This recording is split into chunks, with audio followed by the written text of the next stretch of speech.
Right. Well, as I'm sure you all know, Jennifer is a professor of philosophy at the University of Toronto. She's a past president of the Canadian Philosophical Association and of the Central Division of the American Philosophical Association. She's had various visiting positions, including an invited professorship at the École Normale Supérieure.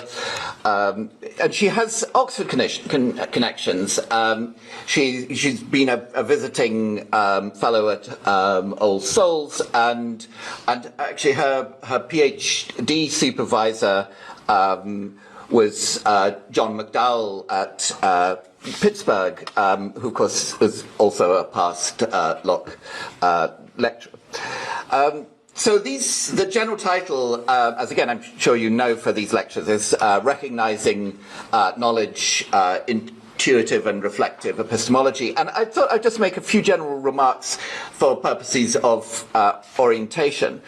So there's a boring old stereotype of philosophy as a subject that makes no progress, whereas I think any reasonable person would agree that there is progress in psychology and cognitive science and allied disciplines.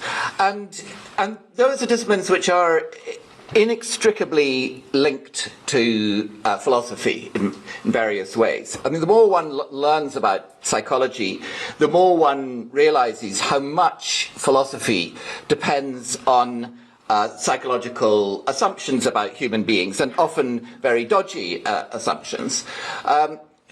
And so as long as philosophers are open to developments in psychology, it seems that you'd expect that progress in psychology would lead to progress in philosophy. I mean, of course, the kind of progress that we're talking about is likely to be messy on both sides, and not the kind that can be summarized in one-liners. But it's progress nonetheless. And of course, the trade is not all one way. I mean, philosophers help make theoretical sense of developments in psychology, even in subjects like animal ethology.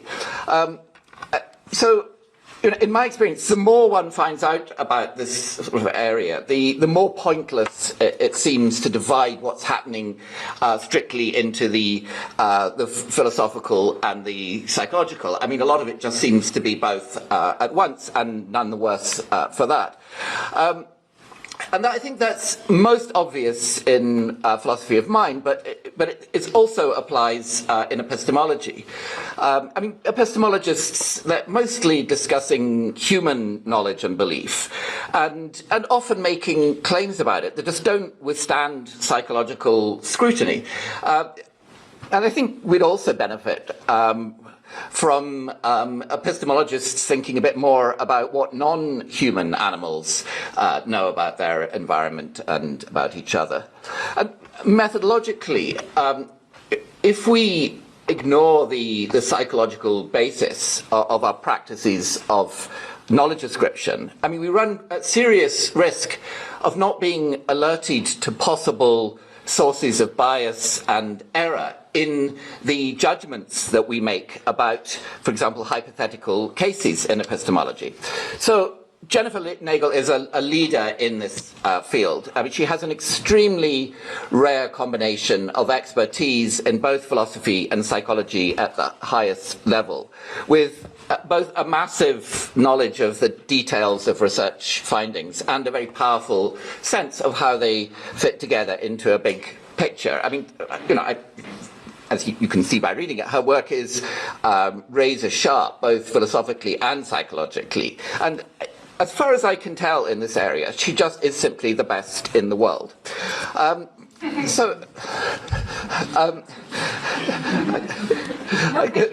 sure. Well, that's part of the point. So her early seminal work on these topics was on psychological biases in the data that had been used to argue for contextualism and related ideas in epistemology.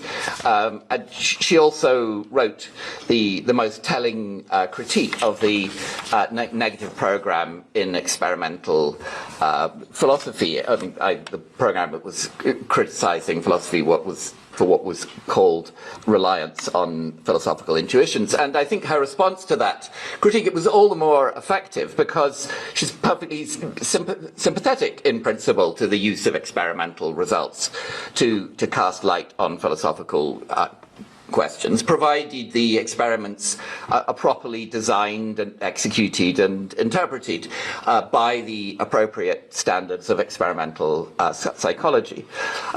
So more recently, she's been developing a positive account of knowledge ascription in humans and other animals that I think is likely to mold a lot of the best work in epistemology for decades to come, particularly when she publishes the book that we're all waiting for. Thought I'd add a little bit more pressure. And she's also got a very wide philosophical range. And she's got expertise on early modern philosophy. I mean, so very appropriately for a Locke Lecture, she's published on John Locke's epistemology. And actually, it was through Jennifer that I learnt about classical Indo-Tibetan epistemology. For example, that they had more natural and elegant Gettier cases more than 1,000 years before Gettier. And I think she's also helped to make Toronto, I mean, perhaps the most important centre in the world for the analytic approach to classical Indian philosophy. I mean, she's rather stolen a march from us there because, of course, Oxford was where a lot of that first developed through Bimal Matilal. I think I've also got a more personal debt, and I think I've learnt more from her directly than from any other epistemologist. I mean, I did try quite hard to think of a counterexample, but I couldn't. And that's both from her papers and her comments on drafts of mine, which I shamelessly exploit her for. And I mean, when I send her a draft, she usually returns very detailed and compelling comments within 48 hours, attaching PDFs of a few papers in psychology that I ought to have read, but of course hadn't. And she's actually also very generously offered to have individual meetings with people who want to email her and discuss some of the issues that are coming up in the lectures. So I hope that isn't going to be too onerous a task. But and so anyway, I should shut up. This lecture is going to be on the strange divergence between intuitive and reflective knowledge. So let's welcome Professor Nagel.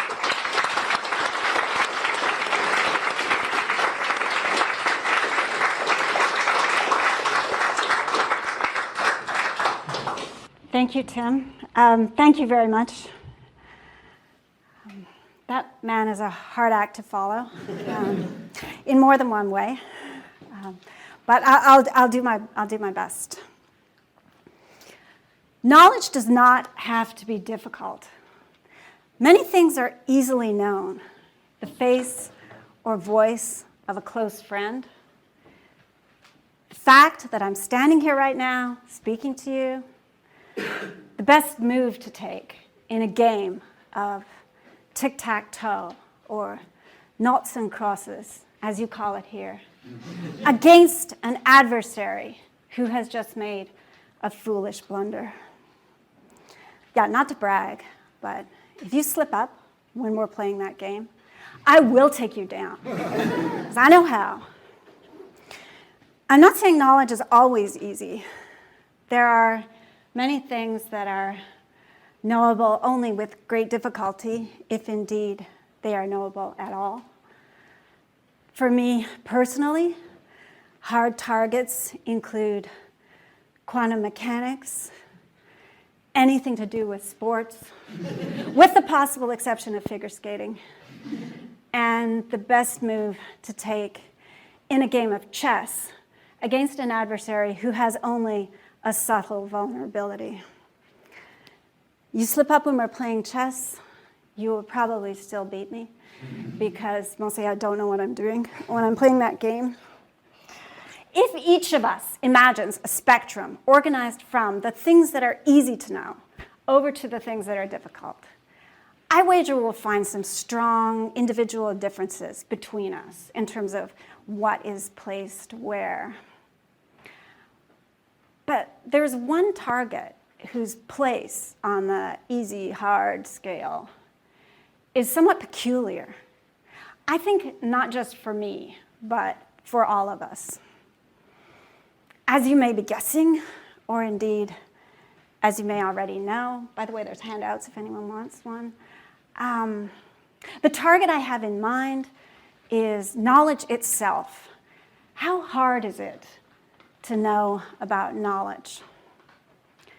When someone asks you whether knowledge is easily known, there are a couple different things she might have in mind. She might be asking about individual instances of knowing, whether those are easily spotted and identified as such, like members of some visually distinctive species of animal, giraffes, as opposed to some kind of sparrow that's got a lot of close cousins. Or she might be asking about the abstract general nature of knowledge itself, whether that's something that's easily known, like the nature of something simple, the circle, the square, as opposed to the nature of something convoluted and mysterious, like the football offside rule or loop quantum gravity. On either way of understanding the question, I think, there's a strong case to be made, and I'm shortly going to make it, that knowing is a soft target with abundant, easily spotted instances and a very simple, easily known nature, general nature. You can state it in 8 words and you're done. Or not. Unfortunately, or actually fortunately for me, because I have to give a series of 6 lectures, there's also a strong instinctive case to be made that knowledge is an extremely hard target, indeed so hard, somewhat baffling how we ever could have said it was easy. I'm going to try to make that case as well shortly. And once we start thinking of knowledge in this second way, the damage, I'm going to argue, will spread rapidly. First, it's going to threaten our abstract general characterization of the nature of knowledge. And then, before long, it's going to give us the feeling that virtually nothing can ever be known by the likes of us. That's not a good feeling. And it's also just really strange. What is it about knowledge that it affords these 2 different approach paths that lead to wildly conflicting results? Is one of these ways of thinking some kind of mistake? And if so, why do we still naturally have it? Is it possible, perhaps, that the antagonism between these ways of thinking could, in some circumstances, be productive? I want to know. And now I've forgotten what I was going to say next. What was I going to say next, Richard? Oh, yes. My aim in this series of lectures is to explore both of these human ways of judging knowledge and to open an investigation into the divergence between them. A divergence that I believe is rooted in certain core features of our natural capacity to detect the presence and absence of knowledge in each other. A capacity that I think has been misunderstood both in philosophy and in psychology.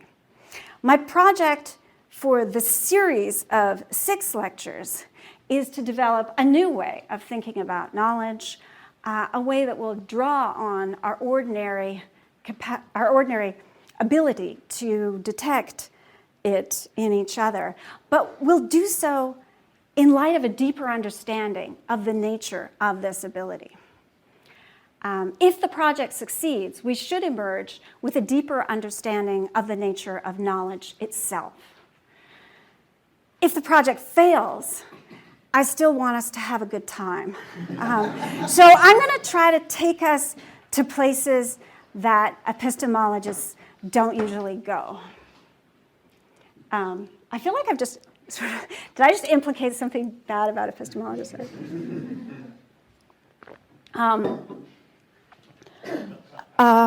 Wait, what was I going to say next? Oh yes, in the course of these lectures, we will look at the proximal mechanisms that drive our pursuit of knowledge and enable us to detect it in each other. I'll be drawing on research from a wide range of disciplines, including comparative and developmental psychology, sociology, linguistics, and artificial intelligence. We'll be looking at curiosity in rats. We'll examine the Gettier case responses of non-human primates. We'll review epistemic change of state markers in conversation, and we'll see some new research in reinforcement learning in deep neural networks.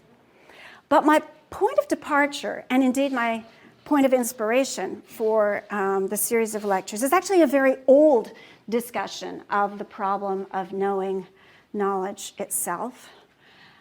If we go back almost 2,000 years to the start of the Nyaya tradition in Sanskrit epistemology, Nyaya meaning right reasoning or logic, broadly conceived, we find a clear statement of the problem, a simple but powerful theoretical framework for handling it, and a superb image that will guide our way forward.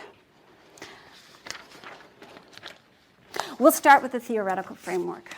And it's awkward to do this in Oxford because, of course, there are people here who know much more about Sanskrit philosophy than I do. And to those people, I say, bear with me, or better yet, correct me when I stumble. And to my fellow beginners in understanding this tradition, I want to say a few words about the text. The underlying basis of the Nyaya Sutra is a series of 528 philosophical points or sutras on topics ranging from epistemology and metaphysics to philosophy of language, to ethics, philosophical logic as well, philosophical methodology.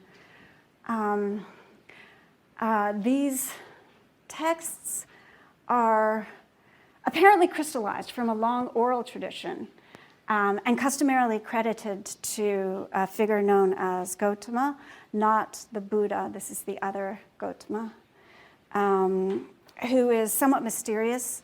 Perhaps he was writing in the 2nd century of the Common Era, perhaps several centuries earlier.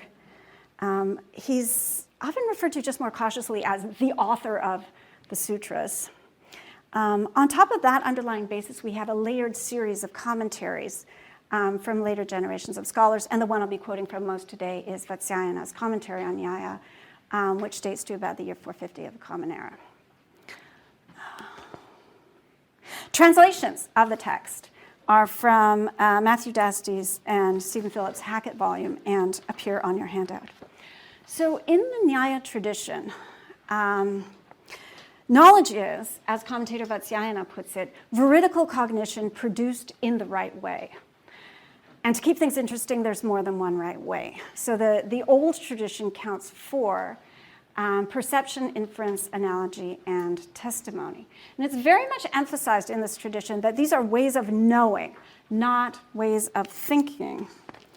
So perception, as this tradition defines it, demands a connection between sense faculty and object. It's inerrant and it's definitive. So illusion and hallucination do not count as perception. They count as pseudo-perception. So after describing the visual mirage of water in the distance on a hot day, Vatsyayana says it is exactly in order, quote, to exclude such false cognition from the definition of perception proper, that the sutra, quote, includes the qualifier inerrant in that definition. Perception, which is inerrant, cognizes something as it truly is, undeviating from what is true. So the choice to use the word perception in its success sense is, I think, not unheard of in contemporary philosophy. It's a little bit more eyebrow-raising that they reserve the term inference for what we would call sound inference from known premises. Fallacious or ill-grounded reasoning is not inference, but pseudo-inference. So when things go wrong in attempts at reasoning, Vatsyayana says, quote, "It is not the case that there is an inference that deviates. Rather, there has been no inference at all. This is erroneously considered an inference." He sounds angry. I love it. Likewise, testimony is defined as instruction by a trustworthy authority, where a trustworthy authority means, quote, "someone who knows something directly, an instructor with a desire to communicate it faithfully as it is known." There is no false testimony on this view. If you are misinformed, you have not heard testimony, but pseudo-testimony. Following Dusty and Phillips, I'm going to call this the factive understanding of pramana, pramana being knowledge sources, instruments of knowledge. It's part of the law-like character of perception, conceived factively, that it can only teach the perceiver the truth, so also with the other ways of knowing. As Dusty and Phillips observe, the factive way of understanding perception, inference, and testimony stands in sharp contrast with the non-factive approach that is characteristic of most contemporary epistemology. Theorists such as reliabilists understand perception, inference, and testimony as cognitive processes that have, at best, a good chance of getting you onto the truth. So perception in this looser sense includes not only the success case of actually seeing water, but also, the vertical hallucination. It's often emphasized that those processes call on very similar types of activity in the visual cortex, or from the internalist perspective, that they produce very similar conscious phenomenology. For the reliabilist, the very same belief-forming mechanisms that produce knowledge when all goes well can also produce false judgments in adverse circumstances. That last idea is known as fallibilism. The fallibilist holds that an instance of knowledge can have a justifying basis or grounding that could in other circumstances support a false belief. It's not possible to have knowledge. Wait. They say it is possible to have knowledge on the basis of some process that produces a high but not perfect ratio of true to false judgments, as long as the judgment in question falls on the true side and some further conditions obtain. Now, it's sometimes suggested that we must accept this non-factive understanding of the cognitive processes that generate knowledge if we're to have any hope of accounting for the natural occurrence of knowledge in a species such as ours. I think this is a mistake, and I'm going to be arguing in this series of lectures that the old school factive understanding of perception, inference, and testimony is absolutely crucial in explaining both the natural occurrence of human knowledge and our capacity to detect it in ourselves and others. And this is actually mainly because both natural selection and reinforcement learning select for actual success as opposed to merely apparent success. I should be clear that from the start that to adopt my kind of infallibilism is not to say that humans are generally infallible in their judgments. Our judgments must be right when they're produced by perception in the proper sense of the word, but many of the judgments that we make that feel to us like they're based on perception actually have a weaker basis. They're not so well grounded. Now, I know this could all sound like really pointless verbal quibbling about where you draw the line around the word perception, and I really hope, for my sake as well as yours, that it feels less like that by the end of the series. Okay, in any event, having introduced the concept of a pramana, or knowledge source, the author of the sutras draws a distinction between knowledge sources and objects of knowledge, and this is often just cashed out as the difference between the causes of knowledge and the contents of knowledge. So first he points out that the very same source can be known, the very same object can be known through various different sources. For example, you might know that there's a fire in some distant location through testimony, or you might see the smoke and make an inference as to its presence, or you might get close to it and actually see the flames yourself through perception. Then he observes, and this is Sutra 2116, knowledge sources may be objects of knowledge, like a measuring scale. His commentator Vatsyayana helpfully unpacks the analogy. A measuring scale is a source of knowledge when, for example, you weigh some lumps of gold against its reference weights. But it can also be an object of knowledge when you calibrate the scale, checking those reference weights against some independently known standard. Upon checking, you can confirm that the scale is weighing fairly. As evidence for the claim that knowledge sources can themselves be objects of knowledge, Vatsyayana observes that we say such things as, "It is by perception that I know it," or "My knowledge is inferential." Sources of knowledge are commonly, as he puts it, grasped in individual instances. Typically, you're not just left with this inexplicable conviction that there is a fire on the hill. Typically, you're aware that you heard about it from somebody or made inference from the smoke or saw the flames. Beyond individual instances of operative knowledge sources, Vatsyayana observes that it's also the case that we understand them, that is, sources of knowledge, also through technical analyses in specific ways. And here he cites the definition of perceptual knowledge as arising from the connection of the sense faculty with an object. The text then addresses some concerns about the need for a knowledge source to be known or established, specifically whether or not a pramana would need to be established by another pramana. It might seem we face the threat of either an infinite regress, that's Sutra 2117, or an arbitrary acceptance of something without reason, that's Sutra 2118, which they immediately point out, blows up the point of the whole project. To this pair of unattractive options taken together, Gautama responds magnificently. And this is the image that I promised you. No, pramanas are established like the light of a lamp. The lamp illuminates other objects, causing them to be perceived. But it itself can also be an object of perception. Vatsyayana says it itself would be known through another instance of perception. Now, it's notable that another instance of perception is called for. The claim is not that the self-same act of perception delivers both the knowledge of the clay pot that is illuminated by the lamp and also the shining of the lamp onto the clay pot at once. The content is different when you simply perceive that the pot is there and when you perceive that the lamp shows us that the pot is there. The distinction actually need not even be between two successive moments of perception. So Vatsyayana pushes this analogy further, and he points out, actually, you could know that, that the lamp illuminates the pot also by inference, because you can experiment with what happens when you take away the lamp and then restore it. You can also know the same thing through testimony. He says, trustworthy authorities will tell you, in the darkness, use a lamp. I'm telling you that now. That's a true thing. Okay, where am I now? All right. If you're using the lamp as a source of knowledge, lighting up other objects with it, there's no standing need to also look at the lamp itself, perform little experiments, or seek out testimony on it. Although you might in some cases do so.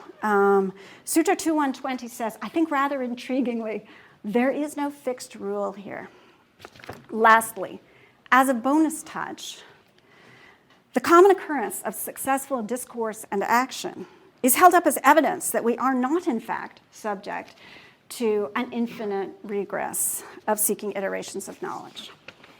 Remember that fact. We will need it later in the series. Okay, there are centuries of scholarship on what it means for sources of knowledge to be established like the light of a lamp. I will follow a single thread from this tapestry. Sure, the lamp illuminates, enabling other objects to be seen, but it itself is visible. Indeed, it can be seen very well. Shining lamps are eminently visible. Cashing out the metaphor, Vatsiana suggests that instances of perception are themselves readily perceptible. He's got a big tent picture of perception here. So Vatsiana mentions the first-person version of this point in his discussion of the various ways the fire could be known, right? He says, my knowledge is perceptual. You're aware of that when you see the flames. But we could also focus on the second and third-person variants. So from where I'm standing, I can see that you all see this lectern. I could feel, if I were to press a key into the palm of your hand, that you feel it too. We have remarkable shifts. We have remarkable sensitivity to shifts in the focus of someone's gaze, to what someone's attending to. So you can resolve the focus of gaze with uncanny accuracy. Spying on a third party, we can notice that we can see that he's noticed the drama unfolding in front of him, and that he's unaware of what's happening behind his back. We can tell that other people hear the amplified speaker, but can't hear what we're whispering to each other behind cupped hands. Some instinctive capacity to map what is within the sensory scope of other animals is advantageous to every prey species and every predator. Live perceptual sensitivity to the perceptual ranges of others gives us a large set of easily spotted positive instances of knowledge. Indeed, because perceptual ranges fall into, I have to get behind the lectern for this next point. Because perceptual ranges fall into familiar, recognizable patterns, we can see not only when others share clear perceptual access to some object in common view. At a glance, we can see that we all see this lectern. But also when others have perceptual access to objects that we cannot immediately perceive ourselves. So I easily perceive you as seeing what's on the far side of this lectern, now obstructed from my direct view. Further expanding our reach, as Nagel observed, instances of perceptual knowledge are knowable not only by being themselves directly perceived, but also by being perceived by others. They're knowable through testimony. So suppose you're wondering whether a mutual friend knows about a fire I witnessed. I can tell you that, yes, she was there and saw it firsthand. In support of the notion that many instances of knowledge are easily recognized as such, we can look at the emergence of mental state concepts in typically developing children. This is territory I'll review more closely in the fourth lecture. But in broad outline, children show a sudden jump in their awareness of sight lines around 9 months of age, and they start to understand testimonial and inferential knowledge over the next year. A grasp of what other agents do and do not know opens the door to selective social learning. I'll just mention very briefly a characteristic experiment on this. This is from work by Louis Moses and colleagues from 2001. So in the experiment, they put an ambiguous toy on the floor in front of children around 1 year of age. It's an octopus with like a jiggling motor inside it, and then you have a caregiver in the room who emotes either positively, "Wow, nice," or negatively, "Ew, yuck." As soon as the child fixates gaze on the toy. There are two conditions. In one, the experimenter has a clear view of the object, and in the other, her view is obstructed as she's saying, "Wow, nice," she can't even see the object. And infants already at 12 months of age, and much more clearly by 18 months, are much more likely to approach the toy if the confederate is positive about it emotionally. But this effect is completely canceled if she doesn't have a clear view of the object, right? So her emotional response is being understood in light of some mapping of what she can actually see. So that's selective social learning.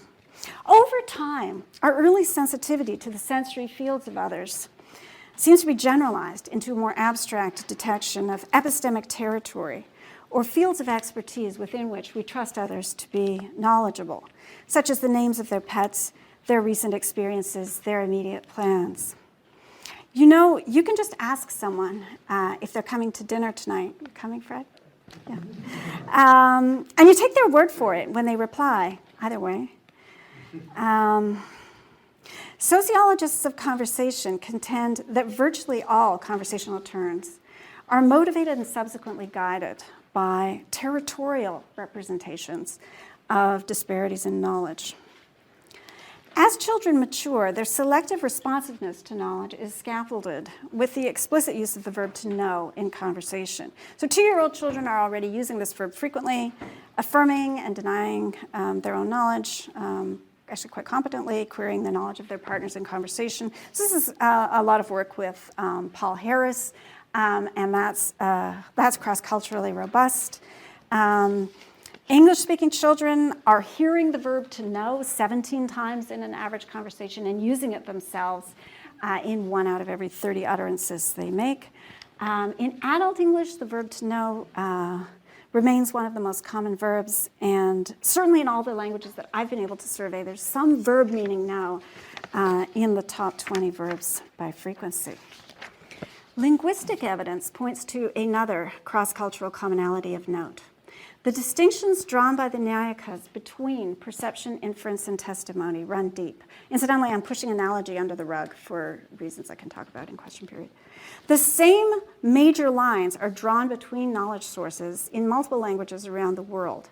Roughly a quarter of the world's languages have obligatory grammatical marking of evidence source. These are evidentials. And those show up as verb endings in some languages, as particles in others, or affixes. And they designate the basis of the speaker's utterance. So in the Makah language of the Pacific Northwest, for example, the sentence, "the weather is bad," would be uttered with a different verb ending depending on whether it was based on a glimpse of the darkening skies, a report heard on the radio, or the sight of people entering the lecture hall with dripping clothing and umbrellas.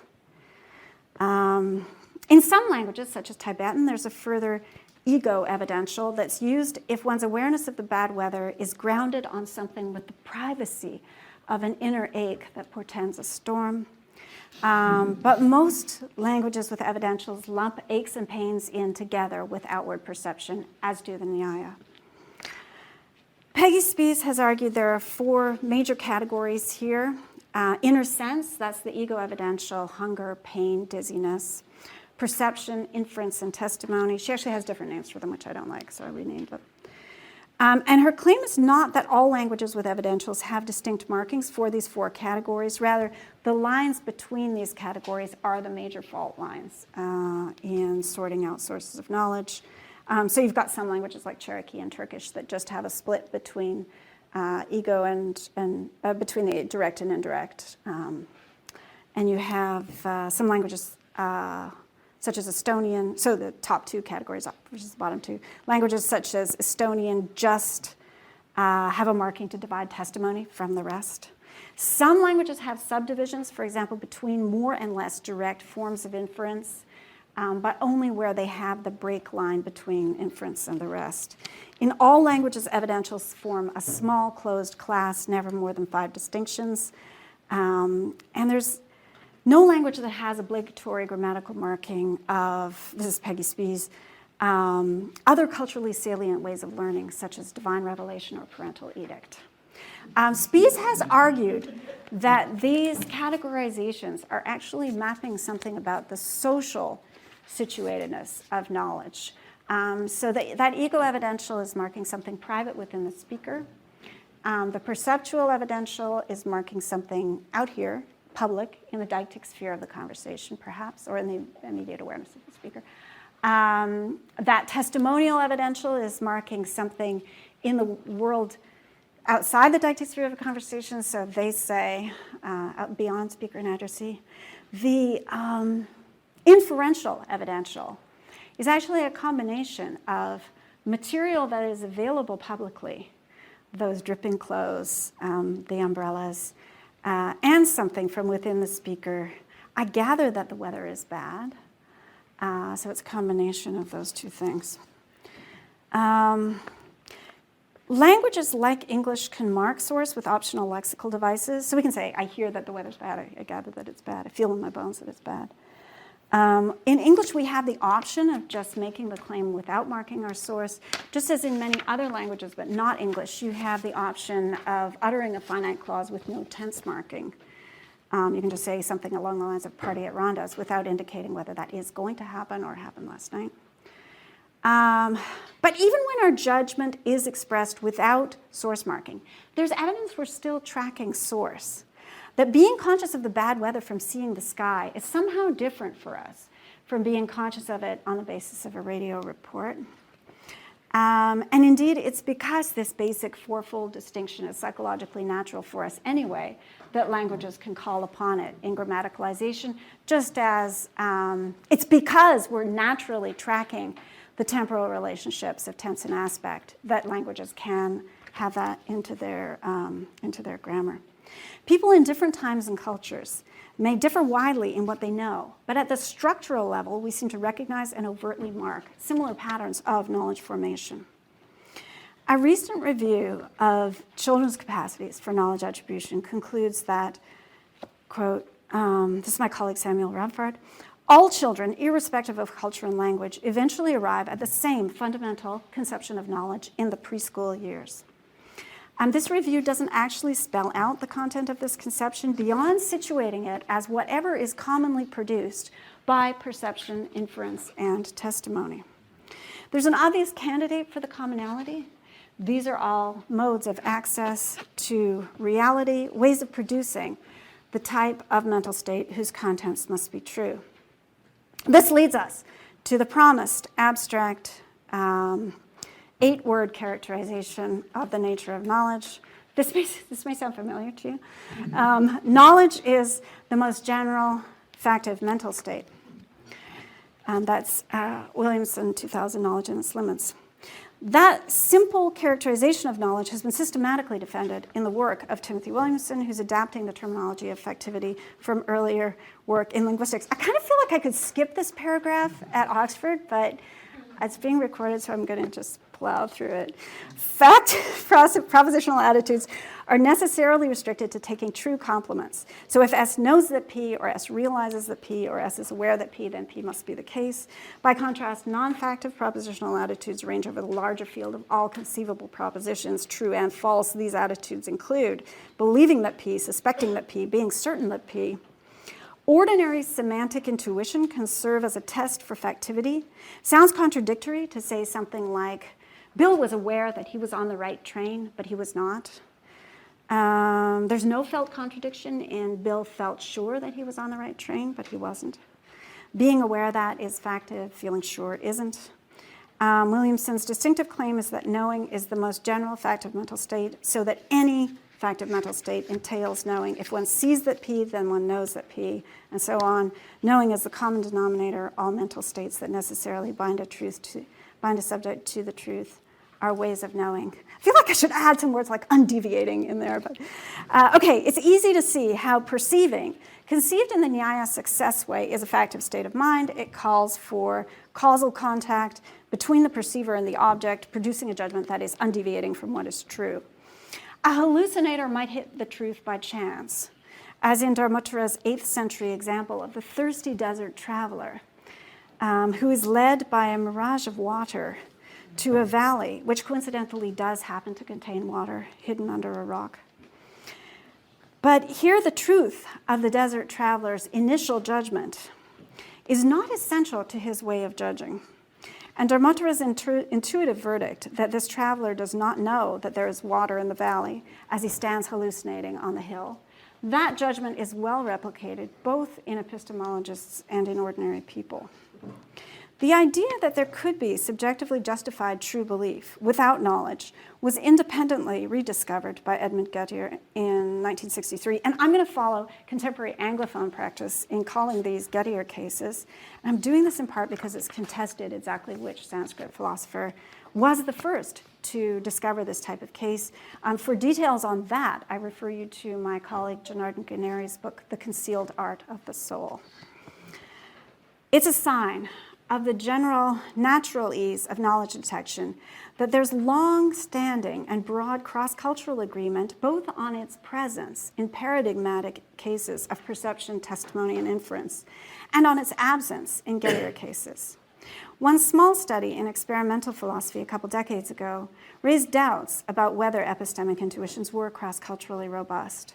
More extensive research in the years following has confirmed that the majority of people from cultures around the world do report the standard philosophical responses, judging that knowledge is present in paradigmatic instances of perception, inference, and testimony, and absent in Gettier cases. Knowledge is a very strong condition. It's not enough that the subject makes a true judgment or even that the subject does so for what seem to him to be good reasons. The subject must be in a state of mind of a general type that one could only have to truths, an inerrant and undeviating type. And humans around the world seem to have a sharp eye for this. Okay, now I'm going to give you the case for the other side. If knowledge sources are established like the light of lamps, epistemology should be easy. But on second thought, sometimes sources of light are hard to look at directly. And after trying to look right at them, it can become harder to see the things that they were previously illuminating. Like bats' eyes dazzled by the light of day, says Aristotle. That's how reason is in our soul towards the things that are most manifest of all. The guy has a point.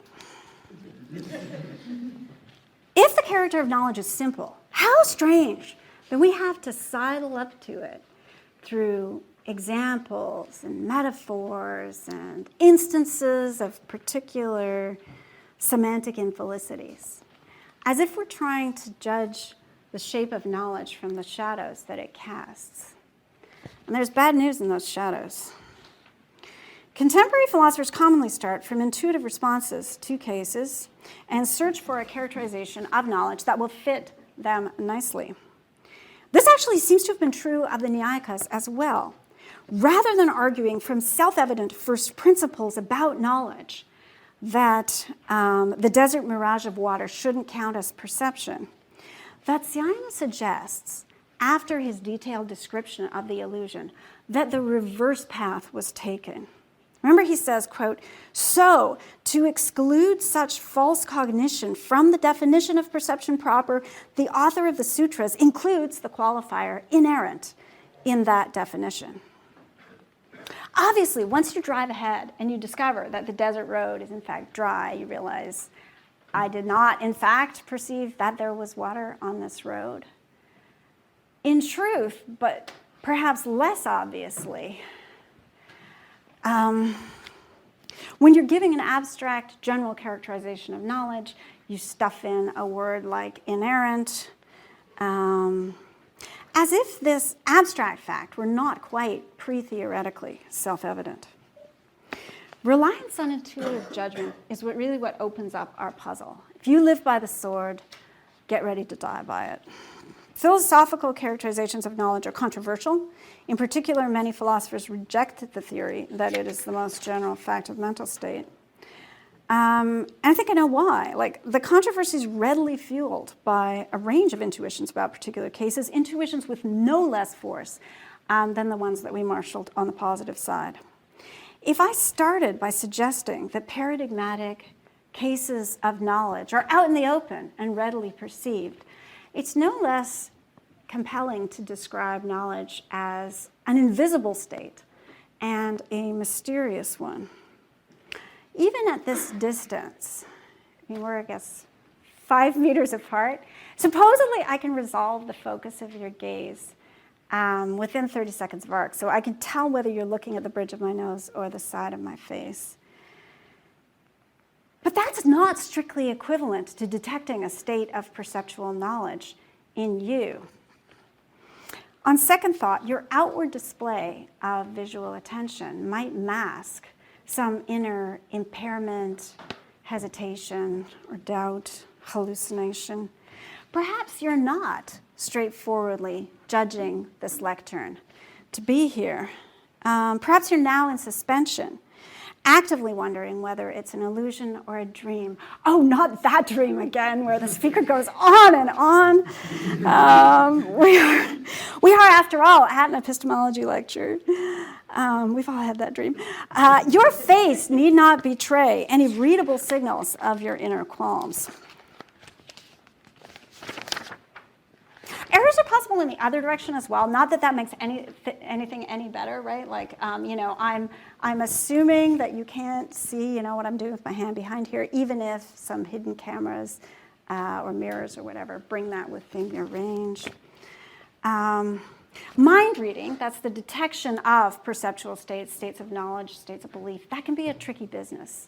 And if you really want to crank up how tricky the business is, think about cases in which others are engaging in mind reading of their own, reading it back or reading other people. So I suggested a few minutes ago on the other side of the ledger that we all knew at a glance that we can all see this lectern. And on second thought, that was an outrageously strong claim, partly because of the shape of this room. But anyway, surely a more responsible speaker would have worried about whether someone in the room might be failing to see it. And even if we are, let's stipulate for a moment that we are all in fact seeing this thing, there must by now be at least one anxious person who's concerned that someone here, even one person here, could be failing to see it. And if this worrywart refrains from judging that all of us can see the lectern, then I would be overstepping to declare that all of us clearly know that we all see it. That's not even true anymore, if it ever was. Who am I to say how everyone else in the room is reading everyone else's mental states, especially when those states concern everyone else's states of mind and so on? This kind of reflection seems to destroy the possibility of common knowledge, at least as classically conceived, where the classical conception of common knowledge is that a group of people commonly know that there's a lectern here if we all know that we all know that we all know it, so on ad infinitum. Harvey Letterman has recently published a disturbingly compelling argument to the effect that we cannot have any common knowledge as classically conceived of any substantive empirical fact, no matter how obvious it is. And I guess what's worrisome is that it's not obvious what we could put in place of that classical conception. We might start to worry now that our earlier sense of shared and open epistemic access to reality was something of an illusion. As evidence that sources of knowledge are grasped in particular instances, the Nyayikas were happy to observe that we can easily say, it is by perception that I know it, or my knowledge is inferential. But on second thought, one worries that such pronouncements can also readily accompany hallucination or fallacious reasoning. If someone I trust tells me there's a fire on the hill, I will just as confidently pronounce, it is by testimony that I know it, when I'm being misled, as when I'm being instructed by a knowledgeable speaker. Sociologists of conversation aren't wrong that there are domains within which we habitually treat others as authoritative, but here too there could seem to be a problematic gap between habitual and accurate practice. When you tell me you'll be coming for dinner, Fred, I take your word for it, and I do so even when, unbeknownst to us, sorry about this, the bus that will knock you down on your way has already started on its ominous journey in our direction. If my common practice is to treat you as knowing about your upcoming activities and so forth, one might worry this is a lazy approximation on my part. On reflection, it's far from clear how I could ever be recognizing the zone within which you are in a state of mind of a type that can only be born to truths. There is no consolation to be had in the thought that this reflective mindset is the disease of the learned. It is not. It's very easy to produce the same kinds of reactions in lay people. For example, this is some empirical work I did, after reading a case involving a woman wondering what time it is and glancing at a clock. A large majority will describe her as coming to know what time it is. However, if we insert a reminder of the familiar fact that clocks are sometimes stopped or broken, even while stipulating that this particular clock is working, the majority swings the other way, and they refuse to count our clock glancer as knowing. Similar troubles arise for small remembered facts, such as the location of one's recently parked car. An explicit reminder of the standing risk of car theft is enough to to chill the ordinary tendency to describe yourself as knowing where it currently is. The standing risk of a bus mishap or broken clock, that was always there. Even when we earlier took ourselves to know about simple plans on the time of day, now that we mention those background truths, our naively positive knowledge descriptions don't look so good. And those impressions are also cross-culturally robust, as you can see in that study by Waterman and colleagues. In an otherwise darkened room, if you stare for a while at the blazing lamp, the pot becomes harder to see.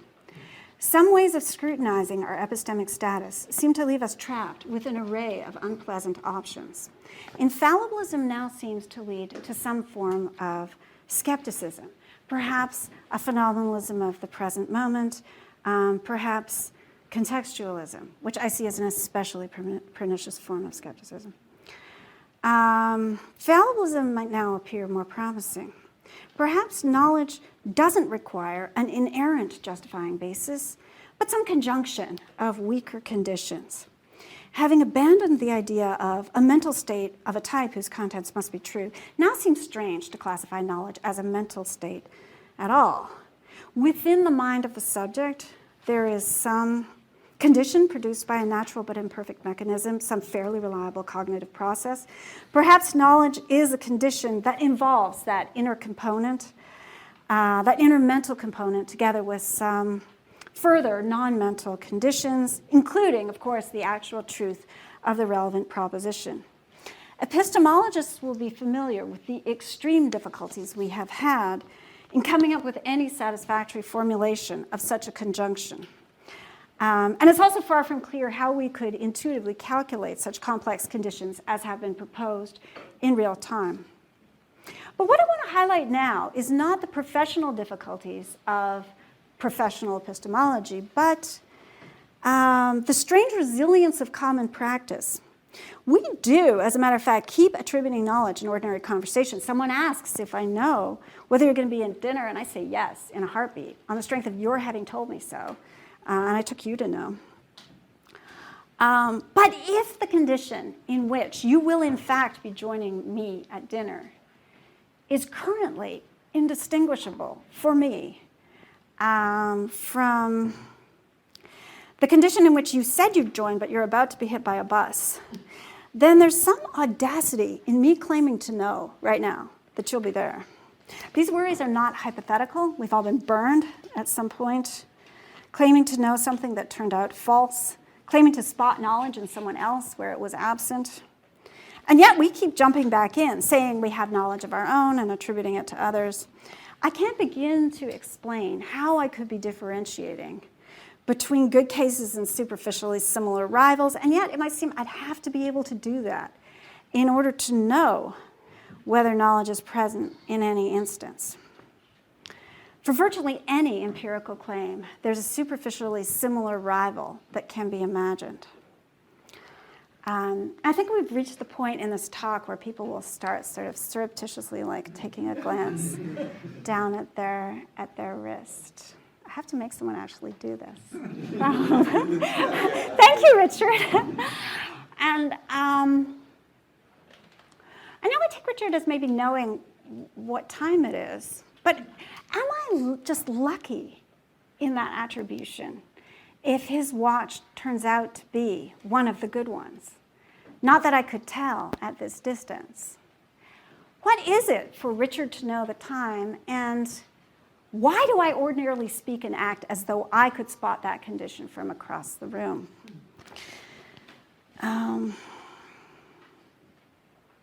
Whatever knowledge might be, it's far from obvious how the contours of this state could be learned by the likes of us. It's also far from obvious what purpose our attributions are serving and why we keep making them when weaker and safer substitutes are readily available. For example, rather than claiming to know that you'll be at dinner, I could just claim that you believe that you'll be there. And that weaker claim has still perfectly good predictive value. And my entitlement to the stronger claim is mysterious, and the added value that it brings is questionable. Okay, now I've done both sides. So I think both the intuitively positive and reflectively negative ways of thinking about knowledge are natural to us. And I want to know why. I want to know why the availability and apparent legitimacy of the negative way of thinking doesn't stamp out the positive way, and why it doesn't convert us to just using weaker substitutes. I want to know whether there's any value in the adversarial interaction between these two ways of thinking about knowledge. So let's start by clarifying exactly where the switch occurs. Real-time conversational exchanges are generally handled in the positive, generous way. But the difference here is not a difference between live interaction and hypothetical musing. It's very easy to get people to generate positive knowledge attributions for hypothetical cases. And it's also quite possible to get people to feel negative about live interaction, if I got anybody to feel bad about this lectern a few minutes ago. The issue is not that one is becoming self-conscious about one's epistemic state. Ordinary judgments of the form, it is by inference that I know this, remain typically non-skeptical. The line of contrast is not a contrast between hasty and careful cognition. The members of the jury can conclude, after extremely careful and elaborate reasoning, that the defendant knew that the biscuits were poisoned as he served them to his guests. And on the other side, the participant in an X-Files survey can very casually mark the clock glancer as not knowing after having been exposed to a line about the possibility of broken clocks. In one important sense of intuitive, both the positive and negative ways of thinking about knowledge are intuitive. We don't have much introspective access to their workings. The computations supporting knowledge attribution are more like those in face and voice recognition than those in long division. If you see the face of a good friend, you have an instant sense of who it is, even though you cannot articulate the characteristics in virtue of which you make that identification. And apologies to anyone with face blindness, as this example will not resonate with you, but you can use voice recognition instead, which is structurally exactly parallel. You hear a close colleague's voice in the hallway outside your door, and you know who it is, even though there's no, I hope that's working for you, there's no, you can't articulate the vocal qualities that distinguish him. So those intuitive or type 1 forms of cognition are involuntary, automatic. They don't tax working memory. We don't have much of a sense of the computations underlying these. Other automatic and effortless type 1 processes include single-digit arithmetic, reading simple words in a language you know well. You can contrast those with type 2 or controlled types of cognition, syllogistic reasoning, long division, where you've got to lay conscious attention on a controlled series of steps, and that tends to leave an outline of how the result was achieved. There is, however, one consciously available element, a little bit of an outline here, that figures crucially in the negative cases. In each case, I tried to get you to imagine something that I stipulated as a potential rather than actual part of the scenario: the phantom bus, the worrywart, the broken clock. If it were actual, we agreed this wouldn't be a case of knowledge. The question is, why are instinctive epistemic evaluation downgraded on merely imagining the thing? And perhaps also why our initial instinctive evaluation was positive despite our general recognition that this sort of problem could always be waiting in the wings, and our memories of actually having been burned by such reversals. So I think progress can be made here if we start by approaching the problem from the side, looking at a simpler area of cognition with some helpful parallels to epistemic navigation. Let's talk about spatial navigation. So we often travel well-known routes on mental autopilot with familiar landmarks serving as cues to turn or continue, producing a sequence of habitual responses that will get you home with little attention to possible choices. That's called model-free cognition. We're also capable of thinking strategically, consulting a mental map to plan a journey. Say, when confronted with the addition of some side errand that you need to perform along the familiar route, that's model-based cognition. Model-free cognition, less costly in the moment, requiring no attention, but it's inflexible. Model-based cognition, more sophisticated, but also more taxing. Many animals, including rats, we'll talk about this next time, have both modes of spatial navigation. They switch between them as required. And perhaps humans are going to have both model-free and model-based cognition in epistemic evaluation. We've got a level of habitual representation, and then we've got a more strategic level that we draw out for special circumstances. Okay, back on the side of spatial navigation. Many of you here will have some kind of mental map of the town that we're in right now. If not, play this game, imagining a more familiar locale. If you know Oxford, I want you to imagine that all exits from this building have been sealed except for the one leading out onto Banbury Road. And further imagine that Banbury Road itself is completely barricaded to all traffic, including foot traffic, just up the road in whichever direction would be more inconvenient for you as you are leaving this lecture and heading for dinner or home. Now, on hearing this scenario, I expect that most of you will be able to plot a route that overcomes this hypothetical obstacle. And I expect that this is the route that you wouldn't otherwise have taken.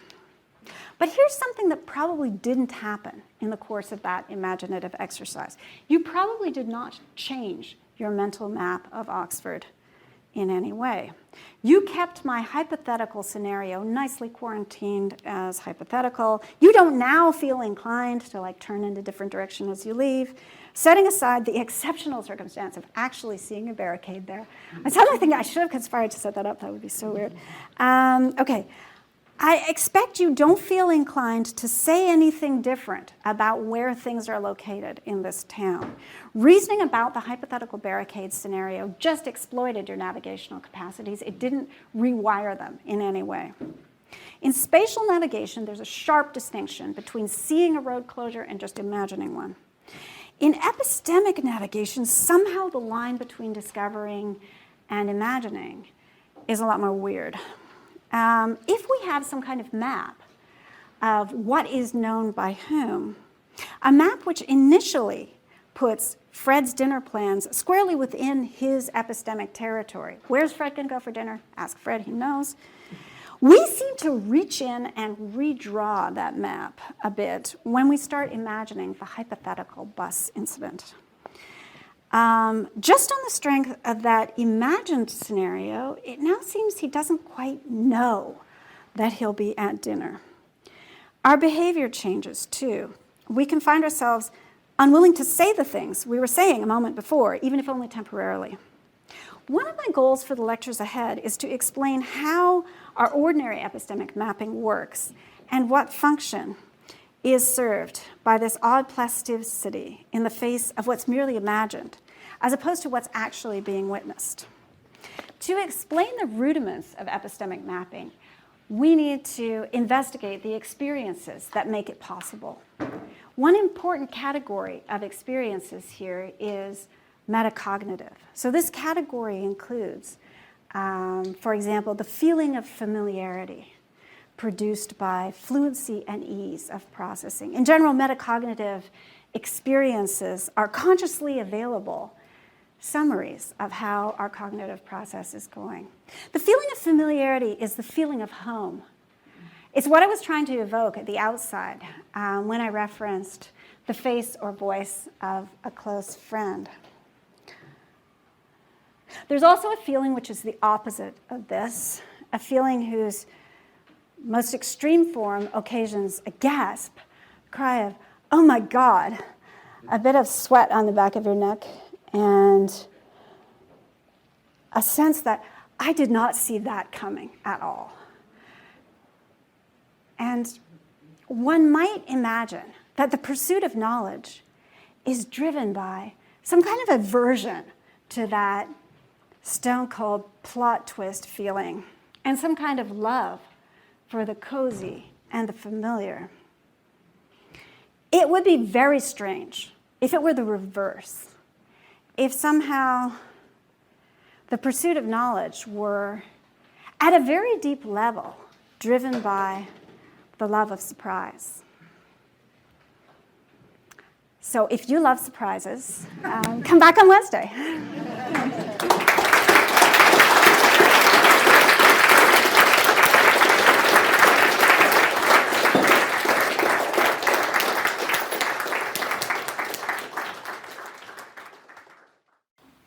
Last time, I pointed to several strange patterns in our ordinary intuitions about knowledge, and I promised you that I was going to do something about them. So starting today, we're going to be breaking into the black box that generates these patterns. We're going to look at the proximal mechanisms that drive our pursuit of knowledge and enable us to detect it in each other. Many of these mechanisms are specific to human beings, but some of them are shared more widely, including the one I'll be talking about today. According to Aristotle, all men, by nature, desire to know. According to me, it's not just men. Curiosity, which is still characterized by at least some contemporary cognitive scientists in a very Aristotelian way as the intrinsic desire to know. That's Jacqueline Gottlieb and Pierre Ouddier. Curiosity is evident in humans of all sorts from early in infancy. And I recommend especially the work of Tania Lombroso on that point. It is said to appear in other animals as well, certainly other primates, many species of birds, rats, octopuses. Some say fruit flies. I don't have to go that far today, but you can ask me about them in question period if you're curious. What is it to be curious? To say that curiosity is an intrinsic desire for knowledge is to say that the curious animal somehow desires knowledge for its own sake and not just for the contribution that knowledge makes to the pursuit of other ends such as nourishment. Putting it that way, one might wonder how, and indeed whether, curiosity really shows up so broadly among animals. I mean, what does an octopus want with an intrinsic desire for knowledge? If that even is the best way of explaining its exploratory and playful behavior. Look, even if there are many things that octopuses must know in order to thrive, we might wonder whether they couldn't just learn those things through trial and error processes driven by simpler incentives such as hunger. The suggestion that non-human animals are pursuing knowledge for its own sake might sound somewhat silly. And yet, several lines of evidence arguably point in that direction. So two important strands are outlined in a classic paper of Daniel Berlin's from 1966, which has the wonderful epigram, "Animals spend much of their time seeking stimuli whose significance raises problems for psychology." Those pesky animals, at it again.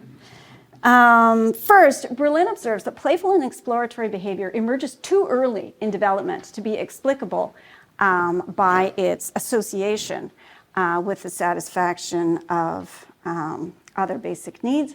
And secondly, he notes that animals will sometimes attend to novel and complex stimuli, even when it's hazardous to do so, and even in preference to the satisfaction of immediate thirst and hunger. Curiosity seems to have some kind of independent weight of its own, a finding that he describes as somewhat embarrassing to mid-20th century theories of motivation, which attempted to explain all behavior in terms of the pursuit of physical gratification and the avoidance of physical pain.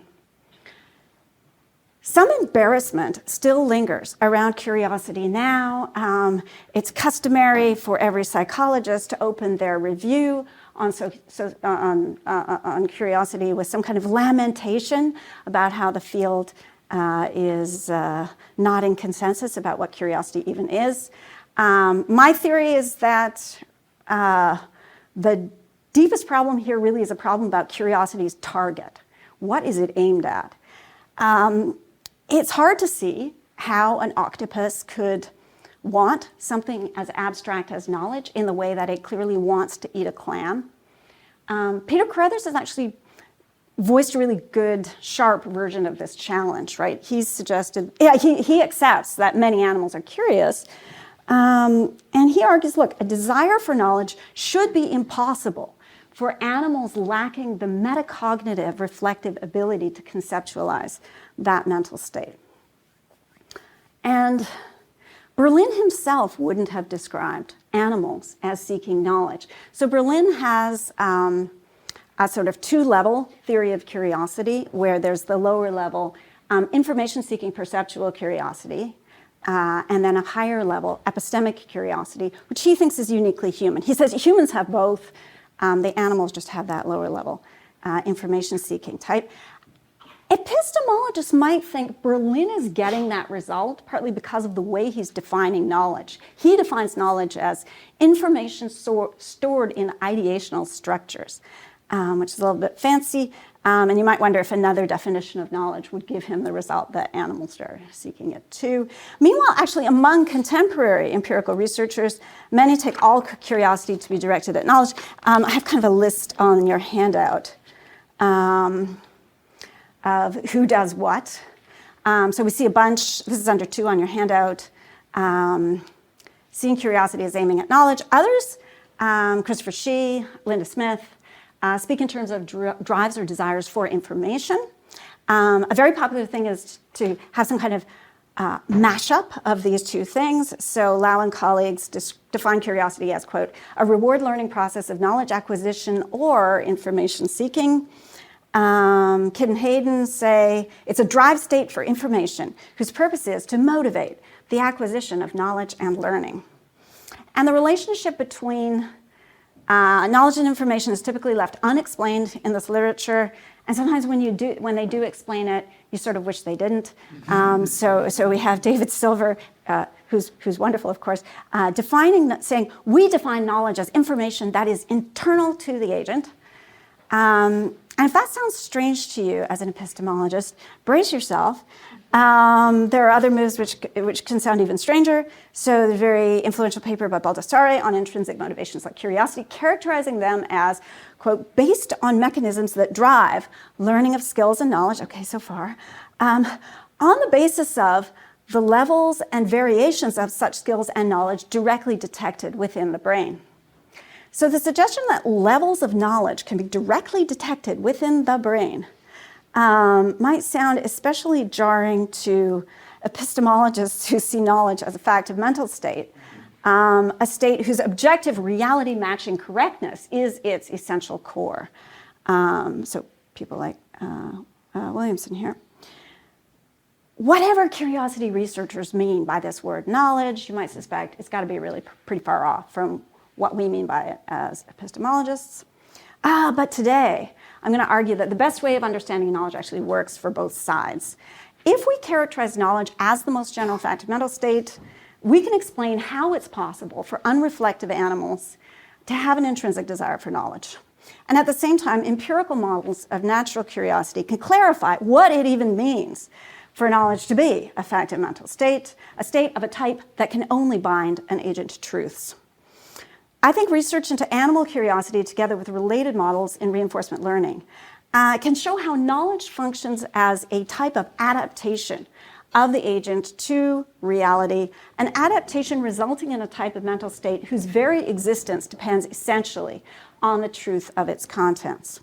What curiosity does is it accelerates that adaptation by making it a direct target for the agent, rather than just having it be a byproduct of the agent's quest for other goals. However, it's going to take some work to explain how this happens and why it is that our cognitive adaptation to reality needs acceleration. It's also going to take some work to clarify the relationship between information and knowledge. As an initial step, maybe it'll help us to focus on an example of Jürgen Schmidhuber's. This is from the 2010 paper. There's references at the back of the handout if you want to look at them. And this involves a vision-based agent who stumbles upon a television screen that is broadcasting just random white noise. This display, completely random static, is terrifically information-rich in the classic signal detection theory sense. So this is a sense of Shannon, 1948. At each moment, at each frame refresh, the exact pixel configuration that you get is one out of a vast, vast number of possibilities, and, because this is all random, it's entirely unpredictable from what you had in the last frame. Regular patterns, like if you just had a pattern of like stripes or something like that, those have regularities that enable the signal to be compressed. You can crunch that file down with some mathematical description of the pattern and transmit it with perfect fidelity. The maximal disorder in the white noise means that if you want to copy that signal, the only way to do it is with a file size exactly the same size as the original. No compression is going to be possible. So that's maximal information right there. Black screen is minimal information, it's just zero. Schmidhuber points out, if curiosity were just a drive to lap up raw information, curious animals should just love staticky screens. If you don't, Schmidhuber suggests, the reason is actually that there's no patterns that the agent can make progress in coming to know, in compressing, no regularities that the agent could come to know. And actually, he thinks that idea applies to not only the maximal information side, but also the minimal information side of the spectrum. You're looking at a completely black screen. There also, you can't make progress in mastering this, in compressing it, right? You learn the regularity right away, and there's nowhere to go from there. So what curious agents seek is not just raw information, but information at a level that poses an appropriate challenge to their current cognitive powers. Articulating exactly what that level is, that turns out to be a difficult problem, and a problem central to understanding the nature of curiosity. I think the white noise example doesn't show that cognitive scientists are wrong to describe curiosity as involving information seeking. But it raises questions about what kind of information is sought and how. To answer these questions, we need to look at a larger framework, incorporating the relationship between the powers of the agent and the features of the environment that are producing the informative signals, plus systems in the brain that produce metacognitive signals about the agent's level of adaptation to reality. With this larger framework in view, we can make sense of curiosity as a state aimed at knowledge gain. So I'm just going to give you a quick advanced sketch of the main ideas here. If this is all a little baffling, don't worry, we're going to walk through it slow, but I just want to give you a feeling of where we're going. Our most basic form of learning is a kind of prediction error correction. And because of that, creatures like us gain knowledge when we make prediction errors. That is, when we are surprised, when events violate our expectations. Following a cue from research and reinforcement learning, we're going to examine the proximal signals behind natural curiosity, while actually formulated as a kind of appetite for surprise. Surprise functions as a reward for the curious creature, in a technical sense of reward that I'm going to explain. But because creatures like us gain knowledge from surprising situations, curiosity ends up amounting to a desire for knowledge gain, or so I'm going to argue. The resulting theory has broad application because even animals who lack reflective understanding of knowledge can still feel surprise. In fact, the theory does something to explain why we even have this phenomenal feeling of surprise at all. It's pretty easy to see why biological creatures have the feeling of hunger, driving us to seek out energy, the feeling of pain, warning us against tissue damage. But what's going on with our having this surprise feeling? Curiosity isn't strictly necessary for knowledge gain. A creature who must interact with the environment to satisfy its basic extrinsic needs, such as thirst, will also gain when events violate its expectations. But what happens with creatures who have curiosity is that they benefit from a sort of adversarial interaction between the active, surprise-seeking force of their curiosity and the reactive prediction, error, correction mechanisms of natural biological learning. That internally adversarial interaction accelerates knowledge gain in ways that are extremely helpful for biological agents in environments like ours. So, before tackling questions about the mechanisms that enable curiosity and more abstract questions about the structure of curiosity itself, I think we can get a better sense of the target phenomenon by telling a bunch of anecdotes about animals. So I'm going to start with one of my favorite journal articles, Willard Small's 1899 classic, Notes on the Psychic Development of the Young White Rat. 10 out of 10 strong recommend. He insists that curiosity is the most striking of the animal's intellectual traits. And by 3 weeks of age, he says curiosity is inordinate and it overbalances fear. He says that I'm quoting, rats manifest curiosity apart from that curiosity which is directly associated with nutrition and reproduction. And that observation has held up very well under subsequent research. So exploratory behavior in the rat is not driven by immediate hunger because rats will actively explore mazes just after they've been fed. Indeed, the urge to explore is strong enough that hungry rats who are returned to their cages after being deprived of food for 24 hours will, this is John Dashiell, give themselves up to explorations over and through their new bedding for a while before they will eat from an openly available bowl of food in their cage. Rats will also cross a floor that delivers a painful electric shock in order to explore new areas, and they'll do so when they're neither hungry nor thirsty. Exploratory behavior is not just random activity. Rats who've never been fed outside their cages will explore mazes systematically, showing a strong preference to visit the options where they haven't most recently been. So if they're relocated back to an earlier juncture, and last time they took the left-hand fork, they will, at much better than chance odds, take the right-hand fork this time. Rats can be taught specific routes or sequences of right and left turns to gain extrinsic reward. But what curiosity does, because it has them scrambling all over, is it prompts the development of a more powerful form of spatial navigation, a cognitive map.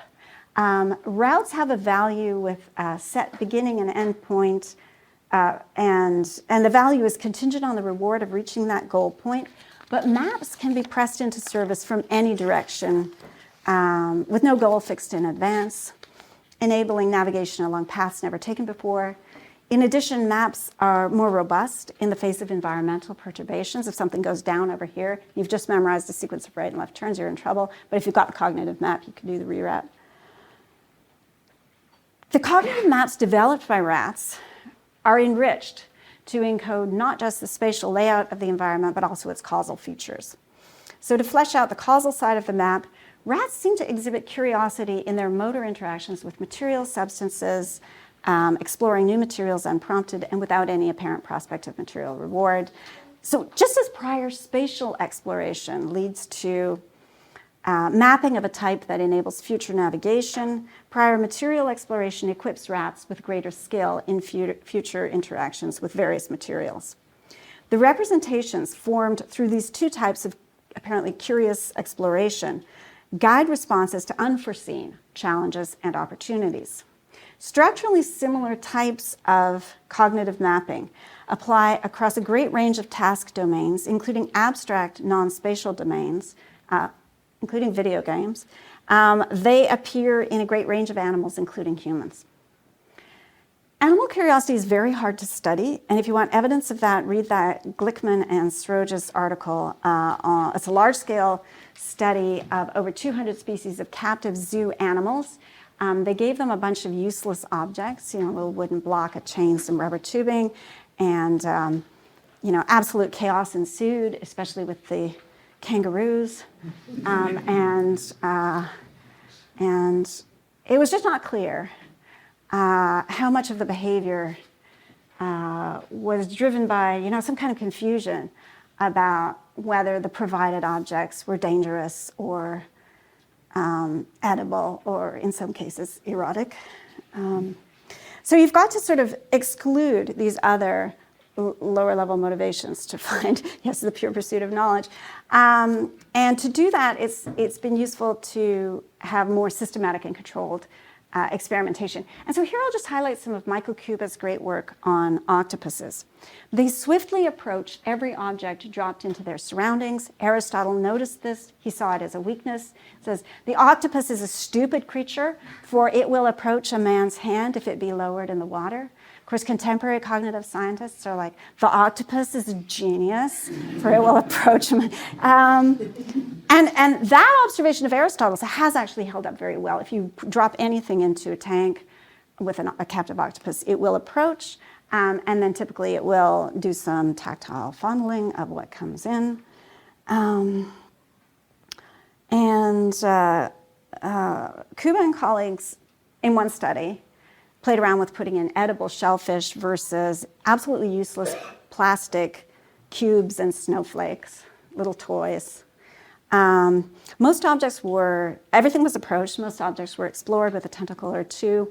When the octopuses were very hungry, they were much more keen on manhandling the food than they were when they were sated. But they were equally enthusiastic about feeling up the toys in either condition. And that looks like evidence that the toy touching isn't just what they call misplaced predation by an animal confused about what it can eat. And in fact, octopuses will go on to exhibit play behavior with toys, passing them from tentacle to tentacle and dragging their little plastic toys back and forth across the surface of the water, toddler in the bathtub style. It's not clear what they're gaining from this. Why are they investing energy in these interactions with useless toys? If it's somehow making them smarter, that does help to explain how they can solve strategic reward problems that call on a precisely sequenced series of actions in order to gain food reward. So they're actually quite smart creatures. Jumping way across to another kind of animal, primates also show very strong sensory motor explorations. You can give them, this is Harlow's classic mid-20th century work, give them an elaborate mechanical puzzle that's solvable only by manipulating a series of clasps and levers and catches in exactly the right order. Rhesus monkeys will manipulate it avidly until they can solve it with high accuracy. And Harlow says, look, this produces a learning curve that, quote, doesn't appear to differ in any way from a typical learning curve obtained on animals under hunger or thirst motivation. That sequencing, difficult sequencing of fine motor skills, is learned with no reward other than the presumed satisfaction of finding a reliable way to open the innermost metal flap in a device that can be seen from the outside to contain no food. So, primates actually also seem to be willing to pay for information with no clear strategic value. So in gambling paradigms, rhesus monkeys are willing to forfeit some material reward, juice, to gain useless information about chance outcomes. And I think what's most striking, this is work by Wang and Hayden, the amount of juice they forfeit is proportional to the amount of information that they gain in the classic signal detection sense. So they pay more if the chance outcome in question is closer to that 50-50 gamble. Humans show some similar tendencies in ways that are much easier to probe because we can explicitly rate our level of curiosity. We can also report our level of surprise. And this is one source of evidence that surprise is generated by violations of expectation rather than, say, just sheer novelty. Ratings of surprise track the degree to which the triggering experience runs contrary to the subject's current beliefs. There's a review of this, the Reisenstein review kind of goes through all the data on it. Meanwhile, we report higher curiosity to see the early, to see the early resolution of gambles with greater outcome uncertainty given our beliefs. And indeed, we're willing to endure physical pain to see highly chancy but trivial matters resolved. So this is a really ingenious experiment by Christopher Shih, where participants were left in a room with a box containing some trick pens, you know, those clicking pens that kind of give you an electric shock, amid normal pens. The participants were ostensibly waiting for the beginning of another experiment. And the research assistant just mentioned, oh, these are left over from the last experiment that we did. And there were 3 kinds of pens. 10 of them were marked with a red sticker to indicate that those would give you a shock if you clicked them. The researcher assistant then also explained that the 10 that were marked with a green sticker, those are duds, there's no battery in them, they will not shock you. And then there were 10 pens that were marked with a yellow sticker. And those were mixed, some shockers, some duds. So, left to their own devices for 4 minutes, participants spontaneously clicked more of those yellow sticker uncertain outcome pens than the red and green ones put together. The unpredictability of the yellow sticker pens seems to be part of their allure. Little gamble each time. If you just wanted to alleviate boredom by, having different kinds of stimulation, you could much more easily have just chosen red and or green pens at will. The study is an elegant demonstration, I think, of the force of pure curiosity, both because participants are willing to endure pain to gain knowledge that has 0 practical value, and also because those red and green pens are just like tangible control stimuli whose value seems to differ only in its predictability. I think it's really hard to explain what's going on in that Shih experiment while keeping in mind that curious humans do not have a chronic temptation to flip coins. I think this study also makes trouble for a number of philosophical theories of curiosity, including, for example, Peter Carruthers' latest theory, his new BJPS theory. In his view, I'm quoting, the core difference between intrinsically motivated states of questioning, like curiosity and interest on the one hand, and instrumentally motivated inquiries, is that the former, the curiosity ones, are appraised against long-standing interests and values, where the latter are appraised against current goals. So he has an example to illustrate this point, and it involves somebody who's like walking through a park, and she sees some kind of like motion in the underbrush. And her attention might be really drawn to that if she's the kind of person who's like a nature enthusiast. She likes to watch nature documentaries. She cares about the diversity of the natural world. And she initially fails to recognize that creature.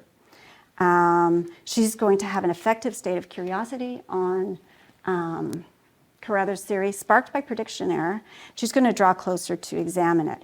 Without that interest, Carruthers says, she might just ignore that disturbance and continue walking. I kind of like the example, except what's going on with the research participants who are clicking those yellow pens? Are they like pen fanciers or pain fanciers? I guess if they're pain fanciers, they'd go for the red ones. And what goals or underlying values drive the monkey who's spending hours manipulating Harlow's empty metal device or the octopuses with their plastic toys? These activities seem strangely independent of the ordinary goals of the agents involved, and maybe that independence from instrumental reward is an important feature of what makes curiosity its own intrinsic form of motivation and not just a diluted, weak sauce version of ordinary learning. I think Carruthers does have a point that not just any experience of something unknown will trigger that affective state of curiosity. But here I think we want an account with more predictive power to explain what does the trick. One robust pattern in human curiosity deserves special mention in this connection. So curiosity generally seems to be higher for questions in which we have a middling level of confidence. And that inverted, so if you're absolutely certain of the pub quiz question, or you have absolutely no idea, you're not very curious about the answer. It's more if you're in that sort of like, I think I kind of know this one, I'm not sure. That inverted U-shaped curve shows up in a bunch of domains. For example, the trivia questions that are in the middle give you peak reported curiosity, that's Kang and colleagues. In the attentional patterns of infants, they're most attracted to moderately challenging events, tending to look away from anything that's either too simple or too complex, where complexity is a function of the predictability of the event, given the infant's prior experience. It's called sometimes the Goldilocks effect, seeking partial familiarity. It's a way of keeping cognitive resources engaged in the zone between what's already known and what's currently unknowable. And that looks like the zone most promising for progress in learning. So I think Carruthers' park case might be better explained by the observation that being something of a nature enthusiast is going to make our park visitor, it's going to make identifying the animal more of a manageable challenge for her. Perhaps it's like the structure of the learning challenge that really matters, not its content. There is, after all, something that the yellow pen clicker can very easily learn. So perhaps what's driving him is the abstract shape of the learning situation, not a mild interest in pens or shocks. Agents who have standing instincts to direct their cognitive resources towards manageable challenges will reach for those unpredictable pens, even if they themselves can see no value in advance of touching them. But maybe that's part of the beauty of curiosity. It's not tethered to your existing map of value. It takes you in directions whose intrinsic payoff is antecedently unknown. I need water.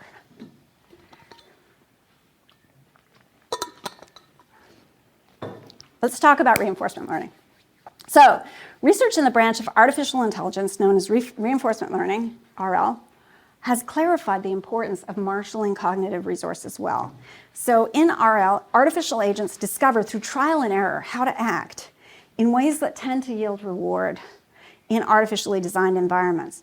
As these environments become more realistic and more complex, it becomes increasingly important for the agents to make efficient use of their capacities to absorb and process information.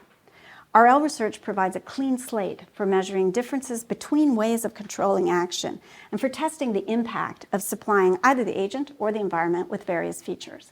And one feature that you can add to an agent is some kind of intrinsic motivation for gaining knowledge. There are a bunch of ways of doing this, but I'm going to be suggesting that natural curiosity takes a very simple form. If even octopuses show signs of curiosity, you might wonder whether it's somehow essential to agency or essential to gaining knowledge of an environment. I'm going to argue that it isn't, and we'll see some completely incurious agents that gain knowledge incidentally in support of other goals. And in some environments, those incurious agents can perform optimally.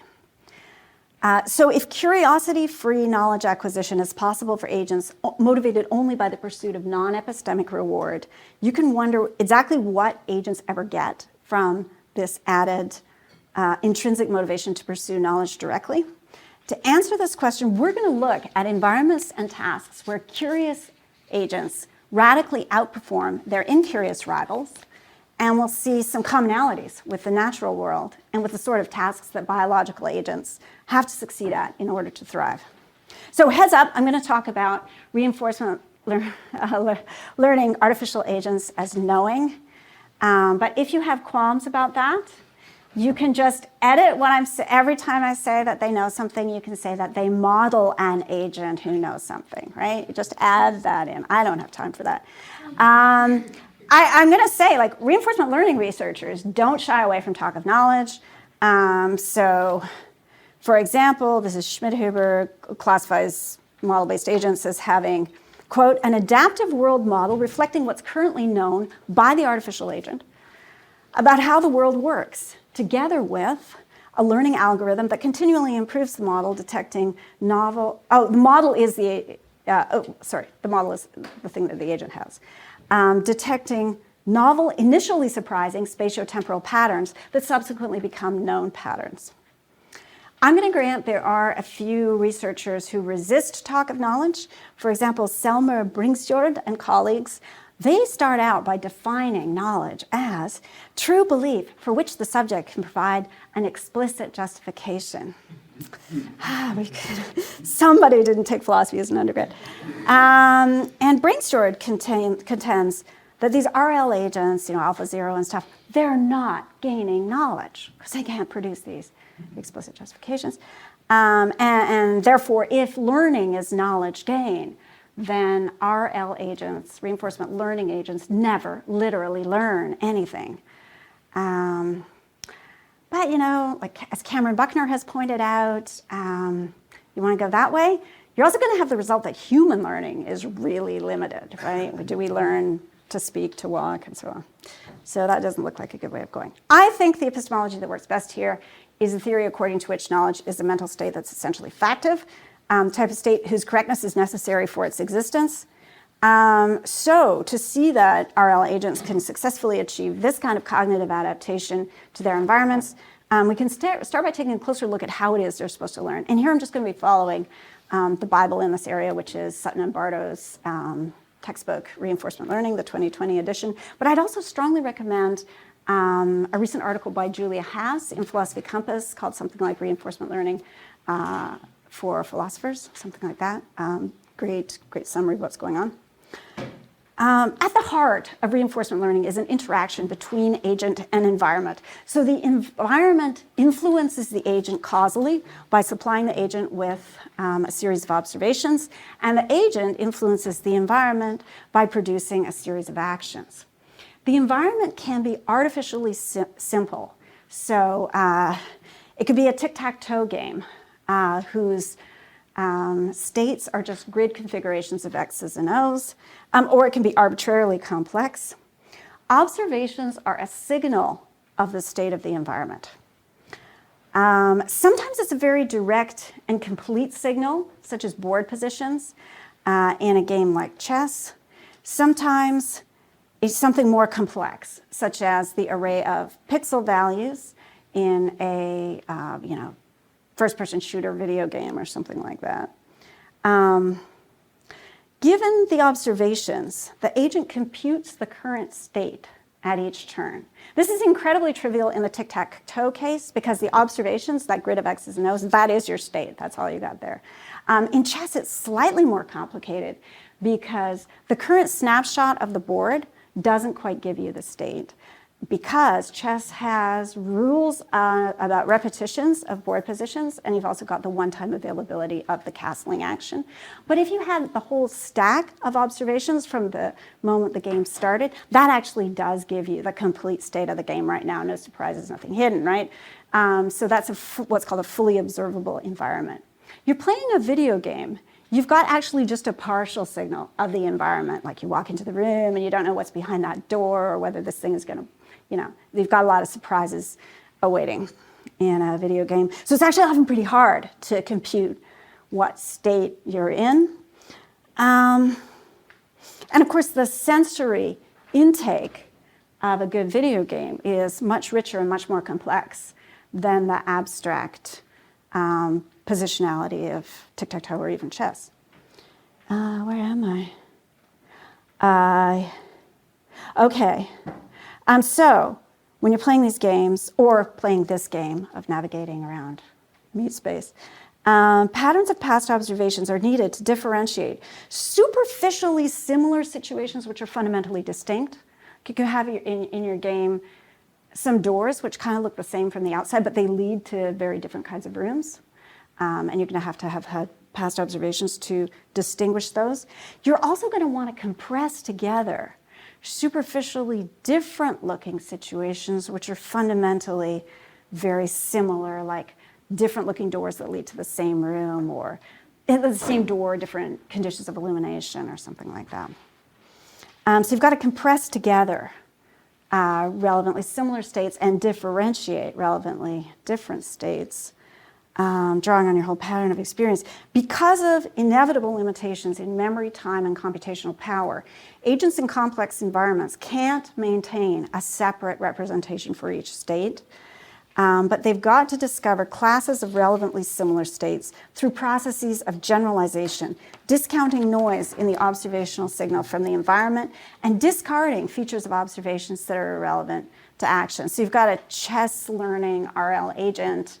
Sometimes in the end game, there's like something it can do. It can mate into, given a certain configuration of pieces on the board. But you don't want it to have to do all the thinking all over again if there's like one trivial pawn moved over, somewhere in the back where it's not making any difference, right? You just want it to kind of compress and recognize all those tiny variations as basically the same state. There's basically the same thing you're going to do here. Okay, so actions are selected in each computed state according to a rule known as the policy of the agent. The agent's policy dictates how it will act in a computed state by setting some probability distribution over the available actions for that state, even a completely random distribution. And that's actually a really good initial policy for an RL agent that's just starting out learning. It can just start out acting totally randomly. It's going to learn through trial and error. As time elapses, the agent's actions lead to new situations supplying fresh observations, including perhaps an experience of reward and new possibilities for action. So the experience of reward plays an absolutely decisive role in learning, in refining the agent's policy over time. Reward is a special type of observation. It's a scalar signal that serves as a target for the agent, like points in a video game for a player whose only goal is to maximize point score. Patterns of behavior basically that yield positive reward are reinforced. The reward signal can be distributed densely or sparsely among the other observations. So for example, in video games where the current score is displayed as a running tally, the score might either change frequently as time elapses, or it just sticks at 0 until you've made quite a bit of progress in the game. Either way, the reward signal is going to dictate what the agent will learn to do, although learning's generally quicker in the presence of a dense reward signal, where you've got steady breadcrumbs of reward that are frequently updating the agent's evaluations of possible actions. And curiosity is going to turn out to be really important in situations with sparse reward. A central puzzle in goal-directed action is how future reward can have a bearing on the present moment of choice. In reinforcement learning, this puzzle is solved by the agent's evolving representation of value, a measure of the extent to which the immediately available actions in each state have historically tended to produce reward. The value of an action in a given state is not the reward this action immediately produces, but the total average long-term reward that it can be expected to lead to, conditional on the agent's policy, taking past experience as a guide and with usually a bit of temporal discounting. Crucially, when reward is finally encountered, the values assigned to the earlier state action pairs that led to it, those are then updated to reflect the later payoff. So over time, in environments where there are meaningful state action reward regularities to be discovered, repeated experimentation with different state action pairings allows the development of a meaningful representation of value through these backtracking computations of the ensuing reward.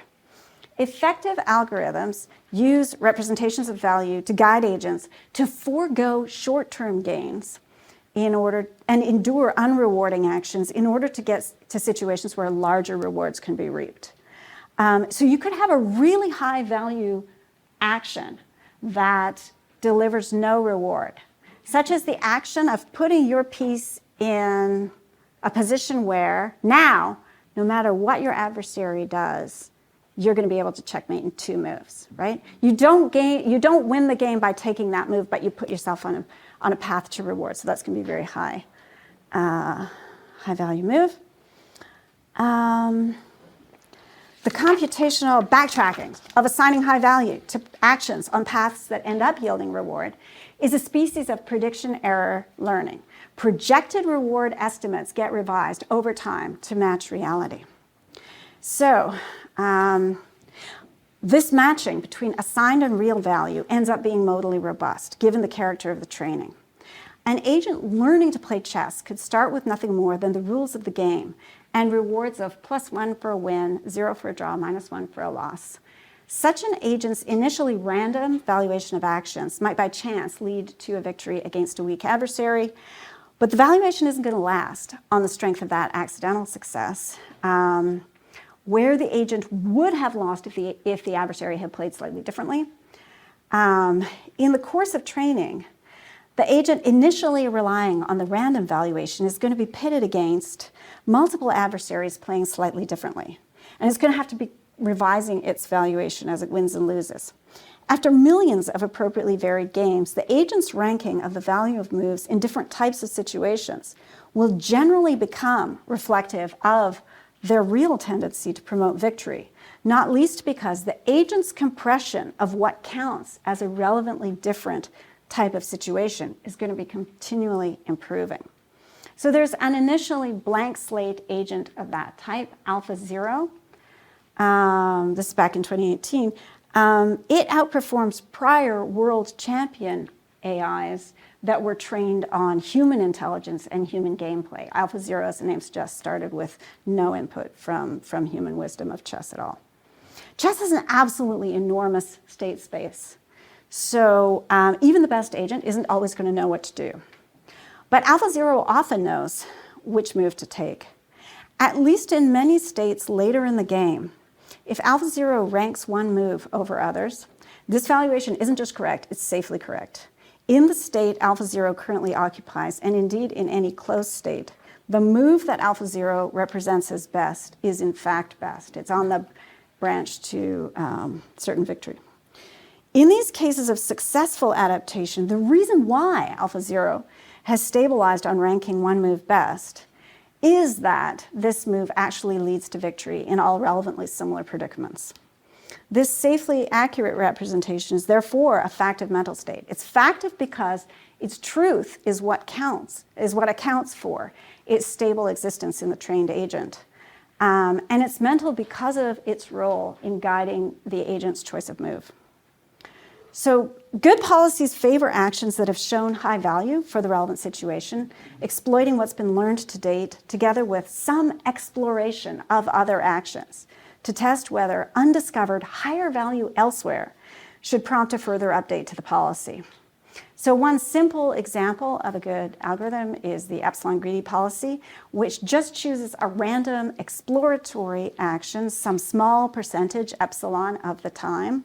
And otherwise, it always takes the greedy action, which is the action that's currently represented as having the highest valuation. More sophisticated policies can gradually explore less when the environment is better known, or in ways that are sensitive to what's at stake. Any effective policy is going to ensure that illusions are dispelled over time. State action pairs that are currently assigned high value will be revisited often because of that high valuation. But if they end up failing to yield high reward, their valuations will drop. So in biological learning, this process is known as extinction. You have classic Pavlovian conditioning where the metronome is played just before meat is served and the dogs all salivate. If you stop serving meat right after playing the metronome, pretty soon that response goes away and the dogs stop salivating when they hear it. And that's important because extinction is a way that biological agents get protected against merely coincidental patterns of reward, and it's a way in which they can be sensitive to changes over time in the reward landscape. So the experience of reward precedes learning in this framework. Acting completely randomly, naive agents can stumble upon reward. Indeed, amnesiac agents who fail to learn anything can go on, accruing some ongoing reward by chance. However, agents who learn from their reward capturing experiences are going to outperform random agents over time, assuming that there are irregularities in the environment of types that the agents can exploit to form suitable action guiding mental states. the agent with a false or coincidentally true belief can act in a way that happens to yield reward on the basis of a current pattern of observations aligning with that belief. The agent with knowledge can act in a way that tends to yield reward on the basis of successful generalizations over its observations, where the truth of these generalizations explains their presence in the agent. Okay, sorry for all that. Let's add some curiosity. Now we're going to make it fun. All reinforcement learning agents have to explore in order to bring their subjective valuations into line with objective reality.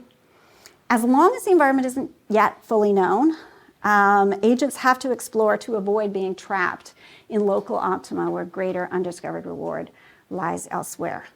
What is curiosity?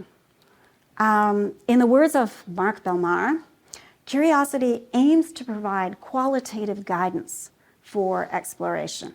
If you don't have any qualitative guidance at all, you're just, you're on epsilon greedy, you're taking, 19 instrumental moves, pursuing your best possible conception of reward, and every 20th move you just roll the dice and do something random.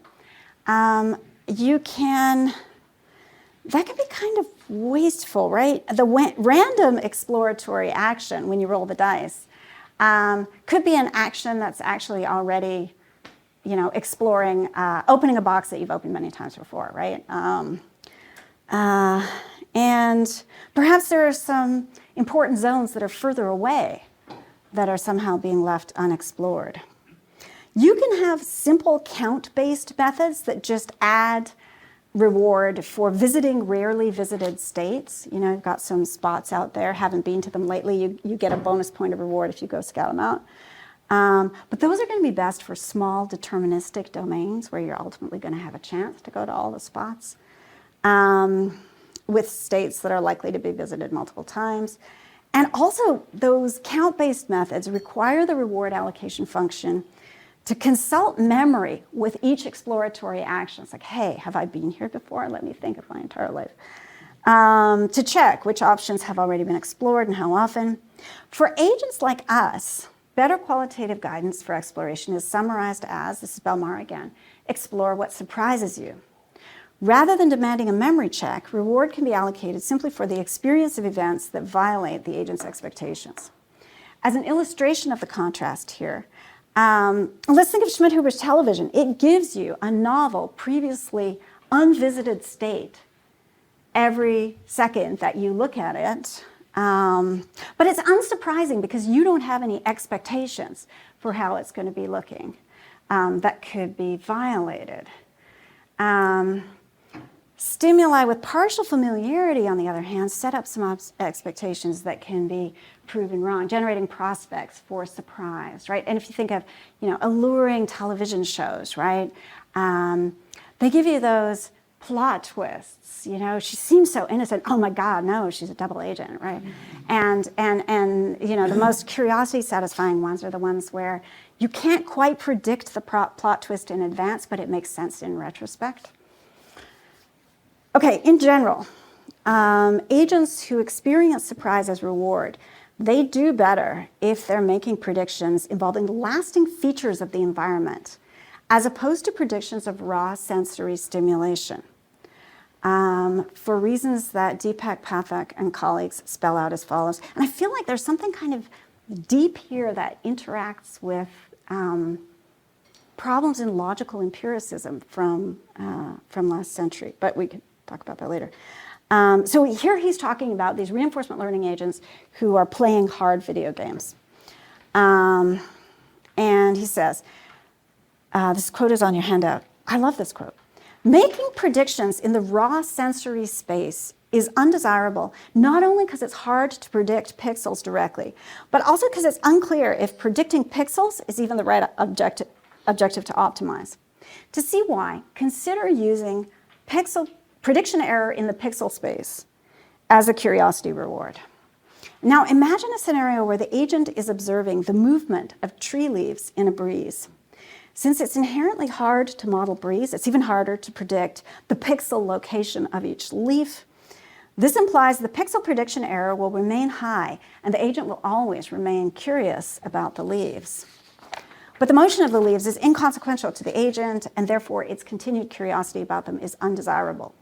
The underlying problem is that the agent is unaware that some parts of the state space simply can't be modeled. And thus the agent can fall into an artificial curiosity trap and stall its exploration. So I think the pixelated moving leaves present actually a couple different problems. First, they're forming patterns that are too complex for the agent to master. And second, their motion is an inconsequential feature of the environment. The agent isn't gaining any extrinsic reward, not solving the task by standing there transfixed by the leaves. So to protect agents from such fruitless curiosity traps, Pathak and colleagues transform the sensory input in their model into a feature space just representing aspects of the environment relevant to action. I can explain question period later if you're curious how they do this. Having learned the feature space, so this is like what are the underlying causes of these sensory experiences I'm having, the agent then learns a forward dynamics model that predicts how things will turn out in that feature space when it acts. And it gets reward for those actions whose outcomes are contrary to its predictions. I don't know what's going to happen if I do this thing, right? So in difficult 3D video game navigation tasks, Pathak's curious RL agents outperform rivals that are trained only on extrinsic game point reward. In contrast to randomly exploring agents who just get stuck in loops of local minima, these curious agents who, they want to do things that, where they don't know what's going to happen when I open that door. The curious agents swiftly learn to navigate hallways systematically. They visit many rooms and large mazes. They can avoid crude white noise curiosity traps. They're not going to get stuck staring at the pixelated leaves. They actually, unfortunately, remain vulnerable to curiosity traps of other sorts, though. In particular, if they get the power to generate stochastic events such as coin flips, or if you are very unkind and give one of them a remote control that it can press to change the display on a TV randomly, it's going to get stuck there flipping the channels. Generating reward for itself by repeatedly witnessing these mildly surprising actions within their control, and it ceases larger exploration or progress within the game. Okay, I think it's a good question how animals harvest the benefits of curiosity without getting stuck in the traps. If surprise functions as reward, reinforcement learning will teach agents to forego small short-term surprises in favor of actions with the potential to produce more surprise in the long term. So this is like, it's a little bit of a desperate move because I'm not sure it works, but I'm thinking maybe interacting with the pens in Xi's experiment differs from coin flipping in the following respect. You flip the coin, it's one and done with no implications for future anything. But if you click the pen, you get to classify it. This one's a shocker, or this one's a dud. Right now, it's a lasting part of your world model. Having categorized it one way or the other, that creates further expectations that could later be violated, right? Yielding additional possibilities for a later surprise. If, for example, a shocker pen at some point ceases to shock. And just like more generally, stronger long-term expectations can be produced by actions that reveal broader patterns of underlying causal structure. So, for example, in the patterns of explanation, seeking, questioning, and causal experimentation that start very early in human development that researchers like Tanya Lombroso have been exploring in her co-author, I think Emily Liquin. Theories with greater generality create the possibility for surprising counterexamples. So actions that tend to lead to the formation of such theories, other things equal, will be reinforced. Without reflection, state-action pairs are just going to seem good to an agent when similar state-action pairs have in the past led to surprise. More strategically, agents who can anticipate that they don't know what will happen when they act a certain way, they'll be drawn to do so. As for avoiding traps, it should be conceded that sometimes humans do get stuck flipping channels, going through all those things on Netflix, or playing mildly surprising but pointless games. Human self-consciousness could give our curiosity the kind of strategic form that would keep us from dwelling too much on low-level chancy events. Artificial agents actually can be made more human-like. So this is some fabulous work by Nick Haber and colleagues. They can be structured to develop both a world model predicting the consequences of the agent's action and a self-model that tracks the type of situations in which the world model fails. So those agents can choose larger sequences of action where the world model can be expected to fail, systematically expanding the boundaries of the agent's knowledge. Okay, the question of why biological agents need curiosity can now be addressed much more directly. Knowledge can be gained even if it's not actively pursued. The basic mechanisms of reinforcement learning work for agents driven strictly by extrinsic reward. So AlphaZero is such an agent. Its reward function is so simple. +1 for a win, -1 for a loss, 0 for a draw, and it cares about absolutely nothing else. It's completely incurious. In the course of its training, this completely incurious agent nevertheless develops extensive superhuman knowledge of how to play chess. A relevant feature of chess is that it's a fully observable environment in which you've got roughly 40 moves per side in a game. Whenever AlphaZero acts, it's not long before the environment supplies instructive feedback on its success or failure. By contrast, the natural world is very much a partially observable environment with extrinsic rewards such as food, only sparsely distributed among a massive flood of other sensory signals, which in turn provide only limited information about the local causal reality. So this is a sparse reward scenario we're living in right here. And incurious agents do poorly in those. So for example, if you take not AlphaZero, but take its successor, Mu0, which is really a killer. It plays not just chess, it plays Go, it plays all kinds of games. It can crush us at tons of games, including in the Atari suite. It can play Pong or Breakout or, it can absolutely shut us down in terms of how well it plays games. If you ever have to play a game against it, I have a suggestion for a game you might want to choose. We do better at games of long-range strategic exploration. So there's, in the Atari suite, a game called Montezuma's Revenge. Has anyone played? Does anyone know this game? Okay, so you're navigating this 99-room labyrinth, and you've got to pick up keys and climb ladders and do all these things to get rewards that come along much later. And in fact, to get the first reward, you've got to go through this path. There's ladders, you have to jump over a skull. If you're just acting completely randomly, you're going to get that first reward 1 out of every 500,000 times you play. An average human scores about 4,700 points in Montezuma's Revenge. Mu0, for all its chess prowess, is unable to score a single point after 1 million rounds of training because it just got that pure focus on game score. It doesn't oh, that's cool, there's a key, what should I do with that? It doesn't think that way. Curious reinforcement learning, however, does really well at Montezuma's Revenge. In case you were thinking this was going to be some kind of argument for human superiority, no. You just have to tweak the algorithm. So Yuri Berta and colleagues have some great work on intrinsically curious RL agents.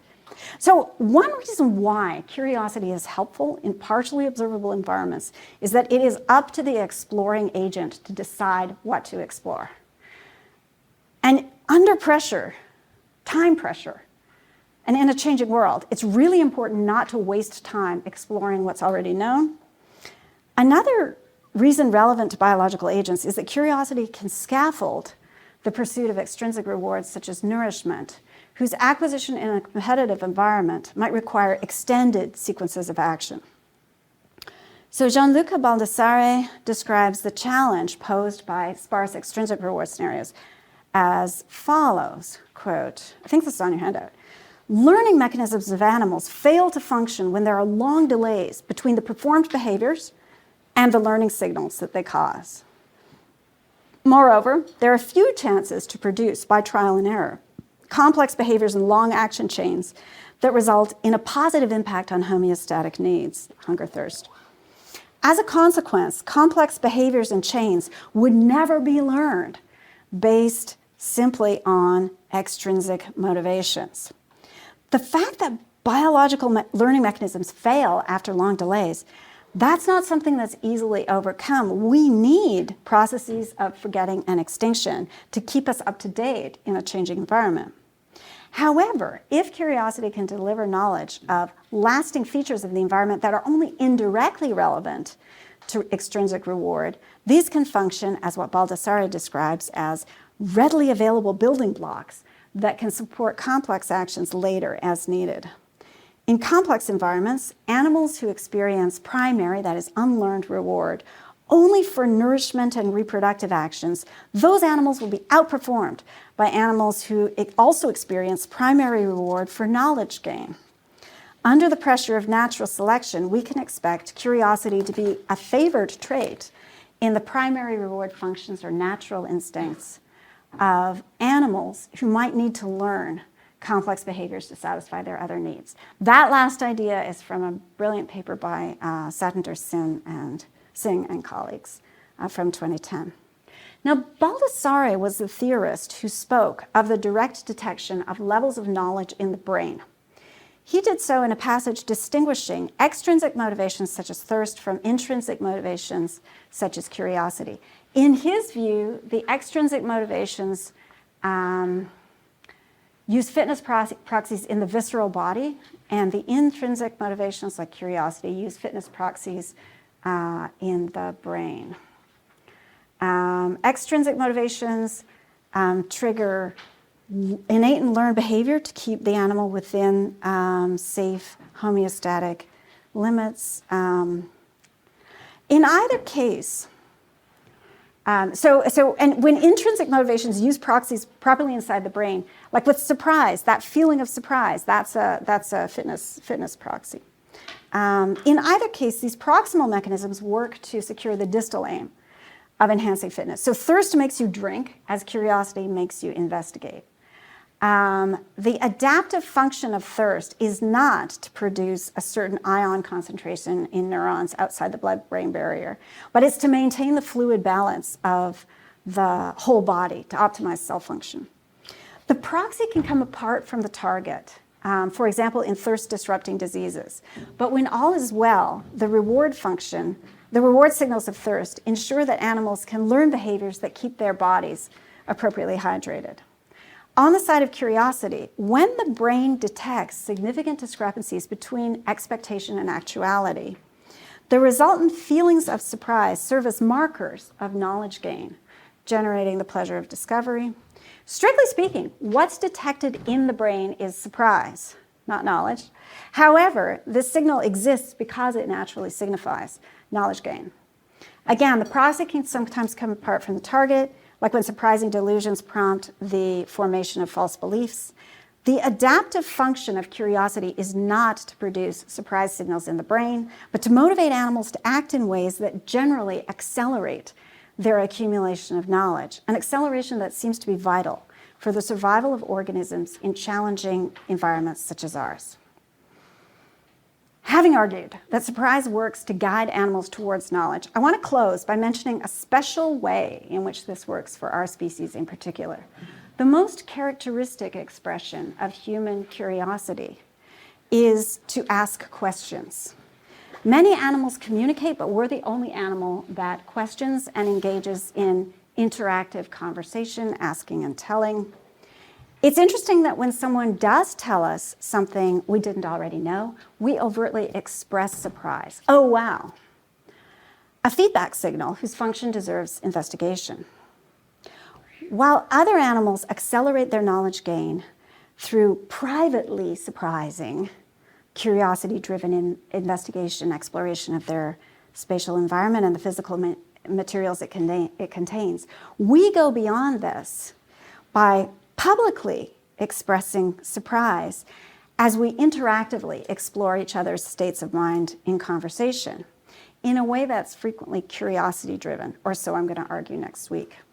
As a result, we gain some cognitive mapping of what others know, enabling us to engage in strategic harvesting of their knowledge. The next two lectures are going to examine the structures in social cognition that enable this mapping. starting with structures shared with other animals, and then advancing to structures that are distinctive of humanity. Thank you.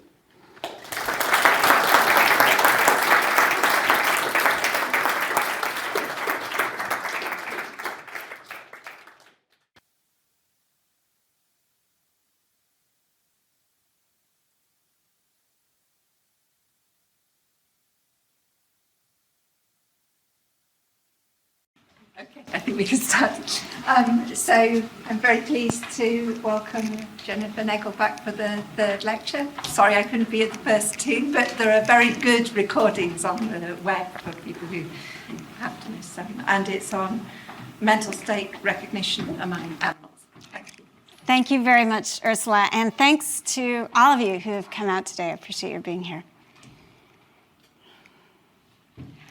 Animals of all kinds naturally learn from their daily interactions with the environment. The last lecture explored a mechanism, curiosity, that accelerates this learning. Curious animals actively seek out educational experiences, with surprise functioning as a marker of the type of experience that's especially educational. Last time, I maintained a restricted focus on the individual animal. It builds expectations concerning the environment. And when those expectations are violated, it experiences surprise and it learns all by itself thanks to its individual reactive prediction error correction learning mechanisms. Because curious animals derive reward from surprise, they are motivated to seek out, they're motivated to act in ways that challenge and therefore end up strengthening their existing grasp of reality as they explore new territory and toy with unfamiliar materials. The ensuing cognitive adaptation to reality is knowledge, I argued, because what is knowledge? It's a state of mind of a type that one can have only to truths. And the truth of the relevant truth action guiding representations, that is mental states, is essential to their stable existence in an agent who keeps interacting with the environment in this manner. Being true is like the best way to continue to survive if you're a mental representation caught up in this tough antagonistic process. So this individual level story holds for an animal that's entirely alone in the world, some kind of sad, last of its kind scenario. You could have such an animal curiously exploring an otherwise completely inanimate landscape. Now, mercifully, animals are not alone in the world, and this brings us to another way in which some experiences can be more educational than others. When an animal's environment contains another sentient creature, the learning situation changes in two ways. First, other living creatures present a learning challenge. Their behavior is hard to predict. Animals are complex. Second, other living creatures deliver a learning advantage, a bonus, if you will. Given their intelligence, their actions provide helpful cues to features of the shared environment. Psychological research on mental state attribution has focused overwhelmingly on that first dimension of social cognition, which I call agent-focused mind reading. I think it's easy to see why. The cognitive challenge posed by the presence of other agents is really considerable because agents make exceptions, if you will, to the rules of folk physics that govern the motions of other objects in nature.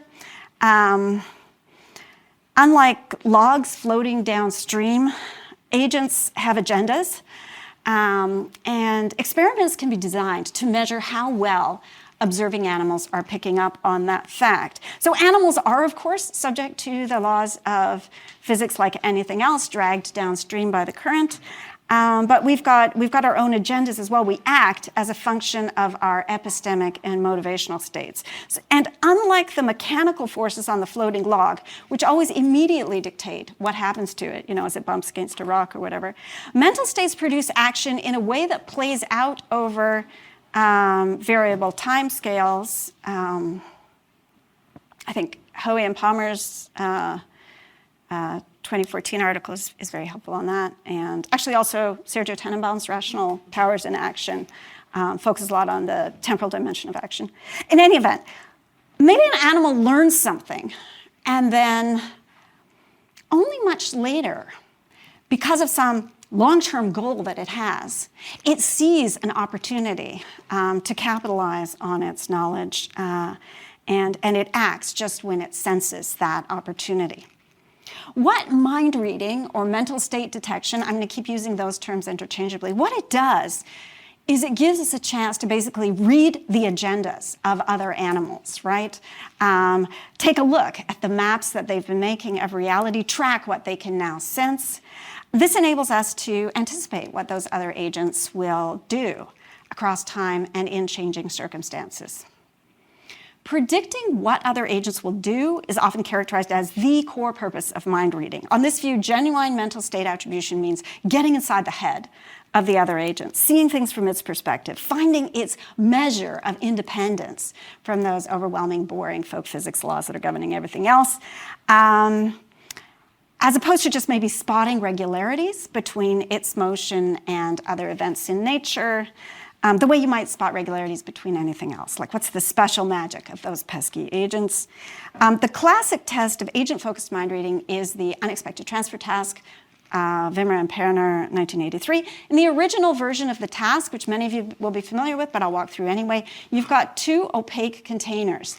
Between the focal animal, that's the term for the animal whose mind reading powers are being studied, and the target animal, which is the animal that our focal animal is witnessing, the animal whose head the focal animal is trying to get into. In the unexpected transfer task, a desirable object such as a grape is placed in opaque container A in full view of both animals. And then the target animal is perhaps distracted or turns away for a moment, and at precisely that moment, the grape is surreptitiously moved to opaque container number B, and letter B, whatever. And the focal animal, the question is, when the target animal turns back and reaches for the grape, where does our focal animal expect it to reach? If the focal animal expects that target to reach in container A, where the target animal last saw the grape, then our focal animal has just passed the explicit false belief test. They have gotten inside the head of that target animal, and they've shown that they can, in some sense, see the world from the perspective of the target agent, even when that perspective is out of line with how things actually are right now. The grape is now in B. Humans are the only animal capable of passing this test, and yes, I'll talk about the controversy, including dolphins, today. But there are easier tests of agent-focused mind reading that all kinds of non-human animals, various kinds of non-human animals, can pass. In particular, they can pass tests of a capacity to discriminate between knowledge and ignorance. But before digging into that research, I want to take a moment to highlight the second way that the learning situation changes when another animal enters the scene, the positive way, the learning bonus delivered by the presence of another intelligent animal, and this is what I call world-focused mind reading. So, the actions of other animals, a sudden shift in gaze direction, a moment of recoiling, those serve as clues about what's going on in the larger environment, and they're especially salient clues if the other animal is a conspecific, a member of your kind, likely to share your tastes, share your fears. Because the lessons here concern elements of reality beyond the target animal, and because the relevant mind reading bit is so automatic for us, it's really easy for us to forget that there's any mind reading involved here at all. And yet, decoding the significance of a shift in gaze direction that can take some real expertise with the concept of seeing, as we'll see shortly. So, as I say, research on mind reading focused hugely on this first agent-focused dimension and on the way in which mind reading has got to solve that challenge of predicting tricky animal behavior, less attention to the second. And I think this is a mistake, and it's actually a mistake that has led to misinterpreting some important experiments as showing failures in agent-focused mind reading, where in fact these experiments should be read as showing success in world-focused mind reading. And in particular, this has happened with tests of Gettier case recognition, which our animal behavior scientist friends have not even realized are tests of Gettier case recognition. We'll talk about those in a minute too. Okay, I should say though, to underscore the foundational character of the bonus world-focused dimension of mind reading isn't to say that it's always easy. So I want to describe a kind of complicated task that's also world-focused mind reading. And in some ways, a little parallel to that Wimmer and Perner task. So this is from Crouch and Carpenter and I think Tom Sell's on this paper too, 2009, and there's a little diagram on your handout. The task is world-focused, as far as I'm concerned, because all the focal animal wants to do is get the raisins. It just wants to find the food. It's not actually interested in the behavior of the competitor per se. It's just looking at trying to get the food. It's going to maybe try to use the other animal's action as a cue to get it. Okay, so in this experiment, your participant P, and Cretchen used a couple different kinds of apes and also small children as participants. I'll just talk about the apes because they're the ones we care about here. Watched a human competitor, and the human competitor could see that food was being placed in one of two containers. But the ape's view is blocked, so the ape can't see for herself, let's say, that the human competitor, who's going to be he now to keep things straight, that the human competitor, so she can see that he can tell where the food is being placed, but she can't herself tell where the food is being placed because her line of sight is a little blocked. So food gets placed in exactly one of the containers, and the competitor knows where, our focal ape doesn't. And now our competitor's attention is distracted for just a moment. He turns away, and an interloping experimenter switches the position of the two containers. The containers are on a sliding platform in between the two participants who can't quite reach it. But now they're given a chance to start reaching, and basically what the smart ape should do is, if the competitor goes for one canister to get the grapes or bananas, the ape should go for the other. That would be a demonstration that they get this idea of false belief.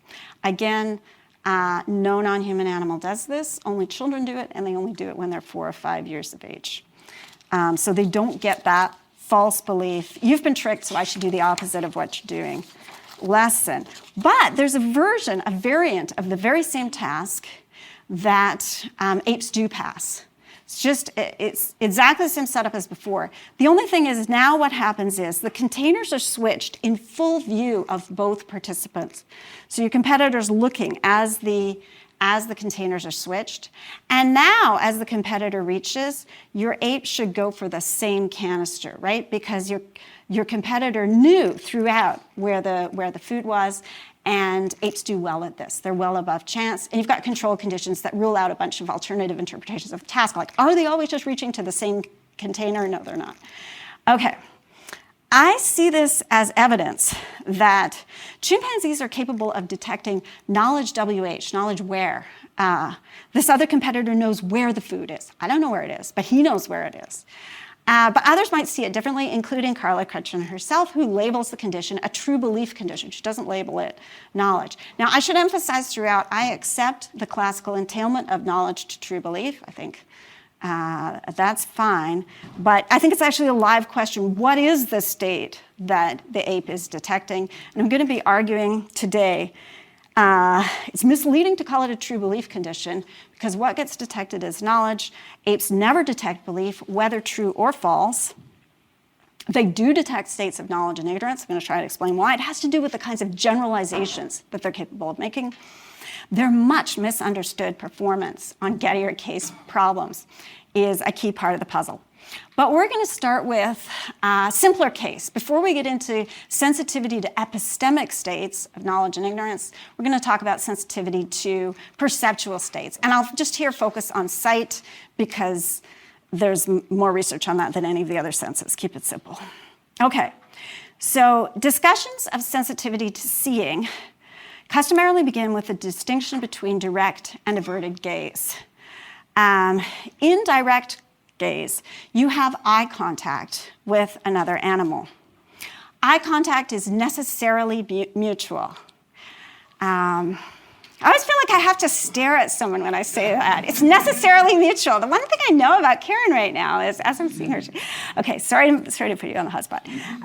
So it's a powerful signal of engagement or threat in contexts ranging from mating to predation. Now I won't look at anybody. Okay, for the stalking predator, the prey animal, for the stalking predator and also for the prey animal who's nervously foraging in the shadows, the moment of mutual recognition, when they lock eyes with each other, that sparks a big response, each anticipating sudden action in the other. Instinct, which typically, whether innate or learned, instincts to pounce intersect with instincts to flee, with the swiftness of the leap balanced against the agility of the escape by a long evolutionary history. You have the predator, it's got this sort of exquisite timing on that ballistic jump, and the prey animal might have the instinct to freeze for a moment before it starts its zigzag flight because it wants to do that kind of, I learned about this from Sergio, like outwitting the football goalie thing where you wait till they start, same deal. Okay, because if it starts jumping, well, anyway, okay. I shouldn't talk about sports because then I get very confused. Where am I? All right, okay. There's this symmetry between two vision-based agents. Busted, right? He saw me. I didn't want to be seen. I'm a predator. I didn't want to be seen. I'm a prey animal. I didn't want to be seen. But now that we've locked eyes, there's this huge moment. I think the powerful reactions arising from a moment of direct gaze do not demand a representation of this epistemic symmetry in either animal. The reaction is sparked by the existence of that symmetry and not by a representation of it.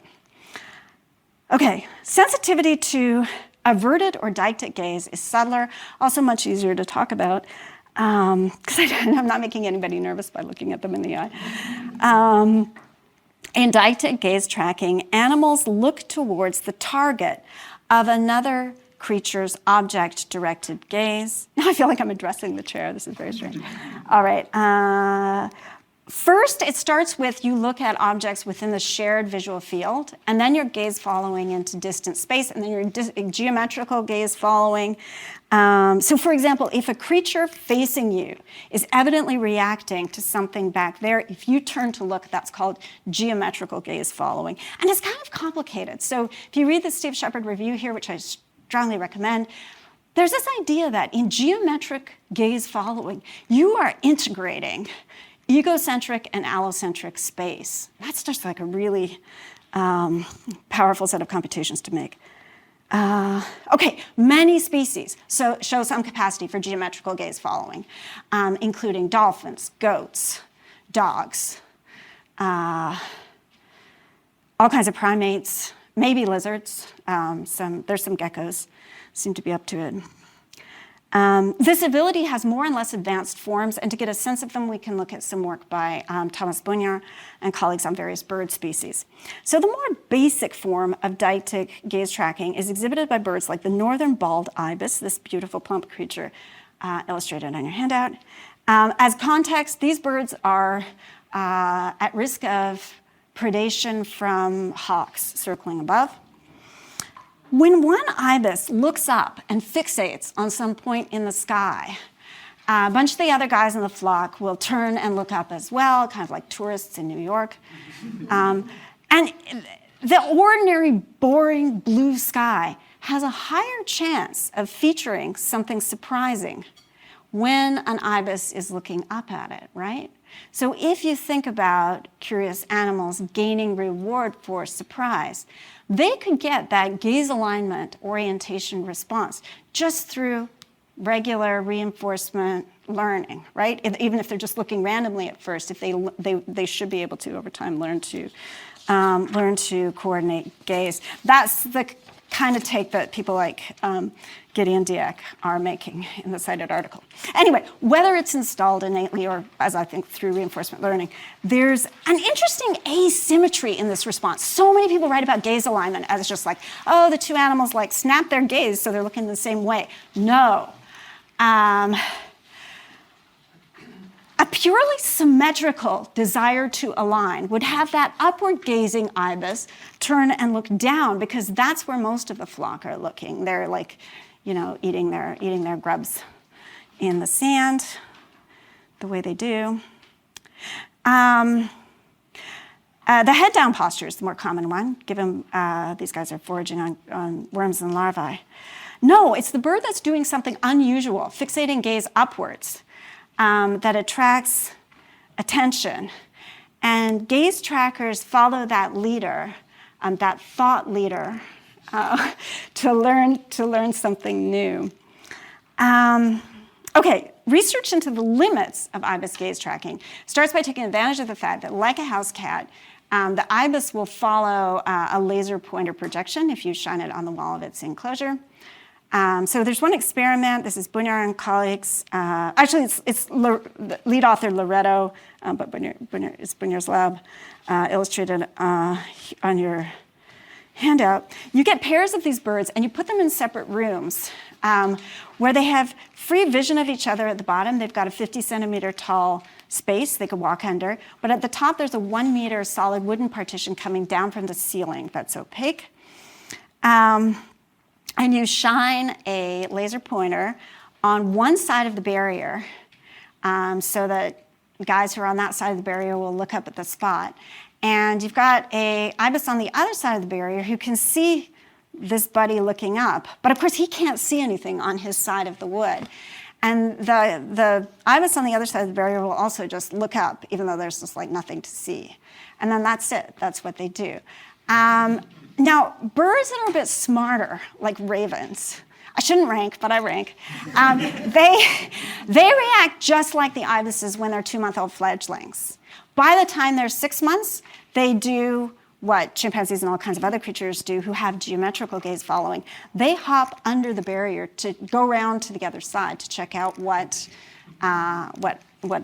check out that exciting laser spot action on the other side. Okay. And one thing I'll just comment on is that, wait, I won't comment on that yet. Oh, I'll say something else.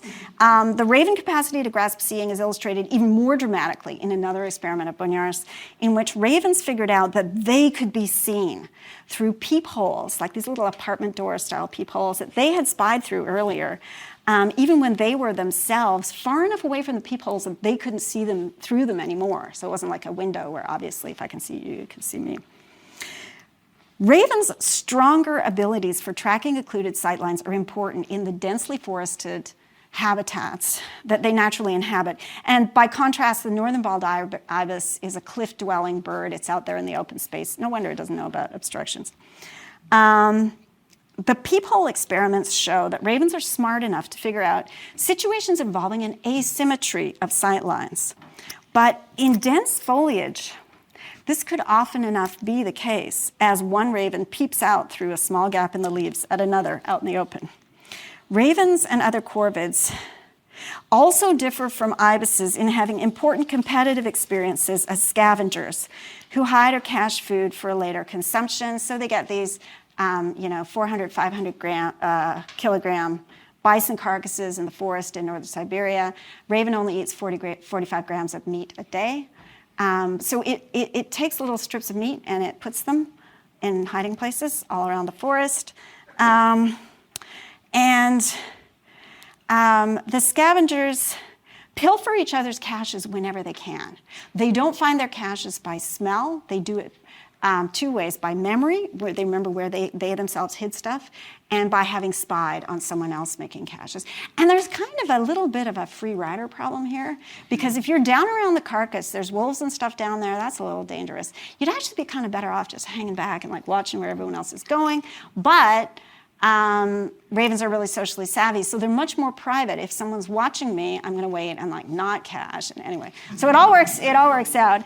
And there's this kind of social cognition arms race between ravens, attempting to cache as privately as possible and attempting to remain out of sight while spying on each other caching. So it's really vital in their ecology to grasp what other birds can and can't see. Natural selection and reinforcement learning generally make you as smart as you need to be in order to thrive in your natural and social environment. So I think there's two types of learning about seeing. There's lessons about what points positively fall within another creature's field of view.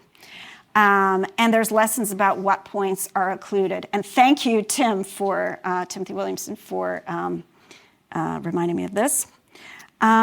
It's so automatic for us that it's really hard to see this as an accomplishment, but if you've ever played hide and seek with a toddler, you'll know what I'm talking about. It's like, you can't see me, It's sort of interesting. There's sort of interesting generalizations on both sides, both about seeing and about occluding.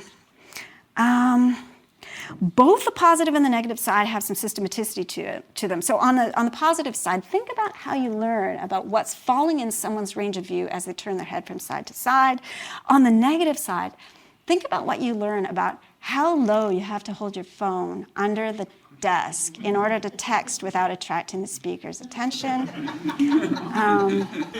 Thanks for being so discreet. I can't see anybody. All right. Mirrors and spotlights add complexity to the positive side of what can be seen. Patches of darkness add complexity to the negative side as you hide in the shadows, texting. And there's different kinds of behavior hitting on both sides, right? Like I'm getting away with murder down here and whatever. And of course, there can be question mark zones between those clear positives and clear negatives. We're not even going to worry about those until we talk about humans, really. The ibis or fledgling raven has taken a step in the positive direction when it looks up on seeing another agent look up, projecting the range of what's seen out in the upward direction towards which the target agent's face is oriented. The mature raven who hops under the barrier has learned something about that negative side, about obstructions. So whatever it is that the other agent is looking at, and it's really interesting in the course of learning, it's like it's driven by this presupposition that the other agent must be looking at something worth seeing. It's got to be on that other side of the barrier. And the peephole experiment ravens, they're learning an even more subtle positive lesson, projecting visual field out from the uncovered peephole. So there's similar ongoing refinements in the gaze tracking capacities of a lot of different animals, especially social animals. Ravens are outstanding, but other animals also show impressive abilities, especially primates. So infant apes follow gaze to the objects in the shared visual field. By the time they're 2 or 3 years old, apes will follow gaze geometrically. By the age of 4, apes are understanding more complex barriers with windows. I think I have the references for all this on your handout. And by age 5, apes will do the double check, where if you stand there and just like stare at empty space, the ape will follow your gaze at first and not see anything there and look back at you to check. And dogs do that too, but wolves do not. Okay, tracking knowledge and ignorance. An animal's behavior depends not only on what it's sensing right now, but also what it's learned over time. A series of perceptions can congeal into a lasting state of knowledge whose effects play out over various scales, time scales. The competitor who's witnessed food being hidden even a while ago is in a very different position from the competitor who didn't see that go down. The first experimental demonstration of knowledge attribution that I know about in corvids involved scrub jays who were given a chance to cache hide worms in ice cube trays filled with sand, either while being observed by jays who were looking at them through a window in an adjacent cage, or privately with the curtain drawn so the observers couldn't see. Then, 3 hours later, with no observers present, the jays were allowed back into the zone to recover their caches. At this point, if they wanted, they could dig up and eat their grubs. Or they could do this thing that jays do, which is rebury their grubs in different locations. And the ones who had been observed during their initial caching did a lot of reburying, a lot more than the ones who hadn't been observed. So you might think, okay, great, that shows that they're representing those competitors as knowing where the grubs are. But that mental state attribution might be a little bit fast, because there's an easier way to explain it. You could just think, any cache I make under conditions of observation is a tainted cache. It's compromised. It's like it's got the evil eye on it. And again, that's the kind of thing you could learn through reinforcement learning, right? Anytime I cache and there's guys watching me, I go to dig it up later and it's not there. So yeah, whatever. But there's subsequent work with ravens, close enough, that I think rules out that kind of interpretation. So this is back to Bunyar and Cottrell. No, it's Bonner and Heinrich, 2005. Ravens tend to avoid visiting a previous cache that they had made when a competitor can see them, unless, this is the exception, unless that competitor was there at the beginning and watched them hide that food there.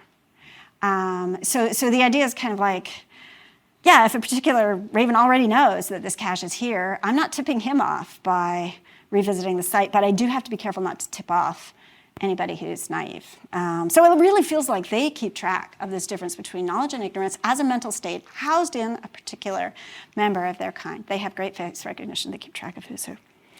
Okay, despite their remarkable social intelligence, corvids seem incapable of passing tests of false belief attribution. And here I'll talk about Katarina Brecht's doctoral research with Eurasian jays. They systematically miss the chance to exploit the false belief of a would-be pilferer in a competitive caching paradigm. The paradigm involves clear plastic lids being taken on and off these trays in which you get to hide stuff. And it's kind of like background context that all the birds know that late in the day there's going to be party time when all the lids come off. But during the caching, they've got these hard plastic lids that you can't peck through on some of the trays, but not others. And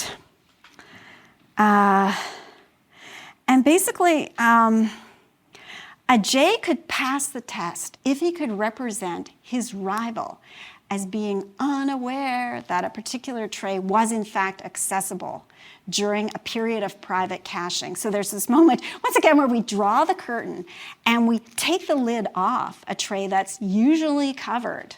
Now, and there's a bunch of other trays around. And if you were really smart, you'd go and put all your peanuts in there, right? Because you'd be expecting this other guy to represent that as inaccessible. So you could just take advantage of your conspecific false belief to hide your peanuts in a tray that the other guy won't be expecting. And it's actually really puzzling that they don't pass this test because it's not inherently more complex, although I didn't explain it very well, to a human eye than those knowledge-ignorance tests, which corvids really do succeed at. And I think one possible theory about why they're failing is that there's something that the human eye can see that the corvid eye can't. That was metaphorical. I mean, there's a difference in the cognitive resources available to the human and corvid mind. Corvids are clearly intelligent. They learn from past experience. They develop a model of the world that extends well beyond their current sensory scope. So they can remember the location of all these caches that they've made, even ones they've made a month ago. There is a question about whether this model in the corvid mind also represents the temporal dimension of reality. if ravens recache their grubs when they were observed during caching, you might think that shows they remember that past experience of having been watched, worse, having been watched by that guy, right? And accordingly, some researchers have proposed that corvids have episodic memory. They have mental time travel. They can go back to that time when that guy was watching me. Clayton and Dickinson have some really great work on this, which I won't summarize because I'll talk about it for a long time if I get into it. Oh no, I have to. So sorry. I'll do the quick version. Scrubjays seem to track the difference between worms that I buried 4 hours ago, which are still juicy, fresh, and tasty, and better than peanuts, and worms that I buried 5 days ago, which are just not so great now, and actually peanuts are better. And they're going to choose the peanuts over the worm tray if it's fresh worms, but not if it's really old worms. And yeah, they're not doing the spice smell. They're doing it by something more like memory. But what Christoph Hurl and Teresa McCormick have argued in this 2019 BBS Target article that I cite on the handout, and I think that they make an extremely convincing case for this, is that non-human animals have models of the world, but they only ever represent how things are now. Not how things were and not how things will or might be. The model's, of course, based on what the animals learned over time, even though other times are not represented in the model as such. Perishables like the cached worms just fade out from the world over time, fade out from the map of the world, thanks to basically an interval timing mechanism. So that's called a temporal updating system, and it just deals with changing input by changing the representation rather than by representing change, as they put it. So in this theory, all animals have this temporal updating system for the present moment, and only humans have a full-blown temporal reasoning system alongside it, which enables mental time travel. I'm going to actually come back, maybe in lecture 6, to that temporal updating system, which we have. Maybe it plays a role in things like knowing where your car is parked, even though you can't see it out the window right now. And notice also that your representation of whether the worms are still there or not could count as knowledge if it's generally being formed by patterns of experience with things that actually really do drop off the map after a certain period of time. Okay, so the full-blown human system enables us to reason about current reality, also about past and future events, counterfactuals, hypotheticals.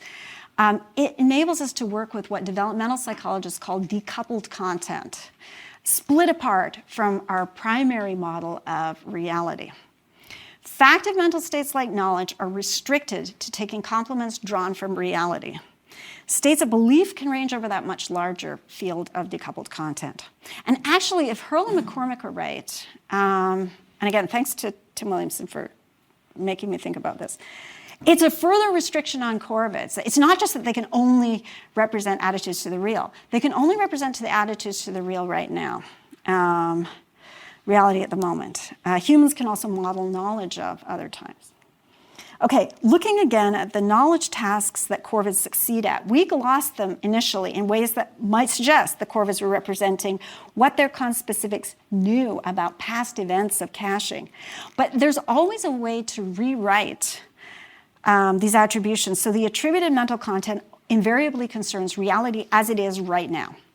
The rivals know that these worms are here in the sand. That particular rival does not know that there are peanuts hidden here, but this other one does know that fact about how things are right here, right now. To pass the false belief test, by contrast, there's absolutely no way you can avoid the use of decoupled content. A human could reason that the observer bird falsely believes this tray is inaccessible because he only ever saw it with the cover on it earlier, and I should stash my peanuts in it now that he's not looking, because when we're digging things up later at the party, he won't expect there to be anything here. There's no way of talking through this without going to that decoupled content. And the Eurasian jays aren't capable of that. Their mentalizing horizon is really limited to the content of current reality. And this actually, I think, holds pretty broadly. So if the specific content of another creature's representation of reality differs from reality, corvids haven't demonstrated any capacity to map that content. Now, I've been following most comparative psychologists in just using the words knowledge and ignorance to mark what corvids are attributing to each other in competitive contexts, but a philosopher might worry about this. And in fact, a philosopher does worry about this, and his name is Peter Carruthers. And he's repeatedly characterized non-human animals as representing belief, even false belief. And I'm going to push back on that. I'll start with some research, some of which is actually quite recent, and I think it's unfair to beat up on Peter for it because he might himself walk back his position a little bit on false belief detection in non-human animals. So there was a lot of excitement about dolphins in the early 2000s with Alain Chudin reporting they seem to be passing a version of the false belief task, but it just now seems that those research results do not replicate. So there's a much more comprehensive study by Heather Hill kind of showing that they're not passing, although the protocol was complicated and who knows what they might eventually be able to do, but at least they haven't demonstrated their abilities for us in any conclusive way. There was also a lot of excitement about false belief attribution in apes with David Budelman's helping paradigm experiments, but there again, I think those results aren't very steady. So these are experiments in which apes watch somebody who may or may not have a misconception struggling to get into a box, and then contingent on whether there's a misconception, the ape may or may not help them. Beata Prevosser said, no, there's a much easier explanation for what's going on here, that you can explain all the behavior that the apes show just by positing that they are being selfish and greedy and trying to get something that's being represented as more desirable. So there's basically this confound in the experiments. And I think working primarily with children, she demonstrated pretty conclusively that that was what was going on with that. It has been argued that great apes are capable of implicit false belief detection. So they show signs of anticipatory looking. I won't go through the whole wrangle on that, except to say that the anticipatory looking paradigm's under a lot of pressure for not replicating. Human beings don't show, adult humans who have the concept of false belief don't show the right anticipatory looking on these experiments. And so there's just trouble with that. I can go into it in question period if you want to ask. But, and now speaking for Carruthers again, maybe what's hard here isn't the concept of belief per se, it's just the falsity, right? Because it is hard to maintain a representation that's contrary to your current primary representation of reality. Those are hard things to hold in your head at the same time. So you have to quarantine those things away from each other. So you could say, hey, maybe they're just representing true belief, which would support very similar kinds of action on their part. And now it's going to be really good to look at Gettier cases, right? Because those are situations in which knowledge comes apart from true belief. And let's do that. So there's a 2008 paper by Kaminsky, Kahl, and Tomasello. I think that contains the first experimental demonstration of non-human animals succeeding at identifying the victim of a Gettier case as ignorant.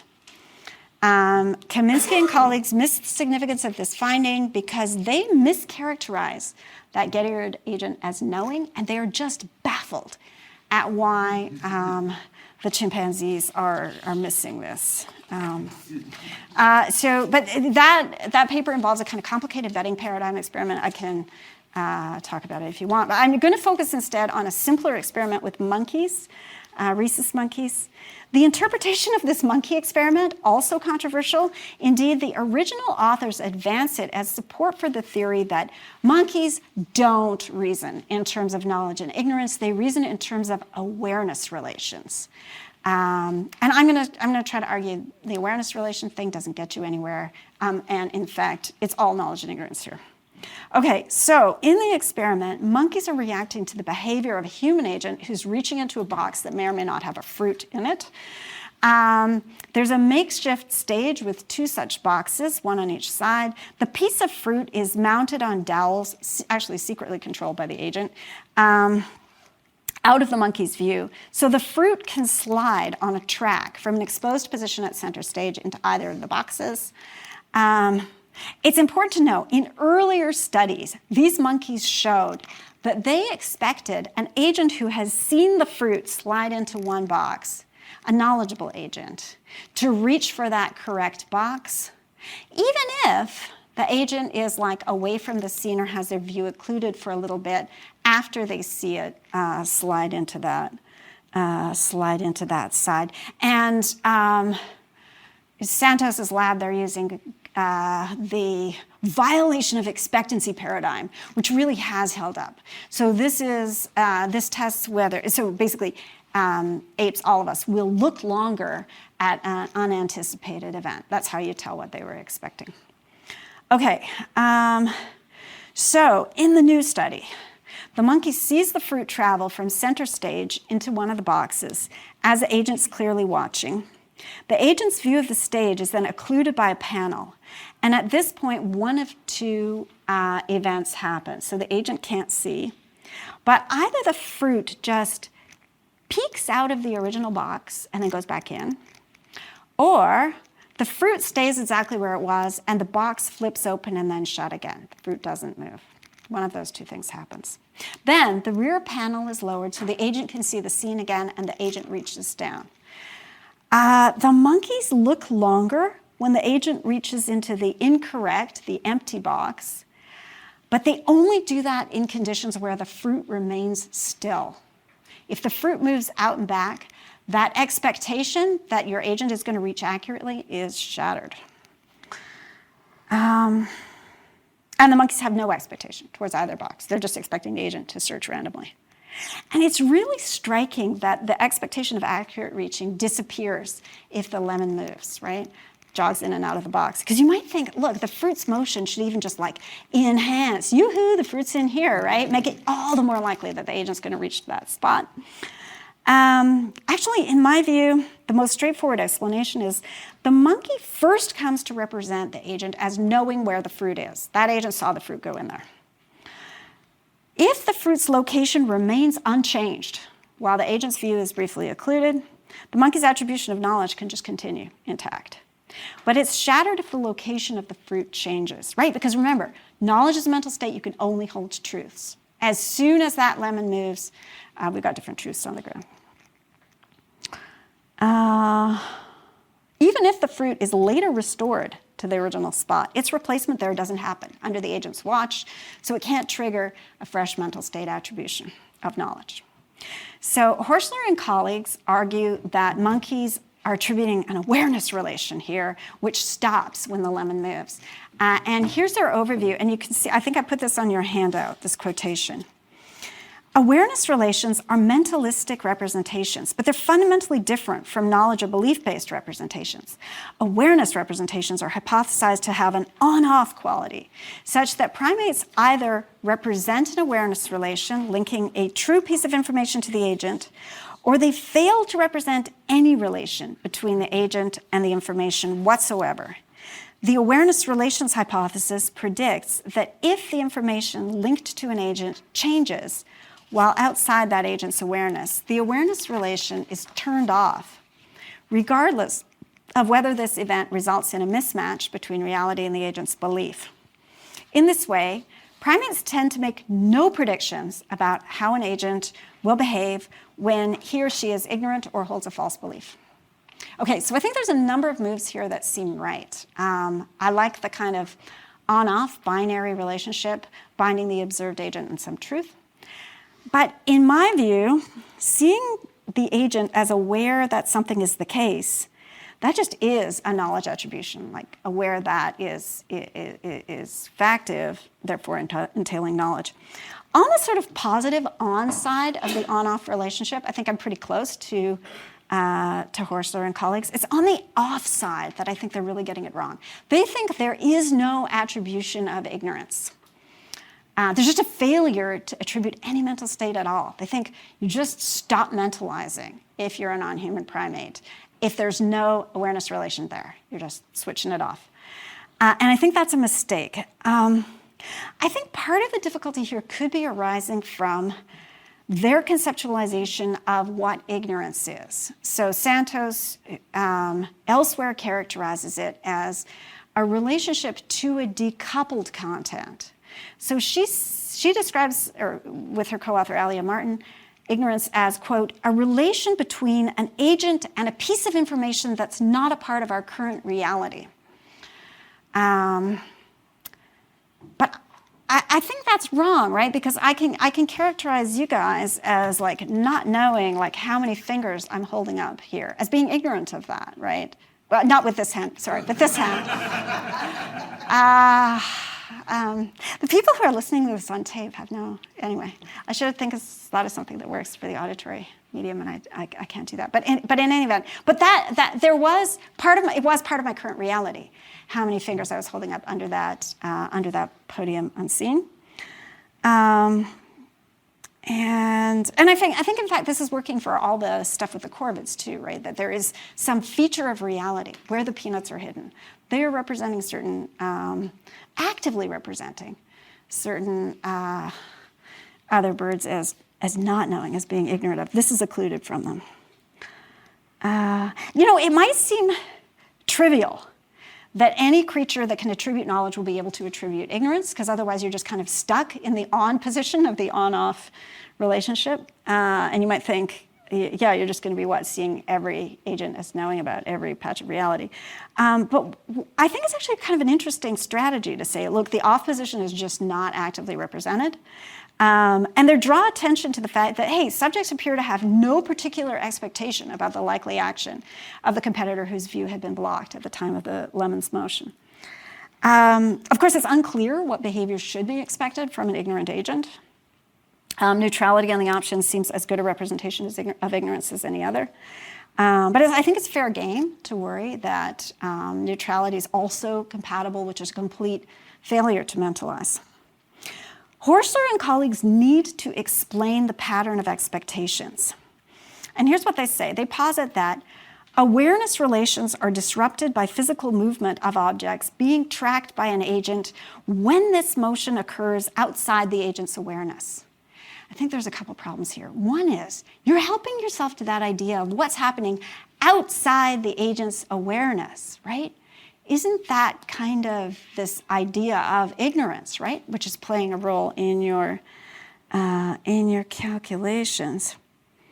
And also, these guys are just kind of hard coding that when things move, that shuts down your awareness relations. Who knows why? Here's their final move against explanations in terms of knowledge and ignorance. And it runs as follows. I think I put this on your handout. Quote, a subject who represented these events in terms of the agent's knowledge/ignorance should have expected the agent to reach correctly, regardless of whether the fruit or the box moved when the agent couldn't see, as in both cases, the agent maintained knowledge of the object's ultimate location. Instead, Monkey's conceptions of the agent's knowledge of the fruit's location appear to be disrupted or rendered null when the target object moves while out of the agent's view. So I agree, representations of the agent's knowledge got canceled by its movement. What's wrong is the suggestion that the agent actually maintained knowledge of the fruit's ultimate location during both versions of the crucial sequence. As soon as the lemon moves, the occluded agent doesn't know where it is, right? Loses knowledge of the current location of the thing. And therefore, in the absence of any reason to expect its replacement, the agent was also ignorant of its ultimate location. There could also be something about this ultimate location thing, which is a little bit out of line with what animals can represent in terms of the model of the here and now. Okay, the relationship between motion and loss of knowledge, that doesn't have to be posited as a brute fact. The way these guys are just positing, hey, it's just a brute fact about awareness relations that when things move, they drop. Given that knowledge is an attitude of a type one can hold only to truths, right? It's just following from the general characterization of knowledge. So I think this is a Gettier case in which the agent's true belief falls short of knowledge despite being subjectively indistinguishable from knowledge for that agent. And there's something like really intriguing here, especially for those who see mind reading as being about that agent-focused thing. What will those pesky agents do next? Because that get-eared agent and the knowing agent should be expected to behave exactly the same way.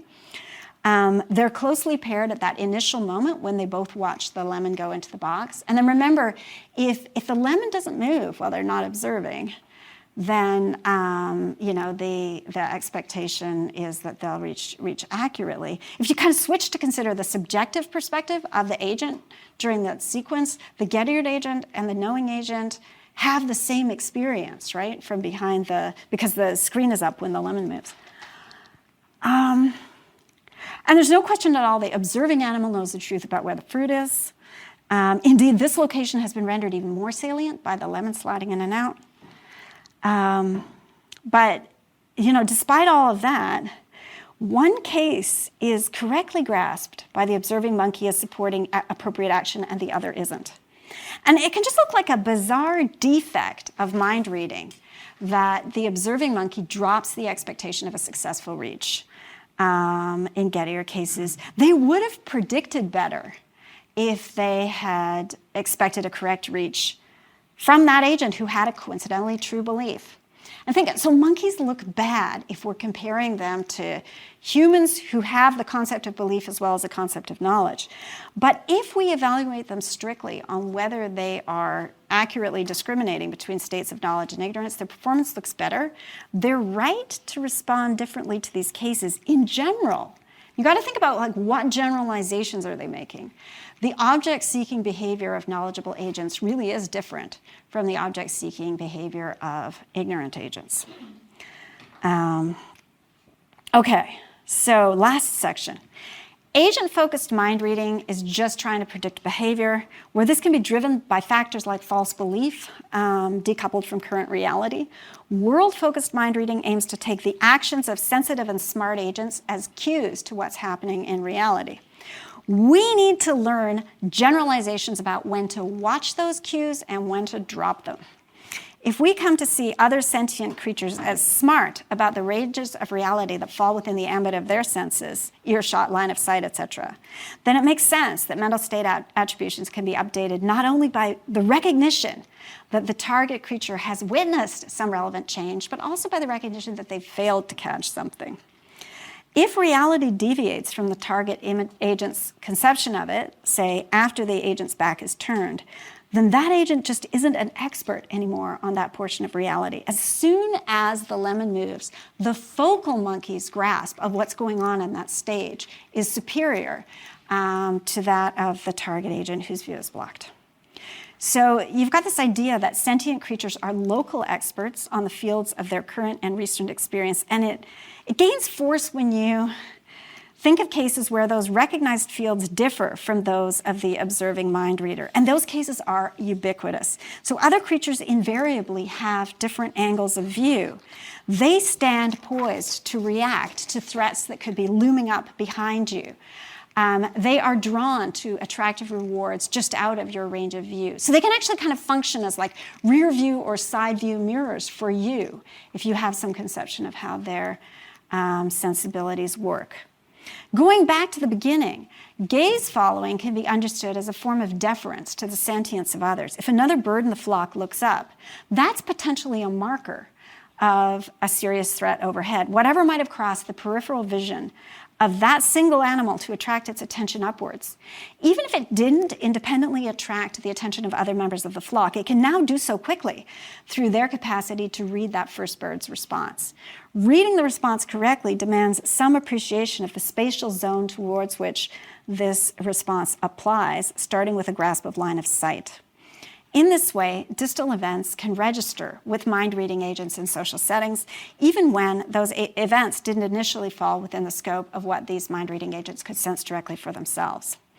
I think it's really easy to forget this side of mind reading in epistemology, where attributors who are invited to evaluate the mental state of the subject in the case typically have a God's eye perspective on the case. We know everything that the target agent does, and we know a bunch more things besides, like about the brain tumor and the mirrors and everything else. So we're looking down on the agent when we read a case in epistemology, typically. Even in mind-reading research, with the exception of some work on attributions of knowledge WH, like that container swap thing, researchers typically focus on the judgment of attributors who don't need to rely on the targets they're witnessing for clues to what's going on in the environment. This choice of epistemic context leaves the predicted actions of the observed agents as the only focus of experimental attention. The focal child who watches the unwitnessed transfer task always knows where the key object is. Even as the observed agent is fooled, epistemically, that focal child is looking down on the target agent throughout the sequence. But in ordinary life, the agents we encounter as peers typically know much that we do not, given their different angles of view and history of experience. And in fact, our encounters with them can be mutually informative exactly because of these discrepancies in our expertise. Because knowledge is factive, mind readers who can spot knowledge in other agents can deduce the state of the world from those agents' actions.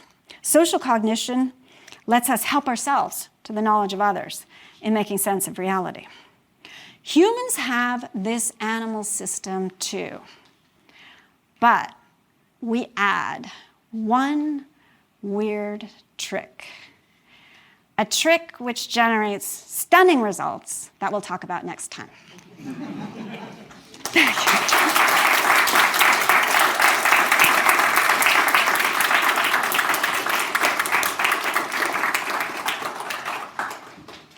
Very good. So the fourth lecture, distinctively human mind reading. Thank you very much, Ursula, and thanks again to all of you for coming out on a beautiful day for being outside and not being at a philosophy lecture. Okay, so all social animals learn about the world in the company of their fellows. Last time we saw that animals can exploit the learning of their fellow creatures, basically by having some kind of grasp of how this learning works. Some abilities that we classed under the heading mind reading. And we looked in particular at two types of mind reading, perceptual and epistemic. On the side of perception, abilities such as geometrical gaze following, where I'm looking at a facing animal and I register its shift of gaze as pertaining to something behind me, for example. That kind of ability enables you to use other animals, basically as like rear view mirrors or side view mirrors, reflecting patches of reality that are beyond your own personal immediate sensory field. On the epistemic side, competitive animals who are capable of distinguishing between knowledge and ignorance can expect expert behavior from knowledgeable competitors, and they can take advantage of ignorant ones. More generally, a creature who learns that another is knowledgeable can watch it and read its actions for cues about the zone of its knowledge, where these cues are a function not just of what the animal is currently sensing, but of something deeper, what it's learned over time about that patch of reality. And on the flip side of that, recognizing that a certain animal is ignorant of what's going on in an area, as we saw in those primate get-here cases, that enables you to switch off your attention to the cues of the animal about what's going on in that area. And we're going to see on Monday, it's actually going to turn out to be pretty important that we learn certain generalizations about knowledge and about ignorance somewhat separately, just as we learn certain generalizations about what people can see and about obstructions and barriers somewhat separately. We're going to combine those types of learning in a surprising way on Monday. But where are we now? Okay, the sort of core idea here is that mind reading enables selective social learning. It enables smart switching between following the cues of others and learning to think for and thinking for yourself. We recall from this time last week, I'm sure, that curiosity accelerates individual learning by motivating animals to seek out surprising experiences. We recall from Monday, or from the recap that I just gave, that social cognition accelerates individual learning by enabling animals to harvest some value from each other's current perceptions and stored knowledge.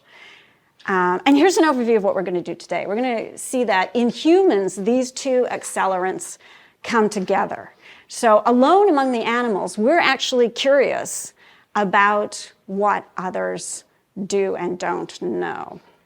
And in fact, we devote large portions of our waking lives to conversational interactions, have no obvious instrumental purpose, seem to be curiosity-driven, and those conversational explorations essentially test and refine our theories about what others know. So just as curiosity-driven spatial exploration enabled those rats to basically build a mental model of their spatial environment, so also curiosity-driven social interaction enables us to map out what others do and don't know. And as a result, in contrast to other animals that just make opportunistic use of each other's intelligence, we make deliberate and strategic use of it. We ask, we question, we inform. Matched with social partners who are doing the same thing, using us as we're using them, we can come to know about reality collegially, building common knowledge. Today I'm going to draw on research in developmental psychology and conversation analysis to explain how this becomes possible for us. Okay, so another of the things I was talking about last week, if we can remember back that far, was reinforcement learning, in which agents refine the policies guiding their action in light of reward feedback, whether that feedback is coming from the visceral satisfaction of honey or from the purely mental satisfaction of surprise. Patterns of reward lead to the formation of value functions, which represent the expected reward of an action in a given circumstance. Effective policies intersperse the pragmatic pursuit of reward on the basis of one's existing value function with some measure of exploration to discover undiscovered reward elsewhere, to update the value function. And we remember curiosity is basically qualitative guidance for exploration, making exploration more efficient. For our purposes today, it's going to be helpful to distinguish two types of reinforcement learning, and I direct your attention to our handout model, item 1 on our handout, model-free and model-based reinforcement learning. We have a little universe with a rat who has some choices to make in this maze. There's 3 choice points. S1, he could go right or left. S2, if he goes left, he gets cheese. If he goes right, he gets nothing. At state S3, both S2 and S3 being reached from S1. If he goes left, he gets water. If he goes right, he gets carrots. And there's a sense in which model-based reinforcement learning is sort of the easiest thing to talk about. There's this little diagram at the lower left there, and you see he's got a little tree of the various possibilities of action and the ultimate payoffs that they lead to. And you know, he could think strategically about what sequence of turns he should make if he's thirsty, that kind of thing. It can be very sort of taxing and cumbersome to work with enormous trees all the time. And most of the time when we're kind of, walking around and doing stuff, we are not doing that. We are not, identifying all the possible actions and all the possible choice points that lie ahead of us. That would be rather overwhelming. We're doing something that looks a lot more like that habitual behavior of model-free reinforcement learning. So if you run this maze many, many, many times when you're hungry and you prefer cheese to carrots, you're going to end up with the evaluation scheme that you're seeing in that little zone there. Basically what happens is when you're hungry in state 1, turning left is just represented as having a value of 4. Turning right is having a value of 3. You're going to be inclined to turn left. That cached value is actually representing basically like what's the best thing that could happen if I go along that way. And so since the value of turning left is sort of cached at the point of decision, you don't have to be thinking ahead, right?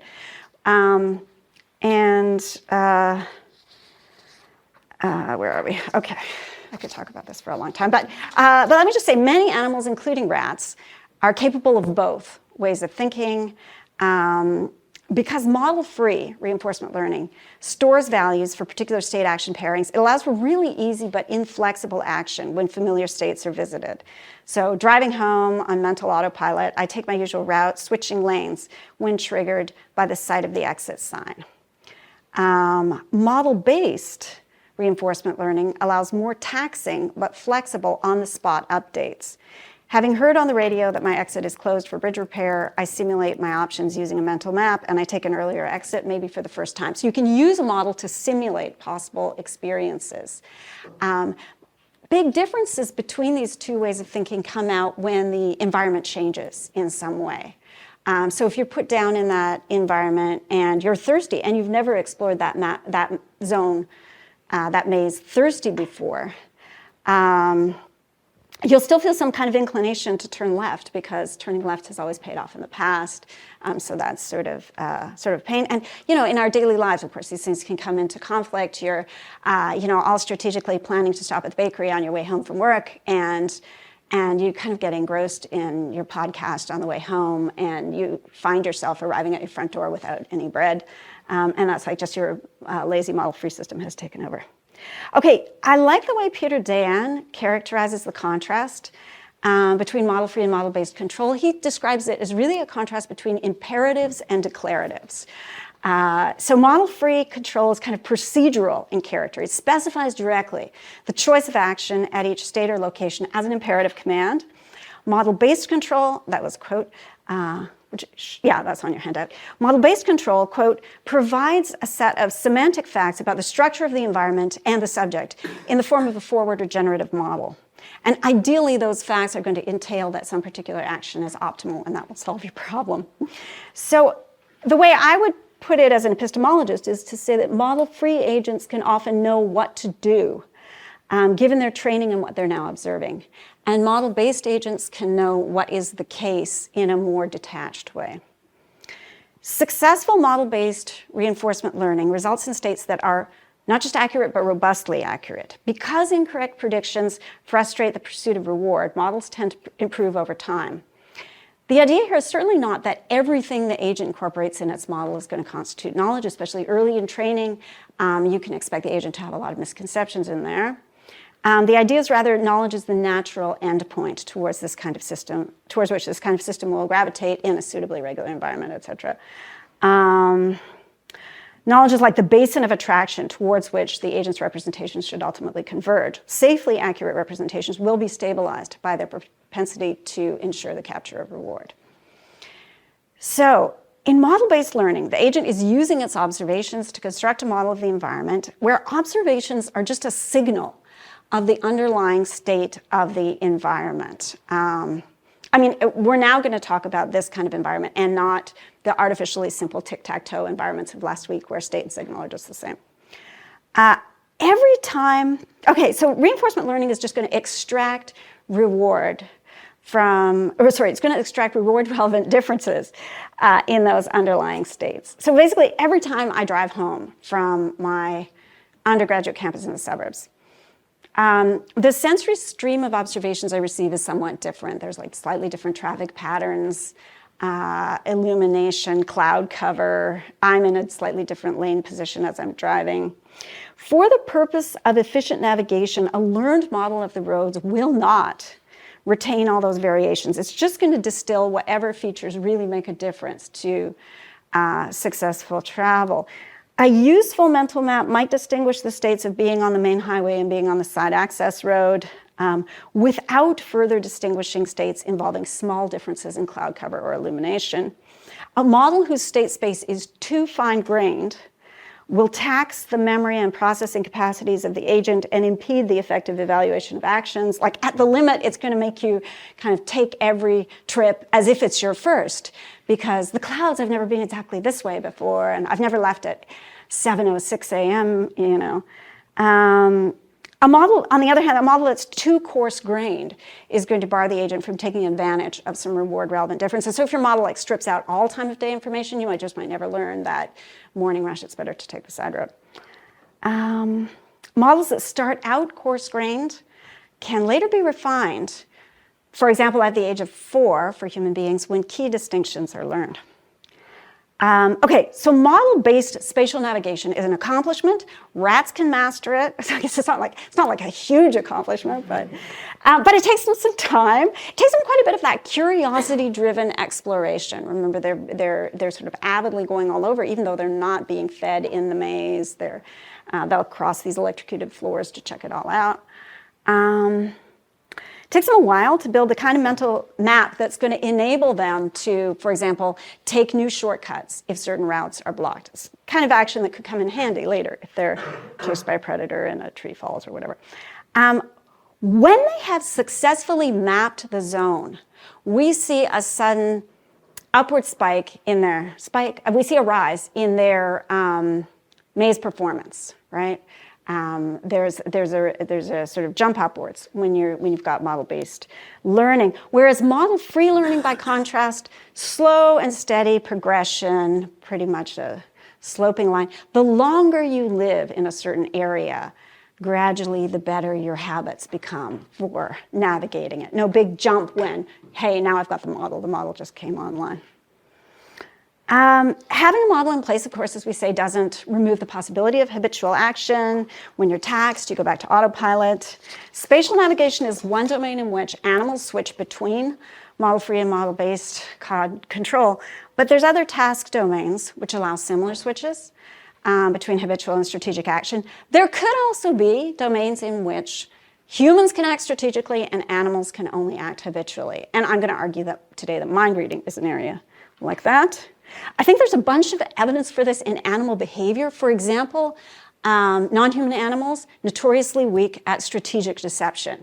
They have all kinds of functional deception, right, with their camouflage and their weird broken wing displays and so on. But those seem to be sort of hardwired. There's no good evidence. So this is in Martin and Santos' paper, which I think is actually from last time. They say the tactical deception literature, at least to date, has no evidence that primates attempt to mislead competitors by actively giving them false information, by inculcating a false belief. So that's, I think, one sign they're not doing model-based mentalizing.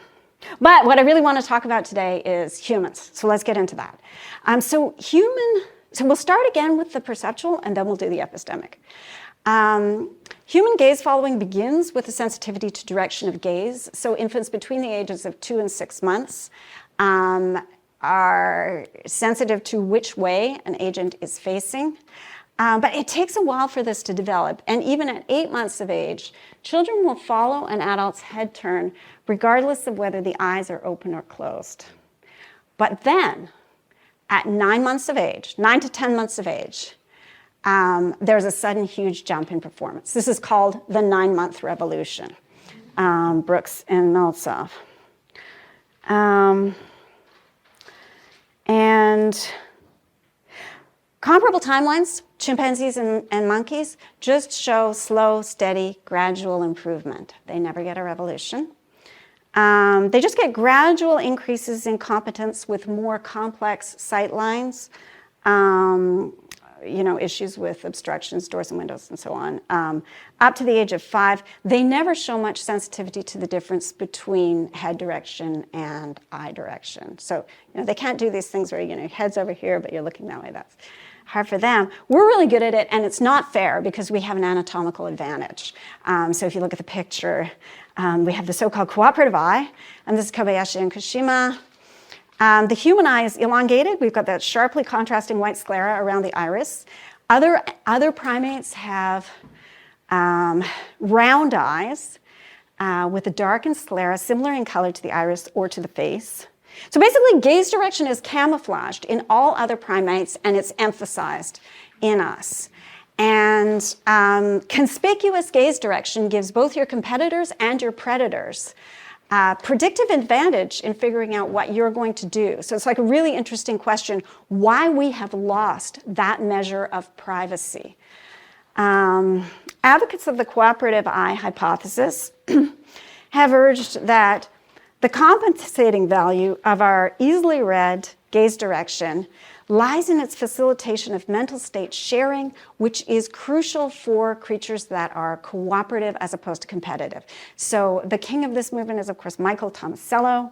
And there's a quote from him on this point on your handout. He says, quote, "Whereas during competition, individuals read the minds of their competitors against the competitor's will." You know, you want poker face, right, if you're competing.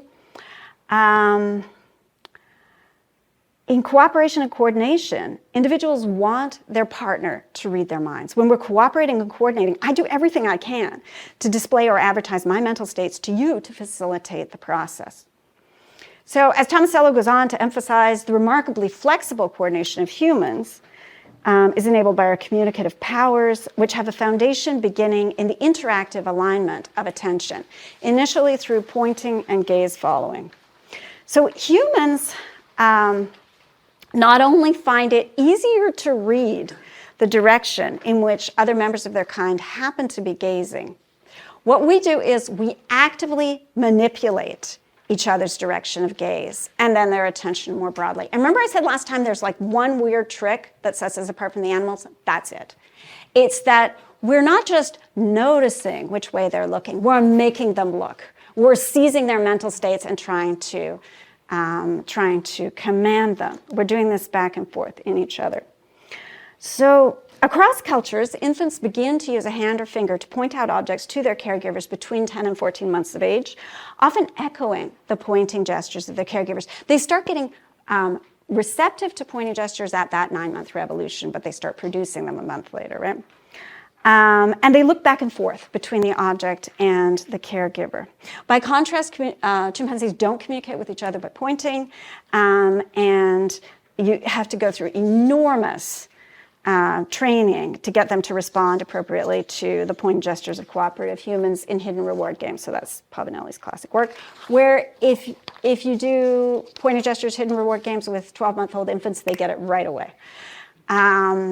There are domesticated animals, including goats and dogs, that respond to pointing cues. Dogs actually can even enlist the help of a human owner by alternating gaze at the object they want and the owner, right? But they're missing a key part of human information sharing. So in dogs, the alternation of gaze, that actually seems to be a learned behavior instrumental to the attainment of a reward, right? So it could just be like moving around. They've discovered, oh, I can get him to do this, do that. Actually, alternatively, some people think this is McCloskey, think it could just manifest sort of learned expectations about what will happen, with the dog repeatedly looking back at the owner to see whether he's started to move yet towards giving it the reward. Key, there's no evidence that the gaze alteration diminishes if the human looks in the right direction. The dog's goal throughout is just to be given the food reward, not to enter into that state of shared attention. And for humans, entering into a state of shared attention, even if it doesn't result in getting a sausage, that's rewarding in itself. We interactively align our attention on objects without any clear ulterior motives. So just for one illustration, we can look at this cross-cultural study of infant pointing behavior. This is run by Ulf Laskowski and colleagues. And they're working with children around the 1-year mark from really different communities. So they've got rural children from a subsistence farming community in Papua New Guinea. They have kids from downtown daycare in Kyoto, Japan. They have some children from an industrial community in Atlantic Canada. And it's the world's simplest study. They just leave infant and caregiver dyads alone in a room with stuff in it for 5 minutes. That's basically it. I mean, they told them at the end, just put the stuff back. Don't take it with you. That's basically all they did. They did not make any mention of pointing in their instructions. But video recordings showed infants and caregivers of all surveyed cultures pointing items out to each other. Where am I? A gesture is, and if you think, oh yeah, I've been with a toddler, they're grabby, right? It's not like that, because a gesture only gets coded as a point if it's accompanied by a corresponding look, and only if it was not part of an act of touching or grasping an object or an attempt to do so. Across cultures, researchers found enough turn-taking and pointing, that is, there's a leading point, following point to the same object, to suggest what they called, quote, a conversation-like structure in prelinguistic gestural communication. So gazing and ostension anchor participants in the real world. You can only see or point to something that's publicly present. Agents who are actively pointing things out to each other gain direct feedback for their models of who can see what, of what's visible for others. And that's feedback that's unavailable for animals who are just like passively watching each other look at things and respond to things, and animals that are not intervening on states of sight. They're just observing them. Okay. Patterns of showing and sharing reactions to an object seem to be unique to humans, but other primates come tantalizingly close. So chimpanzee infant caregiver dyads do engage in mutual gaze with each other. And we know from last time chimpanzees are capable of gaze following. They just don't integrate those behaviors. You don't see patterns of triadic engagement between agents and a shared object. And they actually just also fail to respond to human trainers' repeated efforts to spark that kind of interaction. A chimpanzee will move into another's field of view or provoke another to look at him, but he won't provoke another to look at some third object. Apes communicate in two ways, through vocalizations like alarm calls, which seem to be typically involuntary, and through manual gestures, right? The manual gestures are directed and controlled. They're under agency. Elizabeth Warren and colleagues have noted that apes use attention-getting moves prior to their deliberate gestures, down to like poking the other guy with a stick, in fact. But and that's to like ensure that the gesture gets seen. This is getting really close to showing behavior. So with joint attention, you can initiate it by pointing at an object. You can initiate it also with holding out the object for the other person to look at. And it seems like, poking someone to show them your gesture, that's getting really close to the hold-out gesture kind of structure. I'm going to say one way in which I think it falls short is that ape gestures are all imperatives. They're not declaratives. So there's a sense in which, like, poking someone and then showing them your gesture, right, that is so procedural. It's like you see the stimulus, you do this thing. It's trying to manipulate or control what they do, right? As opposed to the holdout gesture, which seems to be eliciting a reaction. I want to know what you think of this, right? It's a manipulation of attention, sure, but it's got the function of better controlling the witnessing animal's behavior rather than cooperatively supplying it with information. So I don't know what you think, but I think when I look at these stimuli from the Laskowski study, I'm saying, don't those look like the kind of stimuli that engage the attention of curious animals, right? They've got that kind of novelty, the feather boa, the balloon, the flashing lights. We recall from last week, curious animals experience reward for surprising events, where an event is surprising when it runs contrary to expectation. It can't just be novel, it's got to be you have some expectations which are violated. Because basic animal mechanisms for learning are prediction error correction mechanisms, we learn when our expectations are violated. The active prediction error seeking forces of curiosity are really kind of grinding against those prediction error correction forces of learning in a constructively adversarial fashion to accelerate knowledge gain in the solo animal. So basically, like, the curious animal is strengthening its world model by challenging it. What's unique about humans, I feel like I have to look at Nick Shea as I say this. What's unique about humans, Nick, as you know, is that we share our curiosity with each other. So it's not just that we register private surprise at a novel item, which chimpanzee will do as well. We vocalize our surprise overtly. Oh, right? Other animals aren't doing that. So basically, you can double your fun with a surprising item that you've seen by drawing it to the attention of another and watching their reaction.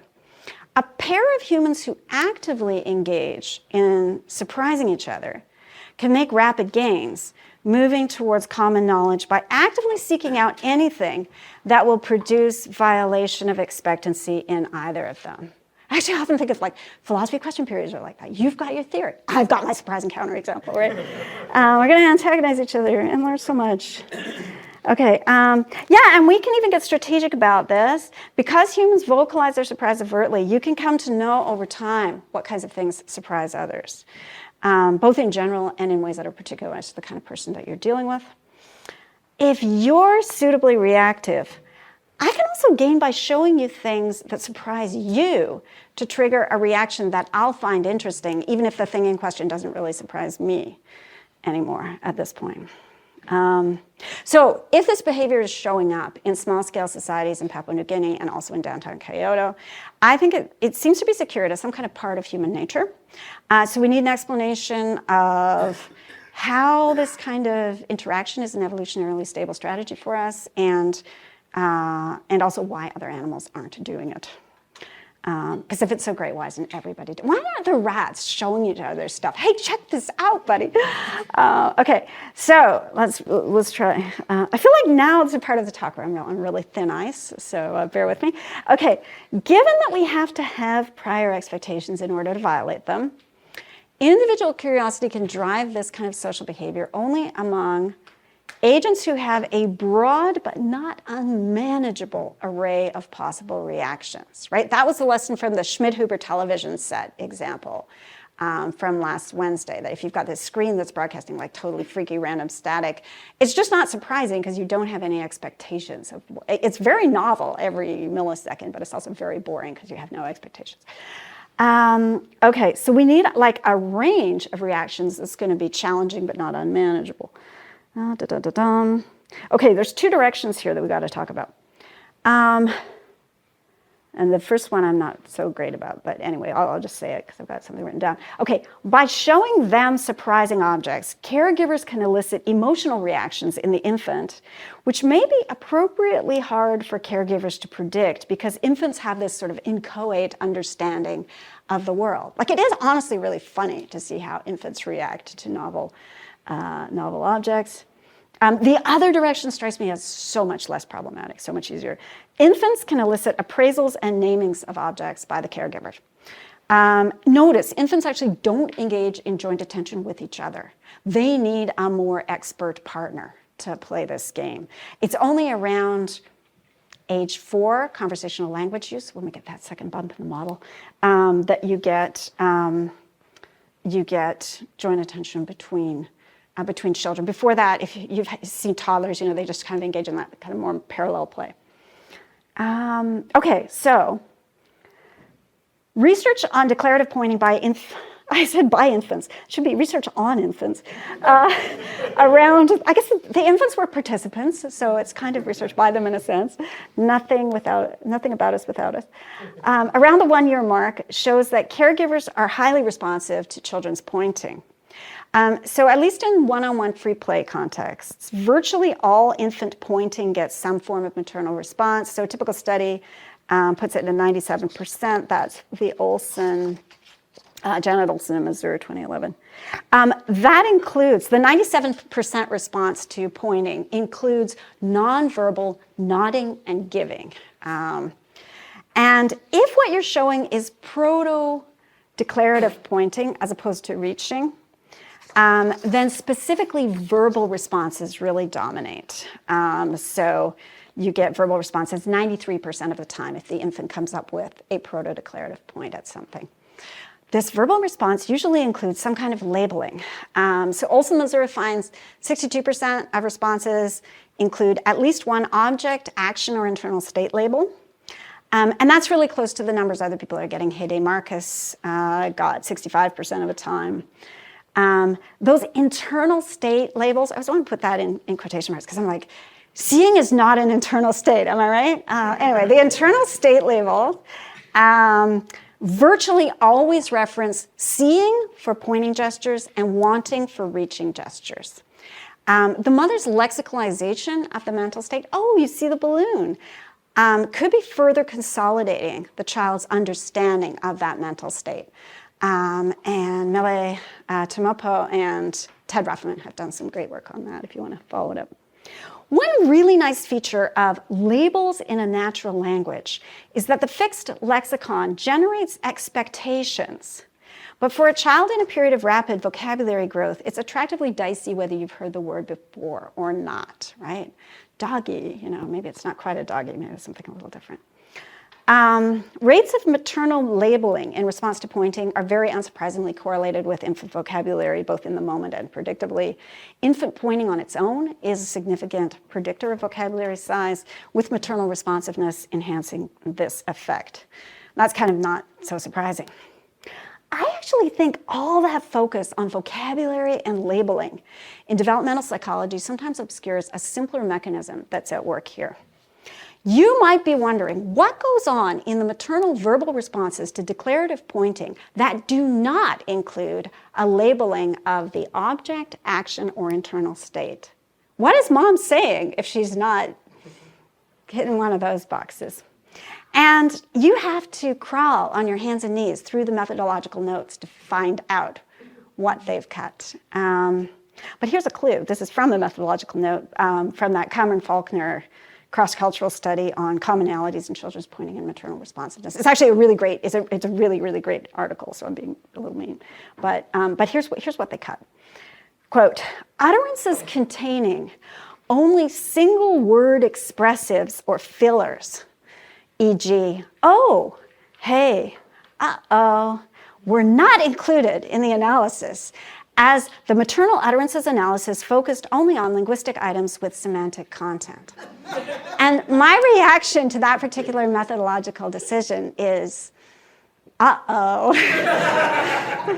Because the decision to strip out oh, it's pretty dismaying for our purposes because that's the default expression of surprise in English. It's very heavily used. It shows up more than once a minute in adult conversation. That's that big new Candor corpus, the Reese 2023. To the best of my knowledge, there's still no work on developmental psychology on the use of O in infant caregiver interaction. I tried to get something started before the pandemic. I'll do it now. But over in sociology, researchers in conversation analysis take it to be a marker of epistemic change of state. And its most common conversationally used signals knowledge gain. That's a function first clearly identified by sociologist John Heritage. We'll be looking at that work a little more after we examine the second big jump in mind reading competence, which happens, and this is something that sets us apart from other animals. This happens at about 4 years of age when children get the capacity for belief attribution. And humans are distinct in this, right? Other primates treat any state short of knowledge as undifferentiated ignorance. Humans recognize meaningful distinctions between those who are mistaken, those who are coincidentally right, those who haven't formed any opinion. The mature human capacity to attribute belief affords remarkable advantages in predicting behavior as well as enabling specifically human forms of social interaction, including strategic deception, argumentative persuasion.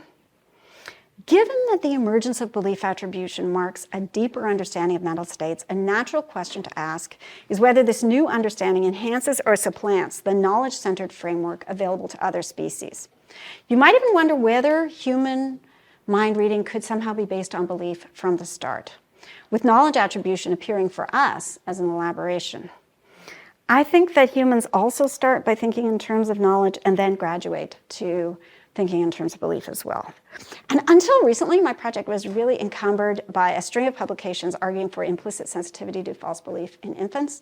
But I'm just going to set that aside because I think it's increasingly clear that that work is really not replicating. Happy to talk about it in question period if you feel otherwise. If we look at the main sequence of milestone tasks extracted from several decades of developmental research, led above all by Henry Wellman, we can find a clear progression, which starts with goals and desires. So already 18-month-old toddlers can show they recognize the desires of target agents when those desires are different from their own. They have different goals. After that comes the so-called diverse belief task, which actually does not get the child to infer that agents have diverse beliefs. It's a very misleading label. If you want an argument that children pass that task without doing any belief reasoning whatsoever, I recommend Mind Reading and Conversation by Evan Westra and myself, 2021. You can look at what's wrong with the task. There's a really robust progression from passing the knowledge access task, this is ages 3 and 4, to passing the false belief task about a year later, when belief reasoning really begins. So between 3 and 4 years of age, children can make accurate judgments of ignorance or lack of knowledge. For example, when they see that an agent is deceived, but they're unable to express the particular false belief that the deceived agent will have, unable to predict what that agent will do. And across cultures, children do not systematically pass the explicit false belief task until ages 4 to 5, and that is an extremely robust result. Hundreds of studies, thousands of participants. There's various versions of the knowledge access task. So some ask about pairs of agents, one of whom lifts or kicks a container while the other actually looks inside, with full marks awarded if knowledge is attributed only to the one who has seen inside. Explicit false belief tasks also have a great variety of forms, including the unexpected transfer task that we talked about last time, and also the unexpected contents task, where you have a familiar container, in this country perhaps a Smarties tube. You still get Smarties in tubes here, yeah? And it may have the Smarties removed and paper clips placed inside. And it's a remarkably difficult task for younger children. They struggle even to report their own prior false belief in situations where they themselves have just been deceived. They don't answer randomly. They tend to over-attribute knowledge to others and to their past selves. They report that the deceived child will give the right answer about the hidden contents. But, a naive child walking into the room will say that there's paper clips in this container. The transition from failing it to passing it, failing it at 3, passing it at 5, really robust result. But as with last time, you might wonder, look, is the problem with the task really a problem about belief representation as such, or is it a problem with falsity? Because it's now that you know that there's paper clips in the tube, it could just be hard for you to project to another a picture of the world which differs from the way in which you know that the world actually is. Because you have to kind of quarantine that representation of how the world is not alongside your representation of how it is, and that's, there's executive demands in doing that. So once again, Gettier cases to the rescue, right? Because there you've got accidentally true belief without knowledge. And William Fabricius and colleagues have explored a number of cases of this type. And so I think if children can explain and predict the behavior of knowledgeable agents, but not the behavior of those who have accidentally true beliefs, that's evidence that belief as such is hard to represent. So in Fabricius's Gettier version of the unexpected contents task, the experimenter shows the child a familiar brand name candy package. He's American, so he uses M&Ms, and asks the child to say what it contains. The child is then shown that the package contains not the expected candy, but very disappointingly, a pencil. However, and this is the key twist, the experimenter then removes the pencil in front of the child and fills the bag with the appropriate brand of candy. The child is then asked the following questions. What did we put inside the bag? What was in the bag first? Those are the controls. And then the story. And virtually all children pass those controls. I have a friend waiting outside the room. It's Elmo. He hasn't seen inside this bag. When he first looks at the bag, before he opens it, will he think there are M&Ms or a pencil inside? And then the follow-up, why will Elmo think that? So there's a very interesting developmental pattern in responses to that belief question. So the youngest children in the study generally answer accurately and say that Elmo will say there's candy in the bag. Performance worsens by 4.5 years of age. They're worse than chance, and it doesn't get back up to ceiling until they're 6 years old. And the performance dip is really weird because why is it so hard for kids to report that Elmo will say there's candy in a bag which has M&Ms all over the outside and candy inside it, right? And the child herself has just said that there's candy in there. Okay. I think the results only make sense if you look at the answers that the children give to that justification question. Why will Elmo say that? So the youngest children largely ventured what Joseph Perner calls reality reasoning when they're asked why Elmo thinks what he does. So they often reply in terms of the hidden state of the world, specifically why will Elmo think that? He'll think that because there's M&Ms inside, or sometimes they would say he'll think that because he wants them. So they're thinking about like kind of the goals of of Elmo and the reality that's there. I think you also see in those responses some big over attribution of knowledge, which is something you're getting from that earlier age group.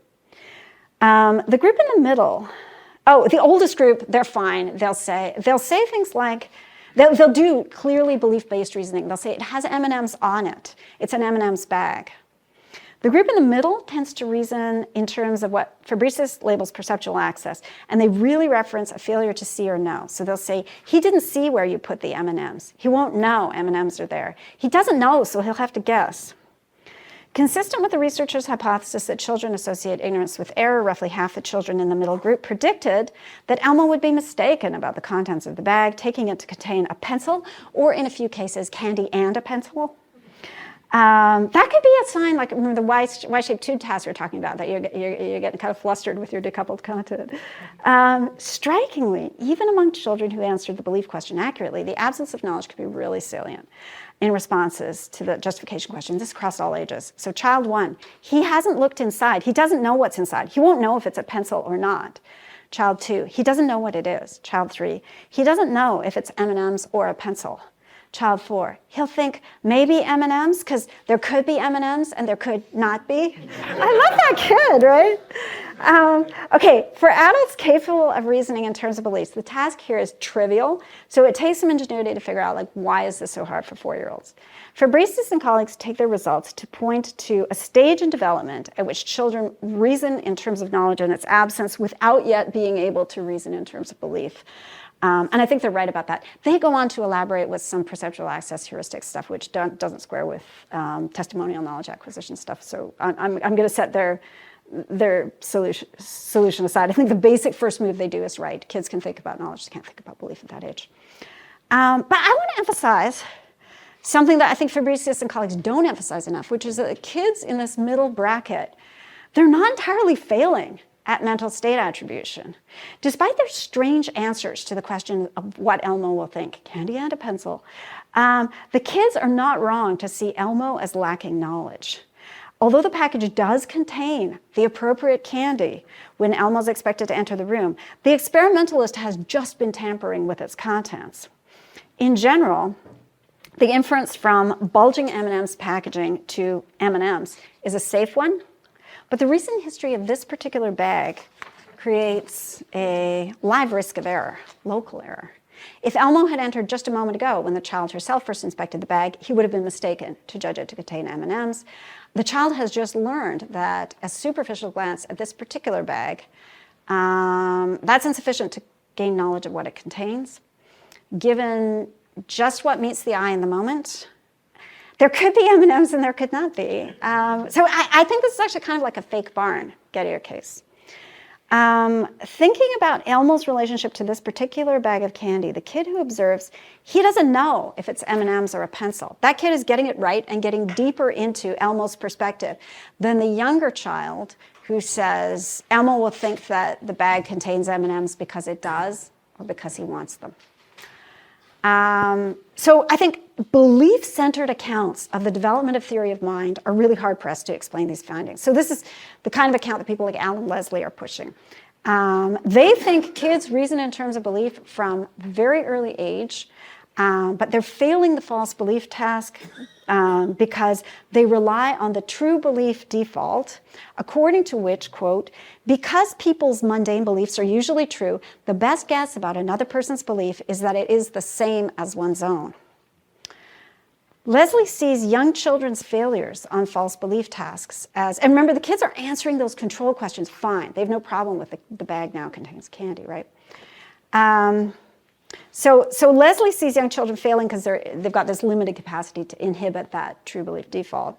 But the Gettier cases don't require any such inhibition, so it's hard for such a view to explain why they're difficult. The tasks actually even underscore the relevant fact, the relevant truth. And so these cases really look like a problem for people who think it's belief all the way down. A final line of objection to belief-centered views comes from children's early competence in evaluating agents who are better positioned than they are.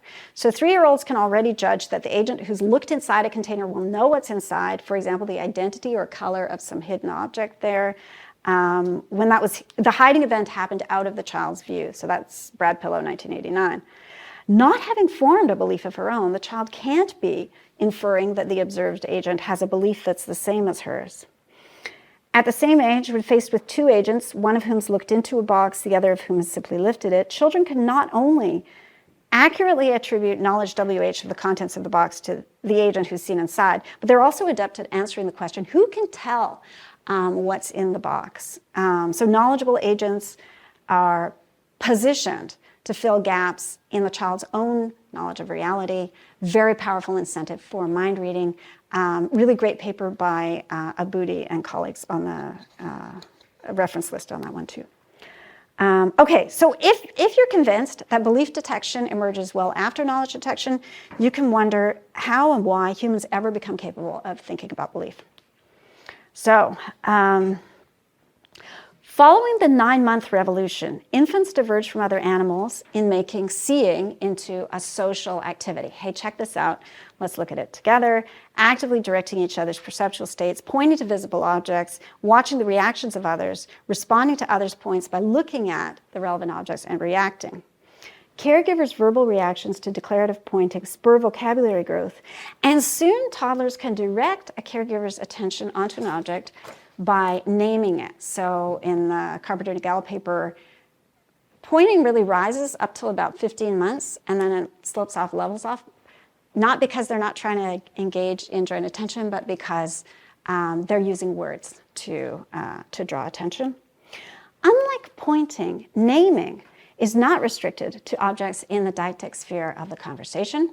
The emergence of language creates the possibility of directing attention to past, future, and hypothetical objects and events.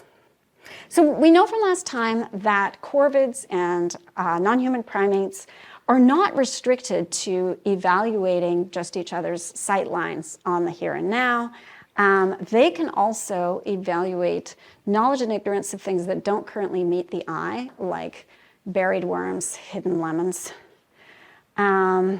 However, just as their knowledge of seeing is acquired strictly from passive observation and not by active intervention, so also their knowledge of knowledge. By contrast, humans ask and inform each other deliberately, and as a function of this interactive conversational engagement, we take the next big step away from other animals. Knowing becomes a social activity for us. So we know things together in common knowledge, just as we see things together in joint attention. I need water.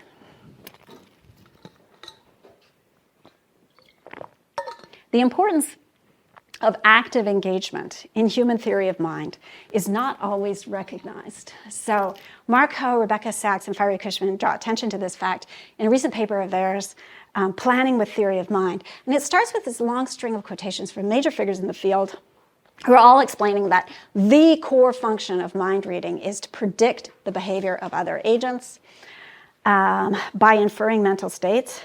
However, Ho and colleagues object, quote, "This is like saying that a theory of cooking is useful mostly for guessing what's coming out of the kitchen. Theories are useful not only for passively predicting the future, but also for actively planning to change it. Just as we can plan and cook a meal, we can use theory of mind to plan to change other people's actions and feelings by intervening on their perceptions, beliefs, and desires." So they propose that in humans, theory of mind is a unified causal model. The bulk of their paper is devoted to showing how only such a model would be sufficient both to guide action, unlike non-causal predictive models formed by association, and also to issue predictions, unlike model-free habitual responding, of the type that maybe we're seeing in that northern bald ibis's gaze alignment movement. They're really focused on the end result in that paper, but I want to focus on what's necessary for the development of the model. So just as curious agents can gain by showing an object to others and seeing their reactions, they can also gain by telling others something and hearing their reactions. So when we are conversing out of curiosity rather than for some instrumental purpose, and I'm just going to be really clear, I grant we have conversations for instrumental purposes. I have worked as a cashier. But when I'm conversing out of curiosity, which I would rarely get to do as a cashier, I will be motivated to tell you something surprising. That is, something you don't already know, to get more of a reaction from you. You will never guess this thing I heard them say. Okay. This brings us back to conversation analysis, which we touched on briefly earlier in connection with the theory that O is the most common signal of knowledge gain. This makes sense in the context of our larger picture, where surprise as a violation of expectation is a proxy for knowledge gain because we learn from expectancy violation. This is not to say that what makes you say, oh, has to be shocking. You can be like 50-50 on whether the bathroom is down the hall to the left or the right. And after asking for directions, you still acknowledge the reply with, oh, thanks. That's called the sequence closing use of O, and it functions as a receipt for information received. We are the only animal that does that. We're the only animal that issues receipts for information received. And in lecture 6, we're going to try to crack into common knowledge harder, and we'll look at more stuff in conversation analysis. Okay, O is part of the back channel of communication. It's part of this set of responsive utterances instinctively produced by an addressee without taking over the turn of talk. We produce these responses without typically having reflective awareness of their function. And to get a sharper sense of that function, it's instructive to think of contexts in which O is not used.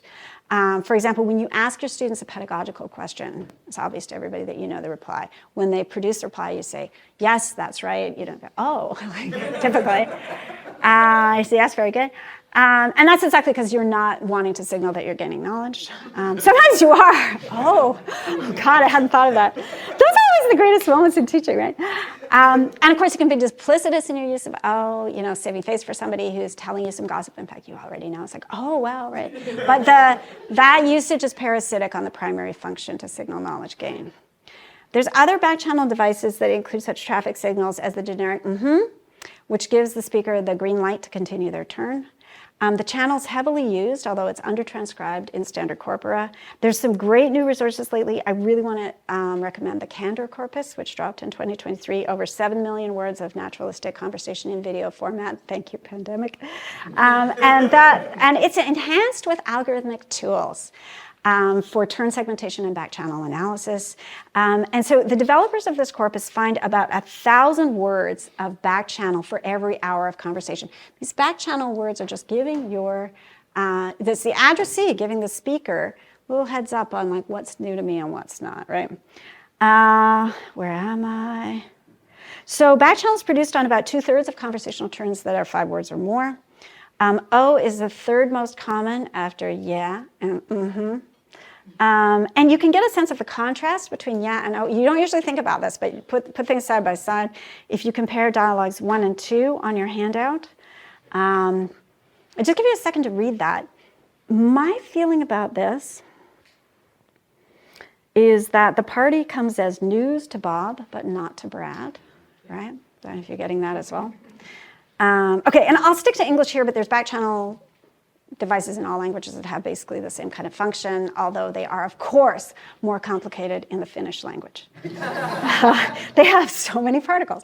We do a lot of work with prosodic lamination. Oh, in Finnish you'd have whatever. Anyway, I've suggested that we actively tell our addressees what they don't already know as a device to get more of a reaction from them for the satisfaction of our own curiosity. Of course, there's a lot more going on in conversational dynamics, not least some reciprocity-related motivation to interest and to be interested. And there's great cross-cultural work on that in Vittorio Tantucci's work. We also converse for instrumental purposes, but the curiosity-driven model of conversation does so much to explain otherwise puzzling aspects of human language use. So think of how much time every day you spend in language activities, including watching Netflix, We spend a great deal of time talking to each other. It's been estimated at a third of our waking hours are spent in conversation, and we're producing roughly 16,000 words a day on an average day, and it's not obvious what we gain from this. Like Tomasello, well, I mean, in my case, sure, but no, Tomasello has argued, look, the evolutionary value of language is that it enables us to coordinate our actions and so on. And it's like, yeah, that's great, but very little conversational time is taken up with practical plans. The average human vocabulary also needlessly large, outrageously large for mundane practical coordination of activities. And that's something he should be concerned to explain because it's a burden to rack it all up. Vows of silence are incredibly rare, right? And I think Jean-Louis Dessalles' work on this I find extremely interesting. His positive theory is very, very strange, but all his negative remarks against other theories I think work very well. And so a lot of sort of social signaling theories of why we engage in so much conversation don't give you the right predictions about how widespread communication is and how inconsequential our gossip is. And Dessalles is also very good at pointing out we tend to focus on abnormal or surprising events even when you're having those conversations about the weather. It's like, oh, it's exceptionally fine for this time of year or something to do that. Anything with the potential to surprise. Okay, so just as curiosity-driven, oh my God, sorry, don't worry, I don't have too much left. Just as curiosity-driven spatial exploration, in rats, for example, supports the development of model-based spatial navigation, so also curiosity-driven conversation exploration supports the development of a model of what others do and don't know. The model can be used for strategic purposes later, if you need to find something out or if you need to persuade somebody. An interesting feature of model-based cognition is that models can be inverted.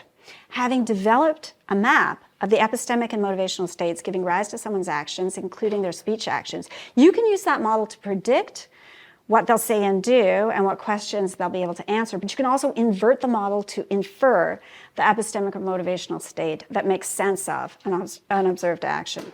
So this idea that theory of mind is basically inverse reinforcement learning, that is Julian Jara-Ettinger, although he has some reservations about the fact that most IRL approaches are using probability distributions to model belief, and he thinks that's not particularly compatible with human mentalizing.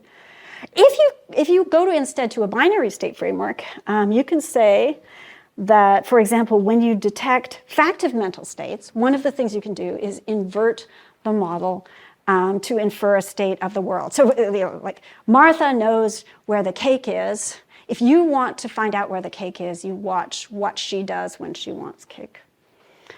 So we recall that models can be used to generate simulated experience. For example, when you're weighing your choices of how to get home on hearing about a roadblock. Accordingly, we can simulate the experience that would make sense of someone's otherwise puzzling action. Why are they reaching into that empty container? That would make sense if he knew that the reward were located there. And because you can invert the model, you can see or simulate that experience. You can see him as believing that this is the case. So this simulated experience, you're using your model to simulate the experience, that's decoupled content. And it's distinct from our primary representation of reality. It's simulated off the model.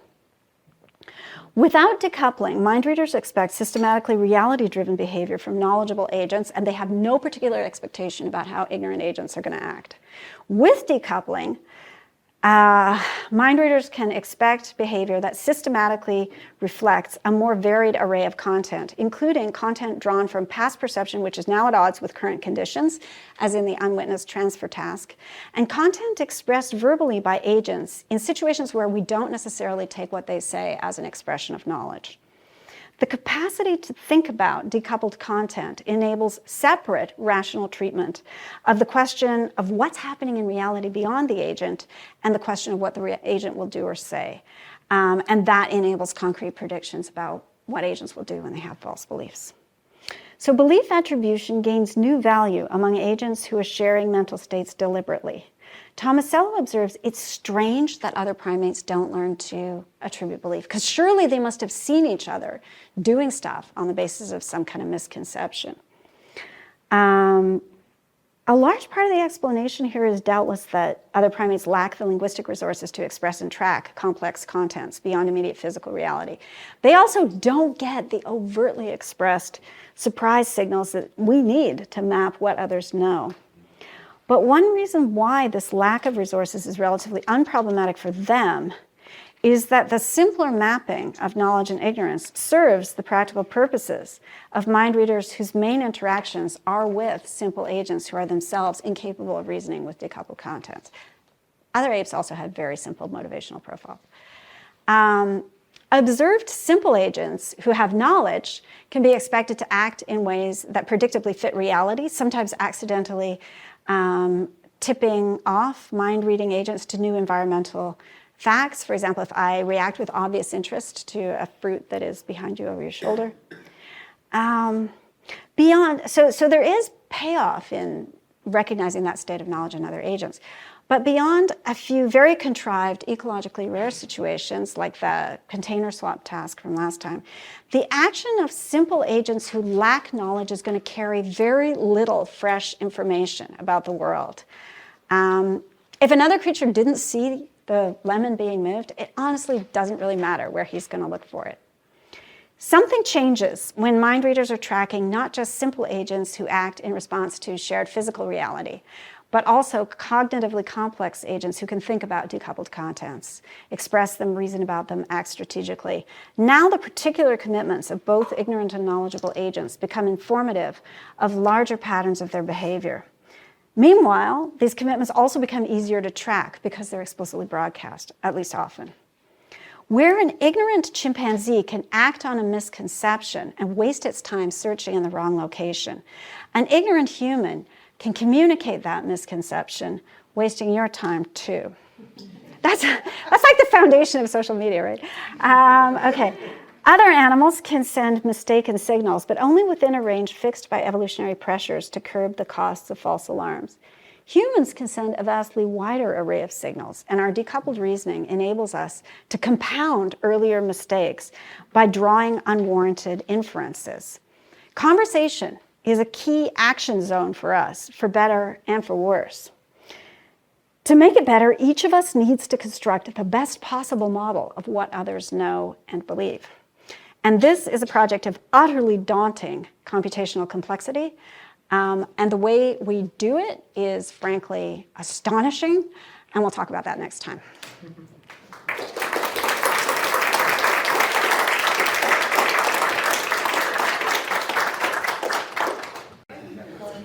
Great, so thank you for coming to this 5th lecture on knowledge possession and knowledge transmission. Thank you, Ursula. In the series so far, we've been searching for a better understanding of our natural abilities to detect the presence and absence of knowledge. I proudly define knowledge in the classical Nyaya way as a state of mind that never deviates from its object, as Vakapastri Mishra puts it, or as the most general factive mental state, as our latter-day Nyayaka Tim Williamson would have it. In either formulation, knowledge is necessarily restricted to true contents as a function of the type of mental state it is. Now that might make it sound like only pure logic and mathematics could be known, say through pure deductive reasoning. But I argued in lecture 2 that ordinary reinforcement learning allows the attainment of knowledge in this sense. Empirical knowledge emerges through an ongoing interaction between agents and their environment, an interaction of a type that selectively stabilizes safely accurate representations. The acquisition of this kind of knowledge is accelerated in curious animals like us because we experience reward for surprise or expectancy violation, which drives us to challenge and therefore strengthen our existing models of reality. Last week, we looked at the animal foundations of our capacity to detect knowledge, starting with a sensitivity to sight lines and moving up to epistemic states, with a focus on animals that need to distinguish between knowledgeable and ignorant competitors. Animals like ravens and chimpanzees learn about the world in part by watching each other's reactions to it, selectively taking cues from fellow creatures who are knowledgeable on points of interest. Humans go a step further. We don't just watch what others can see, we actively show them things, we tell them things. Because we intervene on the mental states of others, we build a model of what they sense and know. Unlike other animals, we explore the minds of others curiously in interactive conversation. With a model in hand, we can harvest other people's knowledge strategically by asking them questions. We can also surprise others by telling them things they didn't already know. In this way, our species actively shares the work of finding out about reality. And today, we'll dig deeper into the powers of mind reading that make this possible.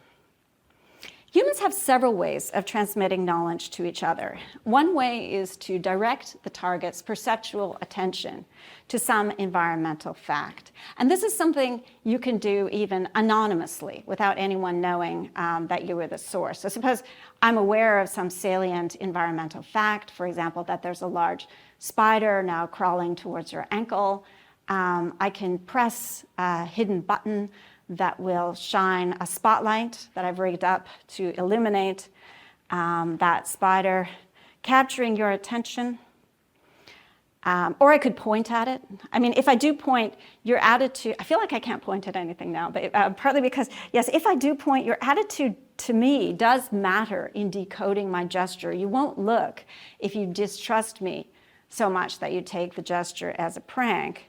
But as soon as you do look, you have your own independent, perceptual way of knowing about what I'm pointing at, whatever your attitude to me. You're safely and independently right about the spider's approach now that you see it for myself. So I started out knowing about it, now you know about it. You didn't need to trust me to get there. I can also take myself out of the loop by activating your capacities for inference, transmitting knowledge through argumentation. If I can recite a proof whose soundness you recognize, starting from premises you know to be true, then it doesn't matter if you don't like me or if you have some doubt of my command of the premises or of the argumentation. My all-time favorite example of this is from Augustine's De Magistro. He describes the case of a worldly Epicurean who retains just a philosophical connoisseur's interest in the best classical arguments for the immortality of the soul, those arguments. And he's walking along outdoors, reciting them, and coincidentally within earshot of a spiritually open stranger. Now, if the stranger recognizes the soundness of the argument, he can come to gain knowledge of the speaker's conclusion, despite the fact that the speaker doesn't even believe what he's saying. He's, quote, unaware that he is stating truths. Of course, there's more mundane examples. We could have talked about mathematical proofs, which convey knowledge to anyone who knows the premises and then follows the reasoning without need for trust in the person communicating the proof. The audience gets safely locked on to the conclusion by their own independent grasp of the axioms and the soundness of their deductive reasoning in following what is said. No trust needed. Hidden spotlights, pointing, and demonstrative proofs will only take us so far. Of course, testimony is our main channel for knowledge transmission. And now, at last, your attitude to the source agent is vital. You need to trust them to take their word at face value. So suppose you're curious about some question upon which I am what Sutra 117 calls a trustworthy authority, or as Vatsyayana puts it, someone who knows something directly, an instructor with a desire to communicate it faithfully as it is known. Suppose you trust me and accept what I say. Because I know you will arrive at the truth, but you won't necessarily arrive at knowledge that way. If your trust in me is completely irrational, for example, if you trust anyone with my hair color, or indeed if you trust me on anything I say, including stuff about sports, then you'll be judging in a manner that does not ensure that you will reach the truth. If instead your trust were knowledgeable, if you somehow knew that I know what I'm talking about when it comes to the question you've just asked. You would be safe. If you know that I have knowledge on the point in question, then your complete way of judging this problem gets you safely to the truth, and my knowledge will be transmitted to you. And it would be marvelous if we had some general way of knowing when another person knows something that we don't already know ourselves. Sociologists of conversation observe that in practice, we seem to have something like this marvelous ability. We treat our conversational partners as if we had a pretty good sense of the zones within which their words can safely be taken at face value. Their epistemic territory, in John Heritage's terminology. And I'll be using epistemic territory, a person's epistemic territory, just to mean what that person knows. In Heritage's framework, our sense of this territory is our constant guide in whether to ask or tell, and indeed in how to formulate any particular act of asking or telling. He notes that this could seem to pose a challenge of, quote, daunting difficulty and complexity, but he goes on to say, in fact, relative access to particular epistemic domains is treated as a more or less settled matter in the large bulk of ordinary interaction. I think he's right about this, both that it's a problem of daunting complexity and that it's usually treated as settled, and the huge question is how? How are we doing this? Today, I'm going to be arguing that epistemic territory is generally mapped by the same domain general learning mechanisms that are responsible for other types of intuitive cognition, such as face recognition. In lecture 2, I argued that ordinary reinforcement learning processes work to create factive states of mind, representational states that owe their existence to the truth of their contents. Today, I'm going to be saying more about how that works, and I'm going to be extending the picture from capacities like face recognition up to knowledge recognition. Knowledge recognition is just going to come in at the very end, but you'll see it's exactly parallel to face recognition, so we'll have done all the hard work when we sort out faces. Along the way, I aim to shed some light on the safety condition on knowledge that I think you asked about last time. The safety condition is supposed to separate knowledge from merely coincidentally correct belief, of the type that we saw in Dermata's example of the desert traveler who has this coincidentally vertical hallucination that there's water in the valley ahead, or Plato's example of the lucky guesser who points you on the right path to Larissa. I think those examples are interesting in part because each of these people will give you great advice. It's really easy to see why we care about the truth or falsity of what people tell us and how we get feedback from the world on that frontier. Much harder to explain exactly what we're gaining from this stronger condition of safety that we place on knowledge, let alone how we're tracking it. The standard contemporary formulation of the safety condition is Ernie Sosa's, that you know, that if you know, then you would so believe only if your belief was true. I think I put on your handout also Williamson's formulation, which is a bit more complex, but couched in terms of knowledge, and I think preferable. Unlike the person who knows the way, the guesser could easily have been wrong about which path to take to Larissa, and the hallucinator could easily have been wrong about where to find a drink. Many epistemologists of different stripes like the idea of knowledge as demanding safe judgment or the avoidance of error in sufficiently similar cases. The brutal thing is figuring out what it even means to have a sufficiently similar case. I think we can make progress here by focusing on a concrete cognitive capacity and seeing how it could be safe. And I'm picking face recognition, partly because it's a fairly uncontroversial source of knowledge. We don't usually doubt that a typical person can tell at a glance that a good friend of theirs has just entered the room. And partly because it still affords a useful variety of headaches like secret twins, plastic surgery, friends mistaken for each other at a distance. Having noted the existence of these problem cases, and maybe having experienced a very brief moment that they're going to make safety impossible, we're going to start with a focus on how face recognition works when all goes well, and we'll return to the problem cases later. An interesting feature of face recognition is that we lack introspective access to its operations. You can tell at a glance that a person immediately facing you is some particular friend without having any articulable sense of how you're doing that. And I'm going to suggest that the reason for this is because essentially the computational work that you need to do here is just too large for the bottleneck of explicit working memory available in consciousness. It demands the massively parallel power of the unconscious mind. After reviewing face recognition, explaining how it incorporates epistemic safety, we're going to move up a level to apply the same approach to knowledge recognition, which I think is actually an even heavier computational problem. So let's dig into face recognition. It's been estimated the average adult can recognize the faces of about 5,000 people. That includes both personal acquaintances and celebrities. Knowing a face does not require knowing a name. You can come up with, that Facebook guy for Mark Zuckerberg, and you count as knowing. In fact, some researchers are going to count a face as known if you can produce any appropriately identifying description, or even just press a button indicating that this person is familiar to you. When that person's image comes up repeatedly among distractors, a photo of a familiar person is going to spark an immediate and distinctive neural response in you, starting about 140 milliseconds after presentation. And it usually takes you less than a second to identify who it is, assuming the face is known to you. And it's absolutely remarkable that we can recognize so many people this way.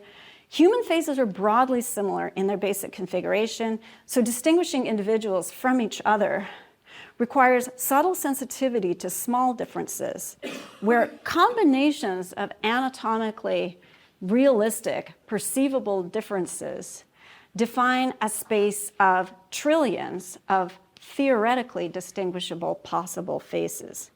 To complicate matters further, photographs or percepts of a single individual exhibit large differences due to changing expressions, hair, illumination, pose, angle of view, and so on.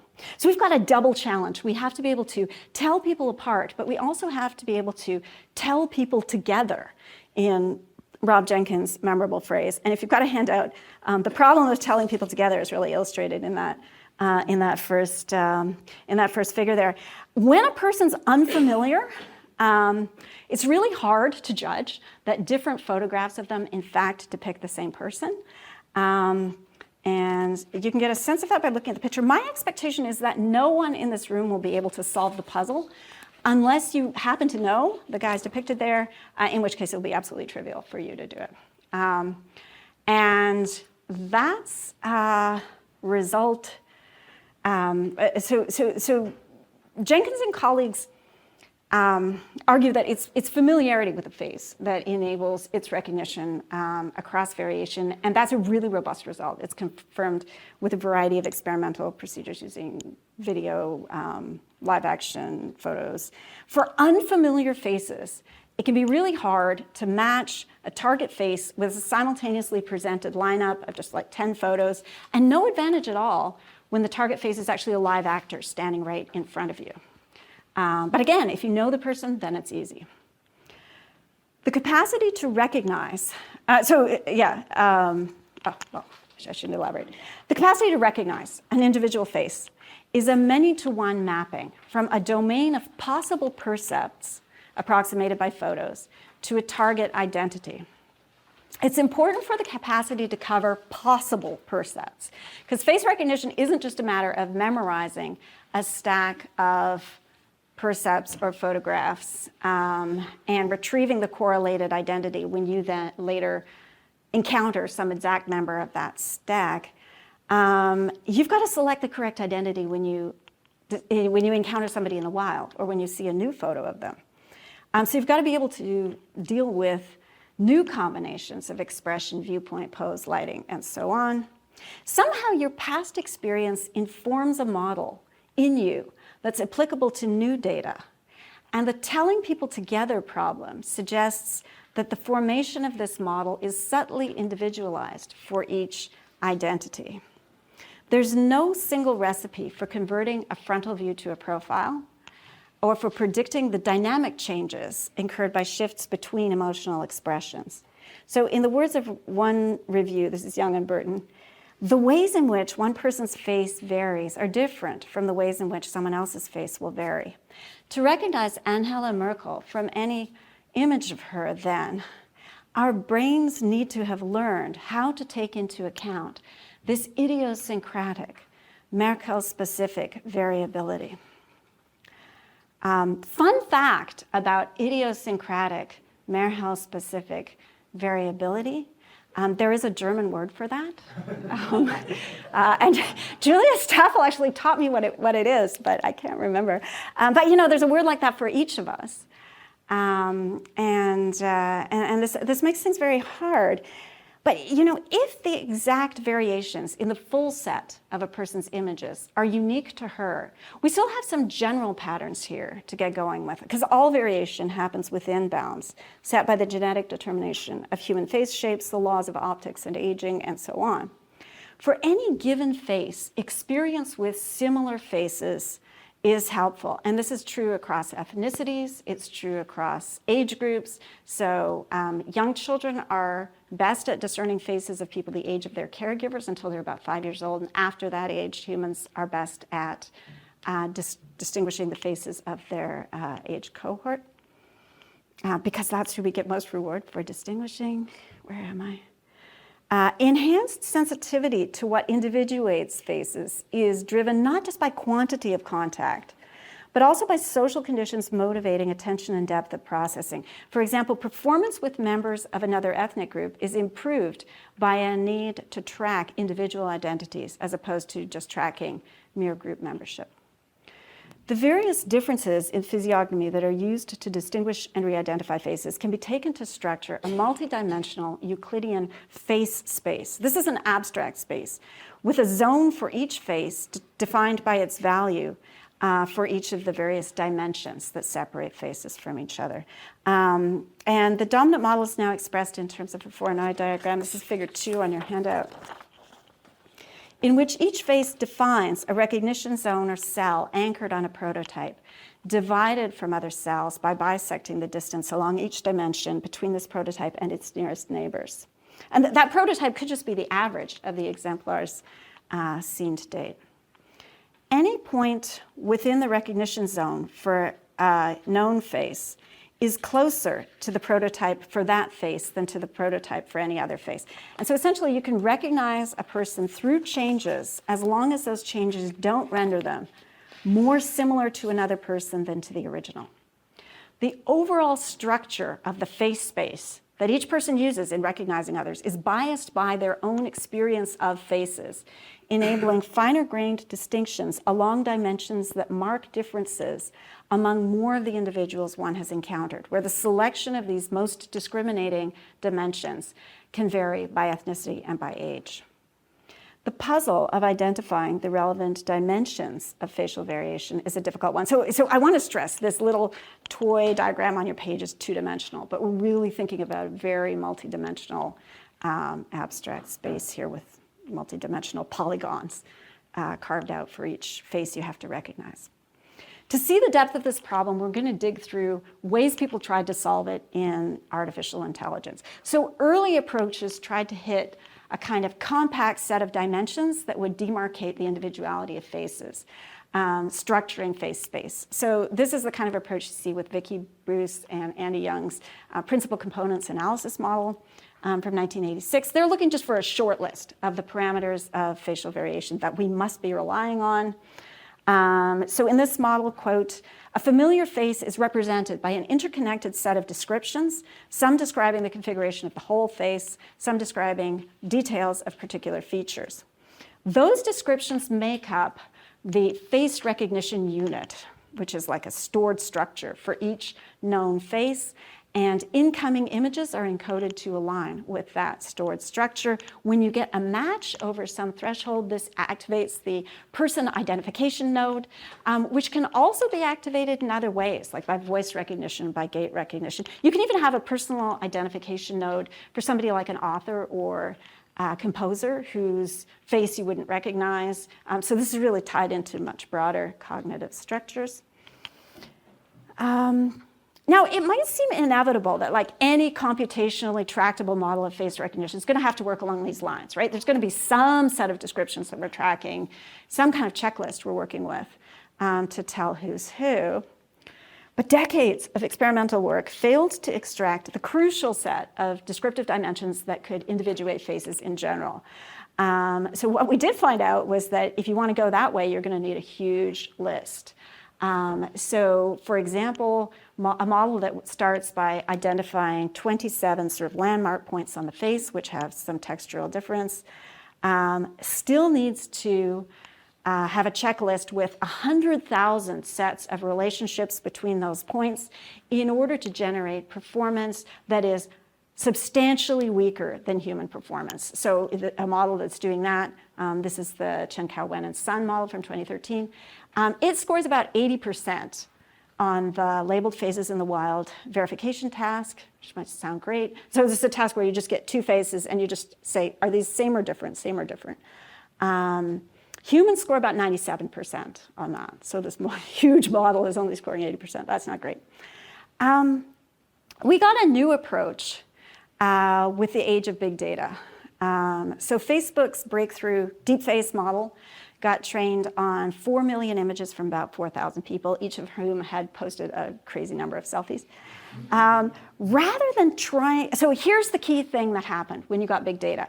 You stopped trying to figure out what are the characteristic dimensions in advance. You stopped trying to let's compose the checklist before we get started.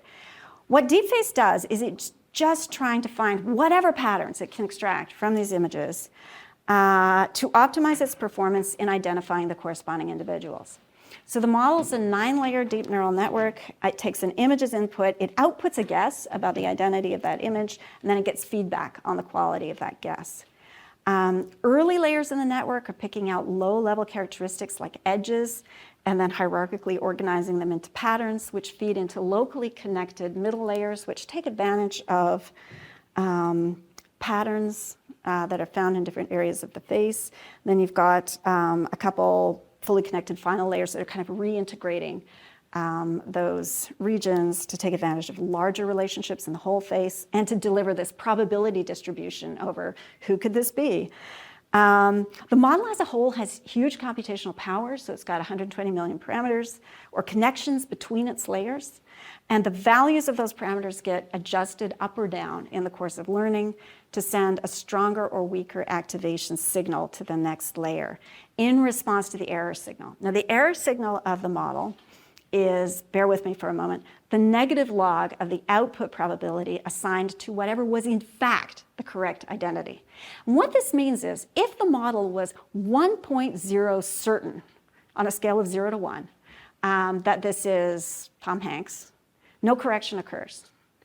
If it is a little bit less certain that it's Tom Hanks, and it was in fact Tom Hanks, you get signal that asks the parameters to readjust themselves in the direction of what would produce the right answer. And basically, the less sure it was that it was him, the bigger a signal it gets to correct or update.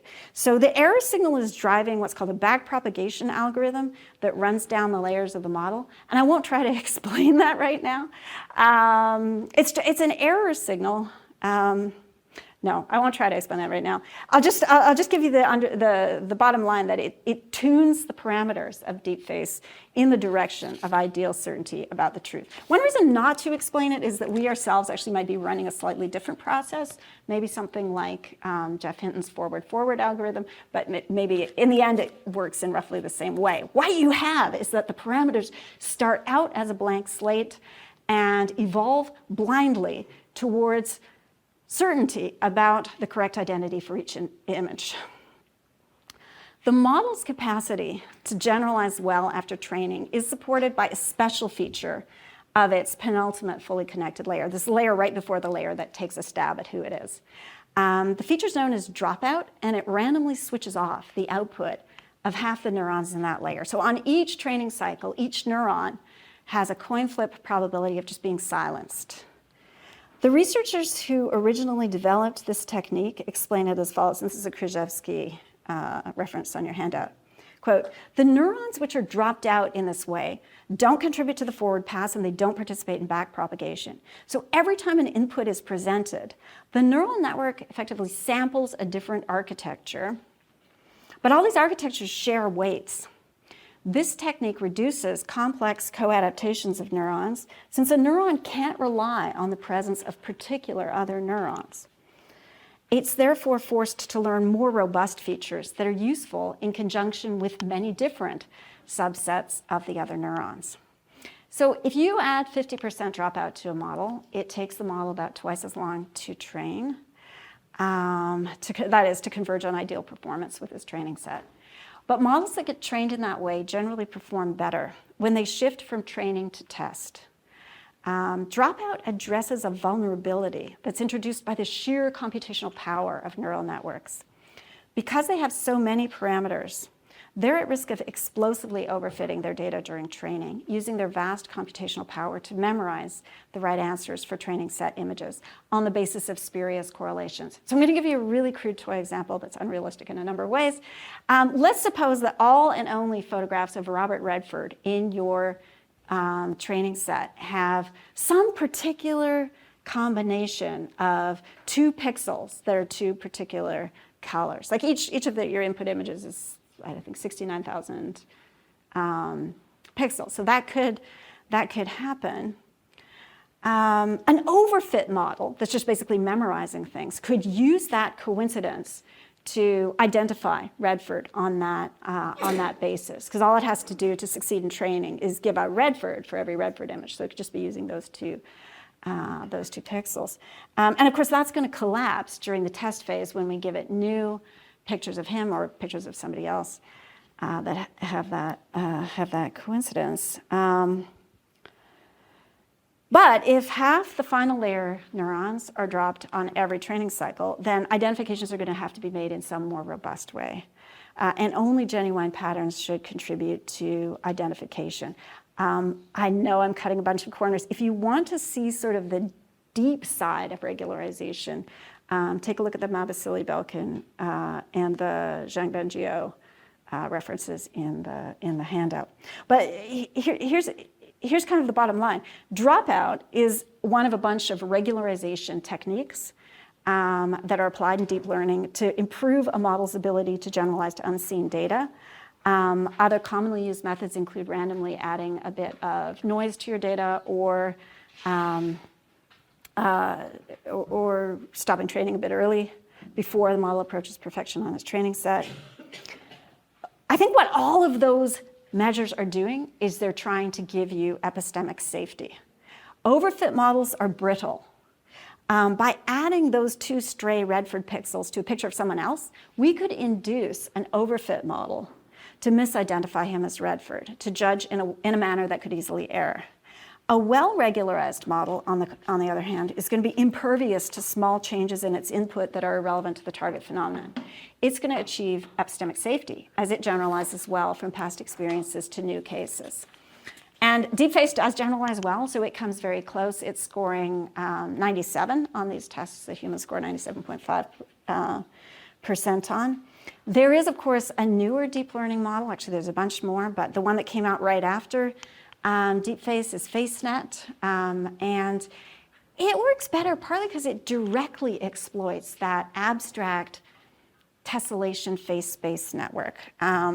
So what FaceNet does is it takes input images and it produces a mathematical vector for each image that expresses the location of that image in a 128-dimensional face space. I know 128 dimensions sounds kind of mind-boggling, but it's a big progress from 100,000 dimensions, which we had to have a couple decades ago. So 128 is great.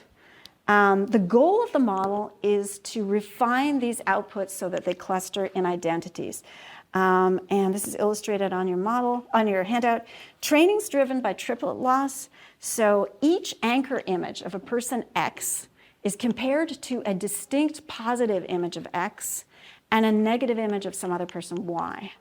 And what the loss function does is it minimizes the Euclidean distance between the vectors for the anchor and the positive while maximizing the distance for the vectors between the anchor and the negative. If you give it enough appropriately challenging triplets, FaceNet learns to produce vectors that actually capture some deep underlying invariance between various images of a person. The recognitional capacity for a person sends all images of that person with any viewpoint, pose, expression, lighting into a distinct region of face space, duly separated from the image zones of others. Given enough data, that triple OS procedure drives the model to tessellate its abstract face space so that the vector for every image is closer to vectors for other images of that person than to vectors for anybody else. And this model outperforms us. It's scoring 99.63%. I think you can easily locate epistemic safety in a model like that. Given its success in testing, its high-dimensional vectors are just composing a set of similarity spaces that work to pick out individuals. After training, a new image can be recognized or known to be of some particular individual when its vector lies closer to the vectors of other images of that individual than to any vector of an image of someone else, so that slight deviations from the existing image would still be correctly identified. And that's the key idea of safety. To judge an image's identity in this manner is to judge in a way that couldn't easily err. You can also see how, if you're only kind of part way through training, so you don't have that perfect tessellation yet, judgments can be unsafe near the borders between zones for different individuals.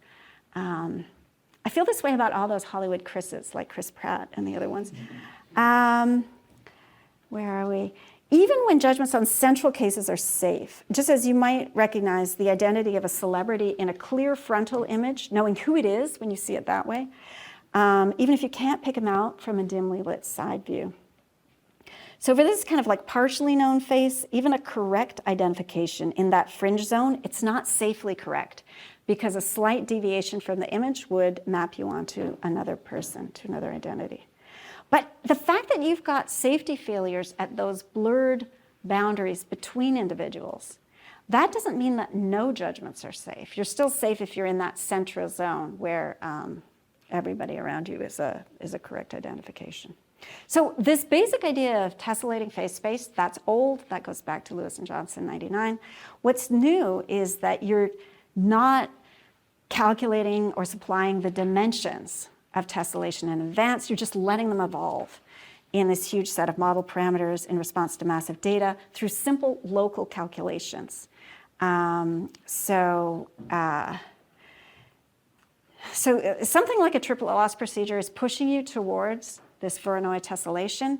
To the extent that training converges on the outcome, the resulting face recognition spaces that you get have some really powerful properties. In particular, they satisfy the convexity criterion that Igor Duvin and Peter Gardenfors have argued is essential to natural concepts. So when a region is convex, for any 2 points in that region, every point on the line in between them is in the region. And you can take a look at the Voronoi diagram and see that, that those are convex spaces.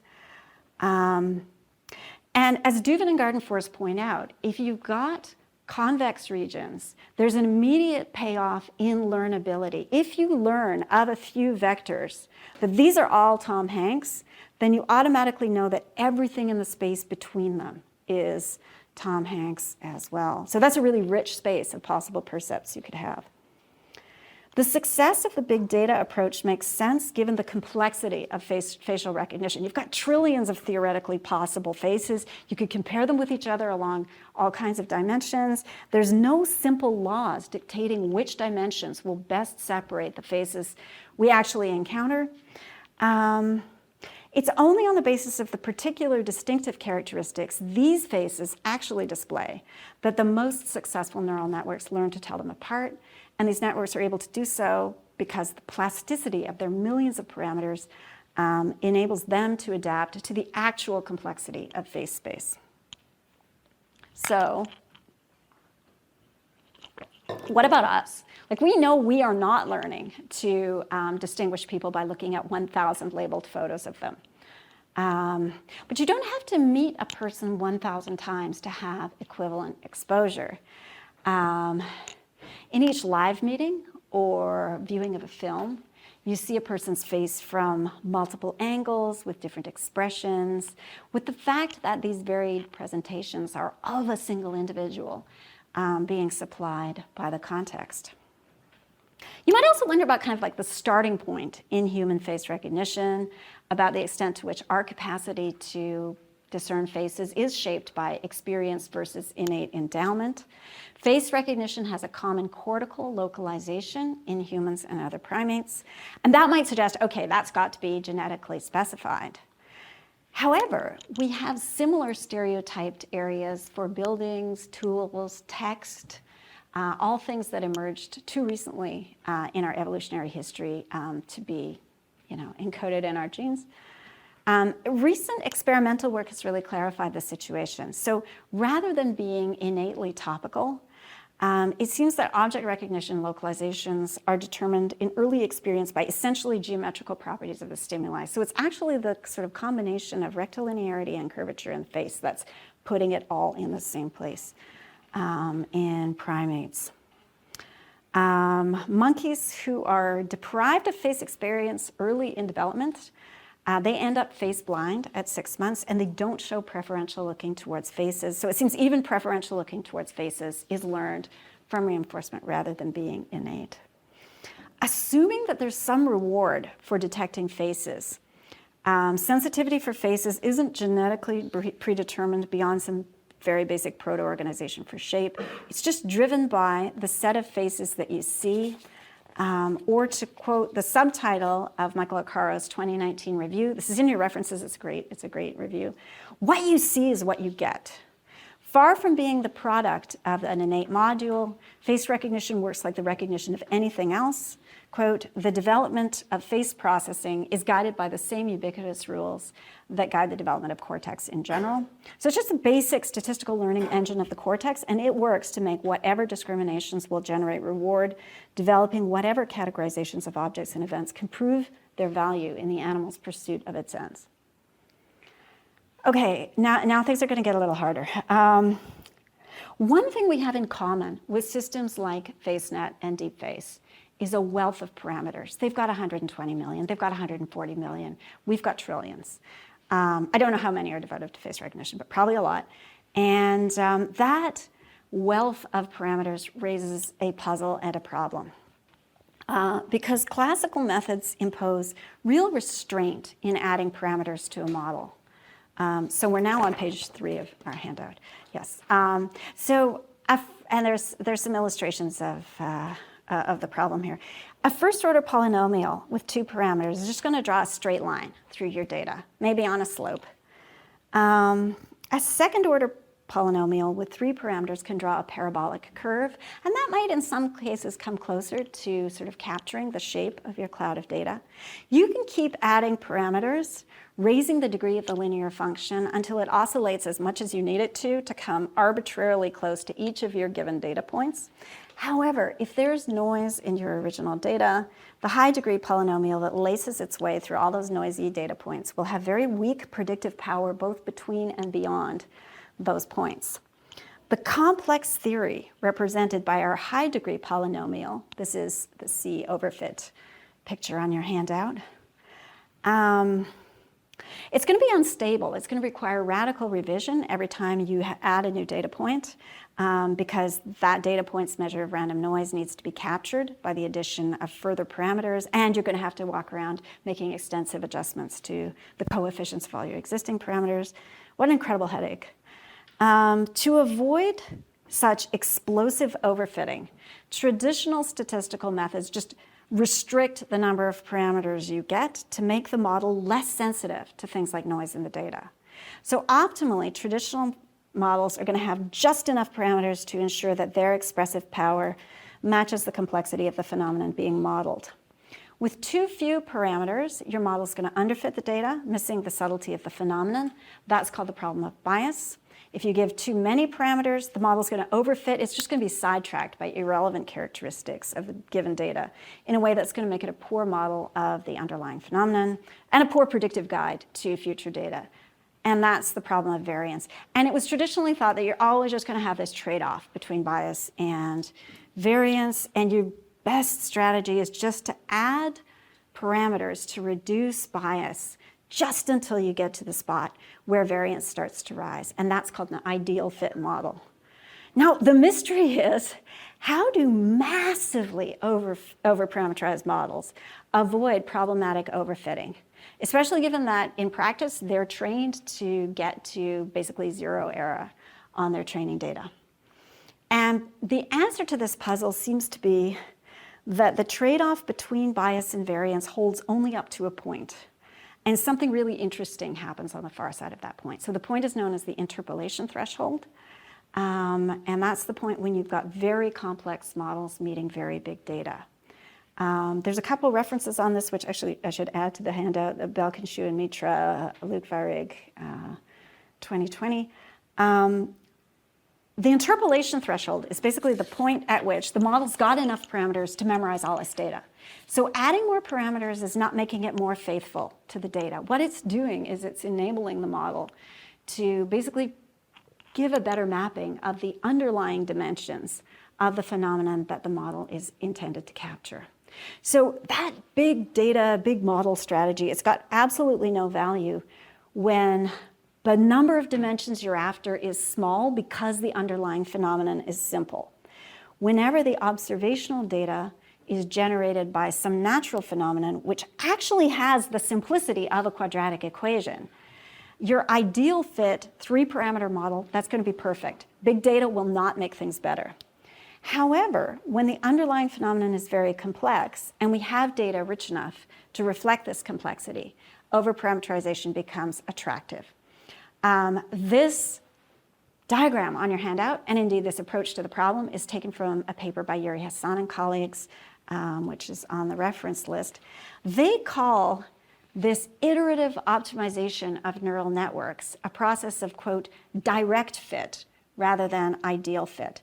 So in their terms, an ideal fit model, quote, learns the underlying generative or global structure of the data by exposing a few latent factors or rules.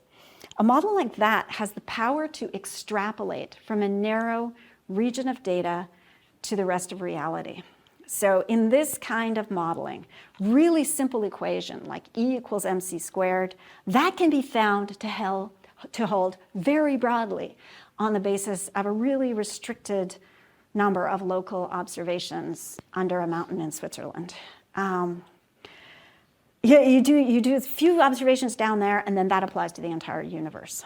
By contrast, a direct fit model, quote, uses, this is Hassan again, uses local computations to situate novel observations within the context of past observations. It doesn't rely on explicit modeling of the overarching generative principles. So what direct fit models are doing is they're interpolating in between training data points by means of generic low-level methods like averaging, nearest neighbor computations. They can capture extremely complex patterns within that sampled area, but they don't extrapolate meaningfully beyond it. So if you think about how this would apply to face recognition, if you wanted to create an ideal fit model for face recognition, you'd have to incorporate all the laws giving rise to perceptible human facial variation: genetics, epigenetics, optics, aging, sociological rules about facial expressions and cosmetics. To complicate matters further, faces can be nearly duplicated in twin formation, scarred in hard-to-predict accidents. If some ideal fit model is even possible, well, it seems like you'd have to simulate the whole universe from the start. If it's even possible from a God's eye perspective, it seems to demand a godlike computational capacity. You'd have to simulate this like huge array of causes that interact in a nonlinear fashion.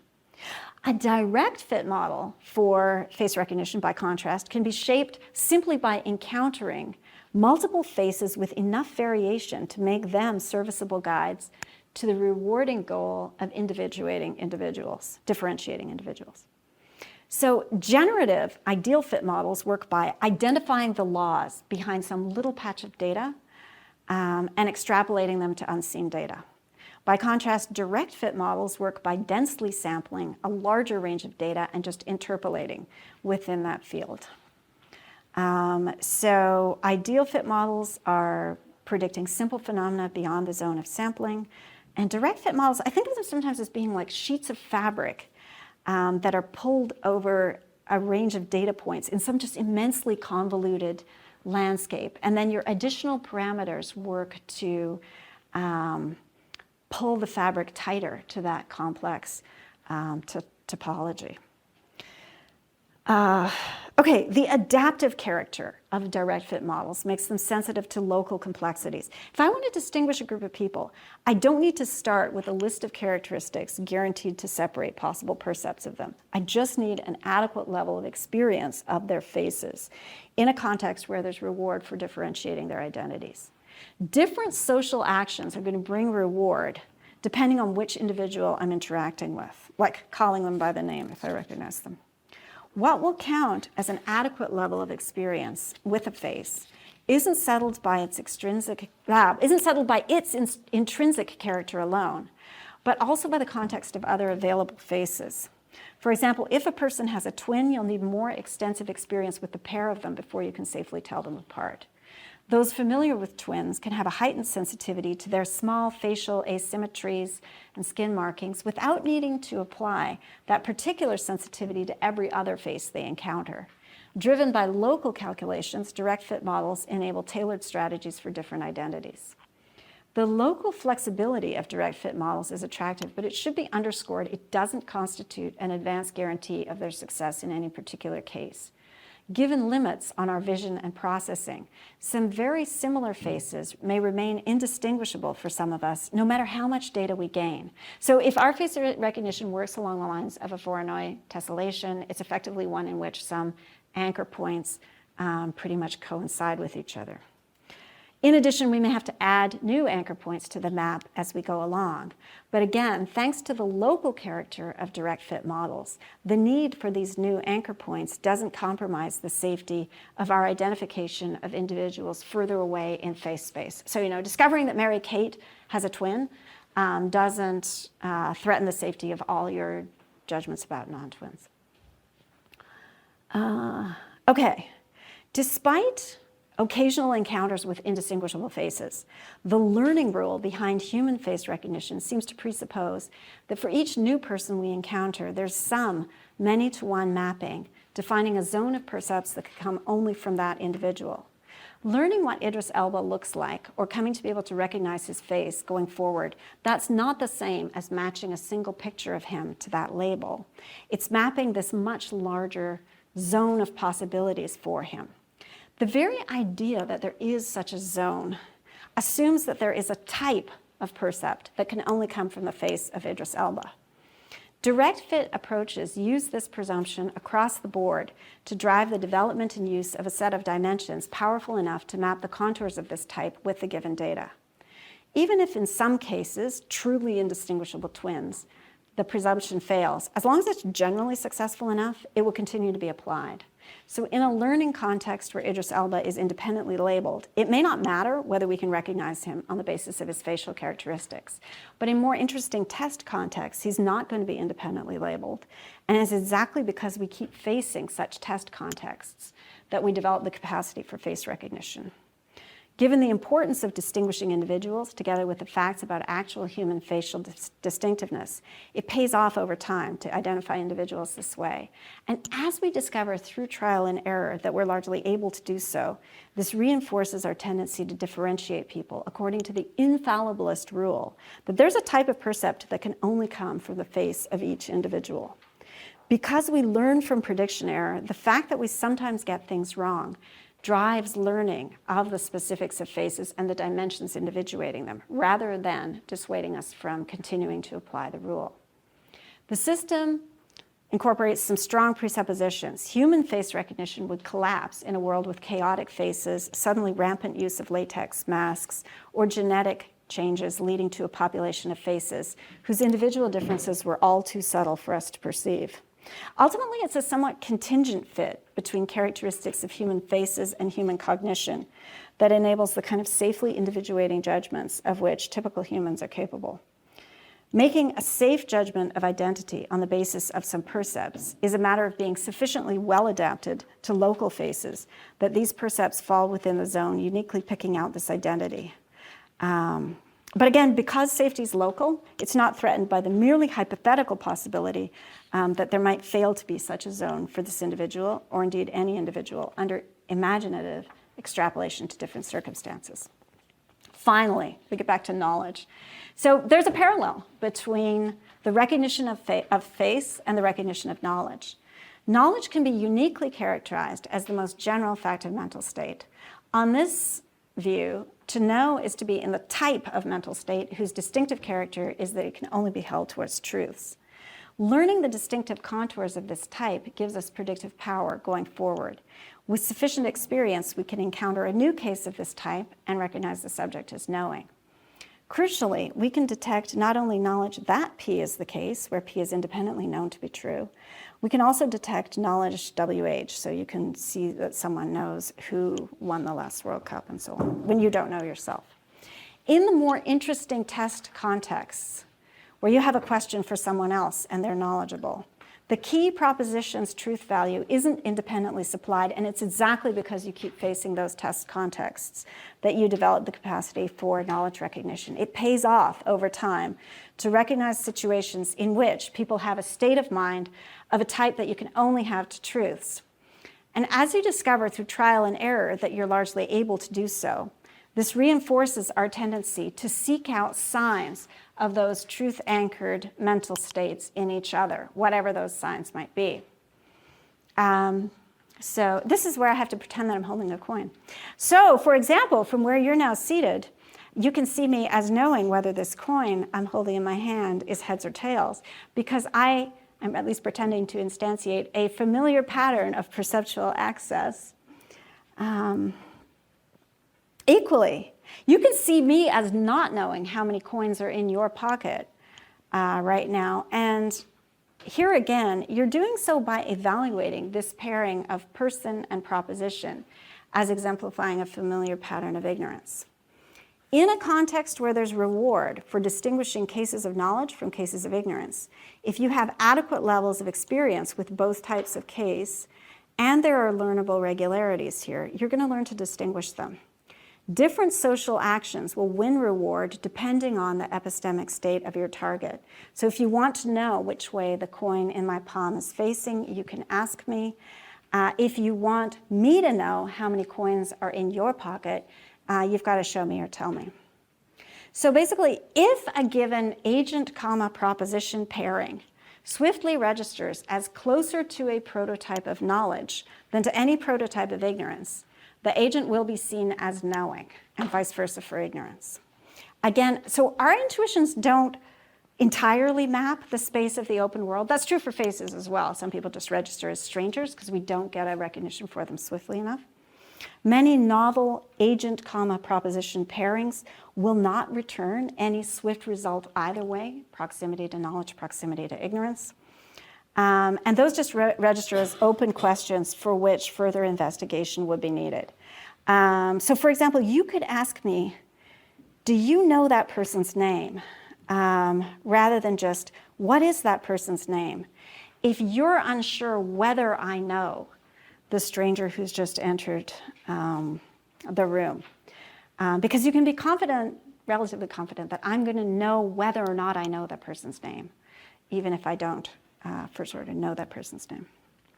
Okay, the system incorporates some strong presuppositions. Our systematic tendency to attribute knowledge presupposes that there really is a state of mind that subjects can only have to truths. This presupposition would collapse in a world with too much variation, either in objective reality or in the cognitive capacities of the subjects who surround us. As it is, the objective and cognitive regularities in our world enable us to have, and subsequently to detect in each other, patterns of knowledge or successful cognitive adaptation to reality. You can be mistaken about whether someone is successfully adapted on a given point, just as you could be mistaken in identifying someone who turns out to have a secret twin. But because we learn from prediction error, the fact that we sometimes get knowledge attributions wrong drives learning of the specifics of the dimensions separating types of ignorance from ways of knowing, rather than dissuading us from continuing to apply the infallibilist rule that there's some kind of state that subjects can have only to truths. Actually, I want to take a second to really underscore that. There are other prototype-driven theories of knowledge recognition. So Goldman, 1994, has a theory like that you evaluate something as justified if it's closer to, or as knowledge if it's closer to a prototype of reliably formed belief than to any unreliably formed belief. But I think it's much harder to get an error signal out of those, right? Because just discovering that you've gone wrong, that's something that can happen even if you followed a generally reliable way of thinking, right? Where if you insist that that you're measuring yourself against this infallibilist rule, you get a much stronger error signal. So any time you've gone wrong, you absolutely don't have a case of knowing. In any event, just as we learn to recognize a face by seeing it multiple times, so also we learn to recognize knowledge this way, going up a level. So in ordinary reinforcement learning, we get adapted to regularities in the world. One interesting set of regularities in the world is a set of ways in which creatures like us get adapted to regularities in the world. Through observation and social interaction, we get adapted to the adaptations of others, expecting them to know their own names, expecting them not to know how many coins are in our pockets. This is a high-dimensional problem, and it calls for massively parameterized computation. We couldn't hope to execute it in the kind of consciously available, restricted capacity, working memory operation that we apply in logic or in mathematics. But because our adaptive learning mechanisms stabilize on representations that are safely correct, they can provide the kind of mapping of epistemic territory we need as a foundation for the testimonial transmission of knowledge. You trust a cooperative person on questions that you locate within her epistemic territory. If your sense of that territory is well formed by your experience, you will gain knowledge by taking her at her word.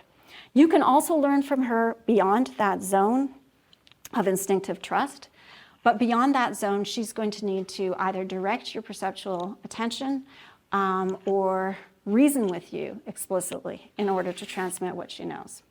So in the end, epistemic territories are mapped like anything else, or as Sutra 2119 puts it, ways of knowing are established like the light of a lamp. Next time, we'll try to use this fact to solve our problem from Lecture 1 about the strange opposition between our two natural ways of thinking about knowledge. Thank you.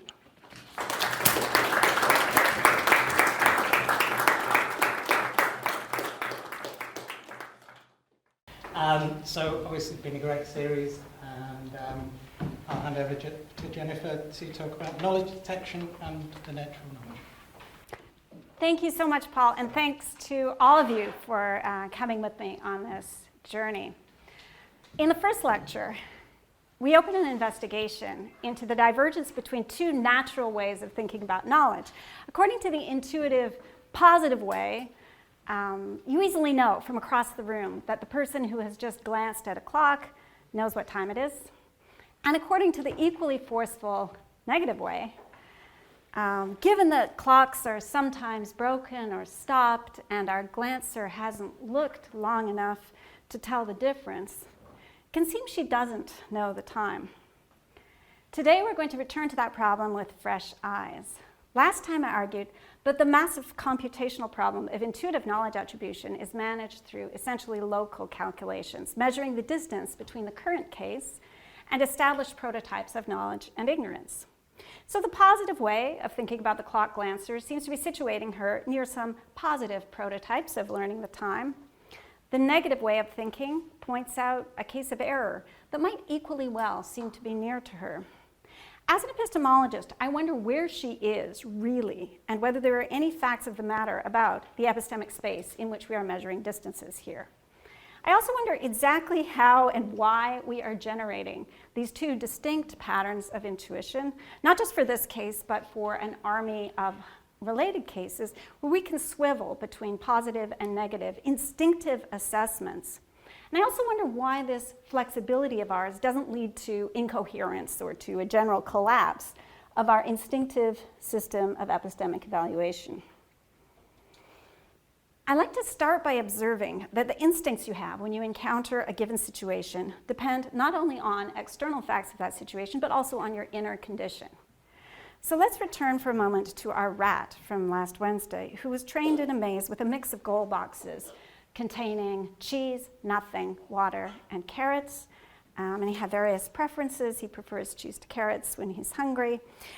We agreed that if this rat was only ever trained when hungry, then under habitual or model-free control, which is procedural in character, he'd just feel inclined to turn left on entering the maze, as that's the direction that it has in the past always had highest average reward for him. And under model-free control, he'd feel inclined to do that, even if, for the first time ever, he enters the maze completely sated with food, but thirsty, right? That turning left thing is a habit entrenched by its past propensity to bring reward. Model-free control is quick and easy, but it's inflexible. Old habits die hard. Under model-based control, by contrast, assuming our rat has curiously explored the maze well enough to have a good mental model of it, he can turn right to take the shortest path to the water, even if he has only ever entered this particular maze hungry in the past and never thirsty. He can act strategically using his model of the space to simulate the experience of a new route before he takes it, plotting the shortest path straight from entrance to water goal. And those could be places he's crossed multiple times on his various wanderings, but maybe never in that direct order. He can just use that model to simulate experience for himself and act strategically. What he now expects to be most rewarding is not the sequence of moves that has in the past been most rewarding. He's got declarative knowledge of the maze layout, and that's enabling him to select a new optimal course of action for his present circumstance. That's goal-directed as opposed to habitual behavior. Now, if our rat has been trained in this maze extensively, sometimes when thirsty, sometimes when hungry, he could have values cached for both conditions at the various choice points. Without thinking about it, he could turn left when he enters hungry and right when he enters thirsty. So you can have two sets of habits for a single physical space. I feel like this is, I am that rat in my kitchen at home. I walk in hungry and I kind of head to the fridge. And I don't have any particular goal in mind there.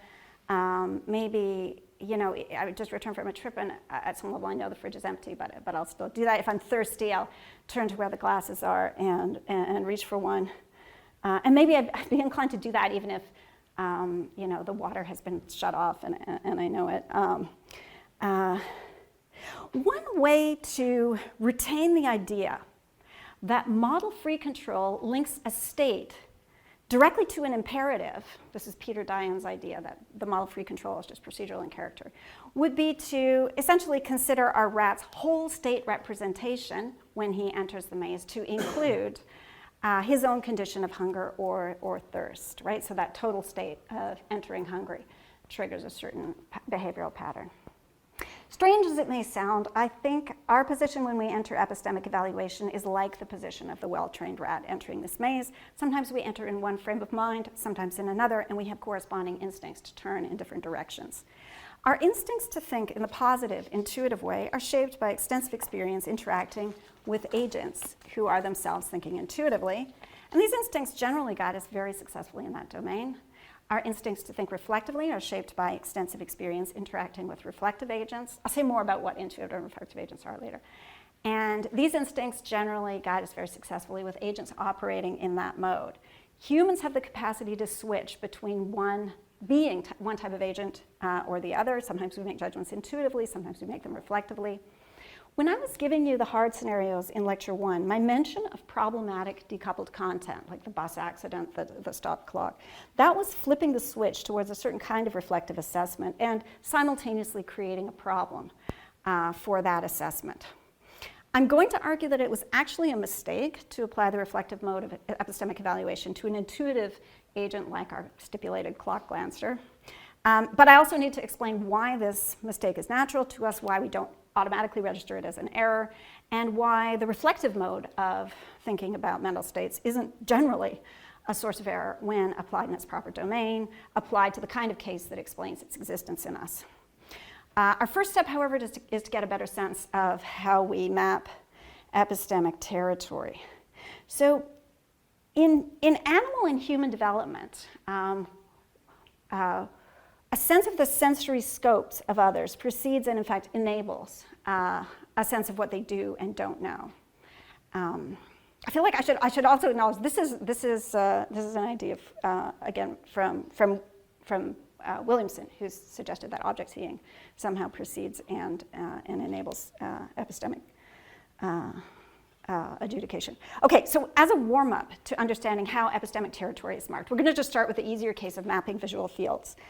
Not least because visual fields are restricted to the domain of here and now. It's much easier to map someone's current visual field than to map what they currently know, but it's by no means trivial computationally. And I think it's really easy for us to forget this because as human adults, we're so well practiced at it. But visual field calculations draw on a very large range of factors.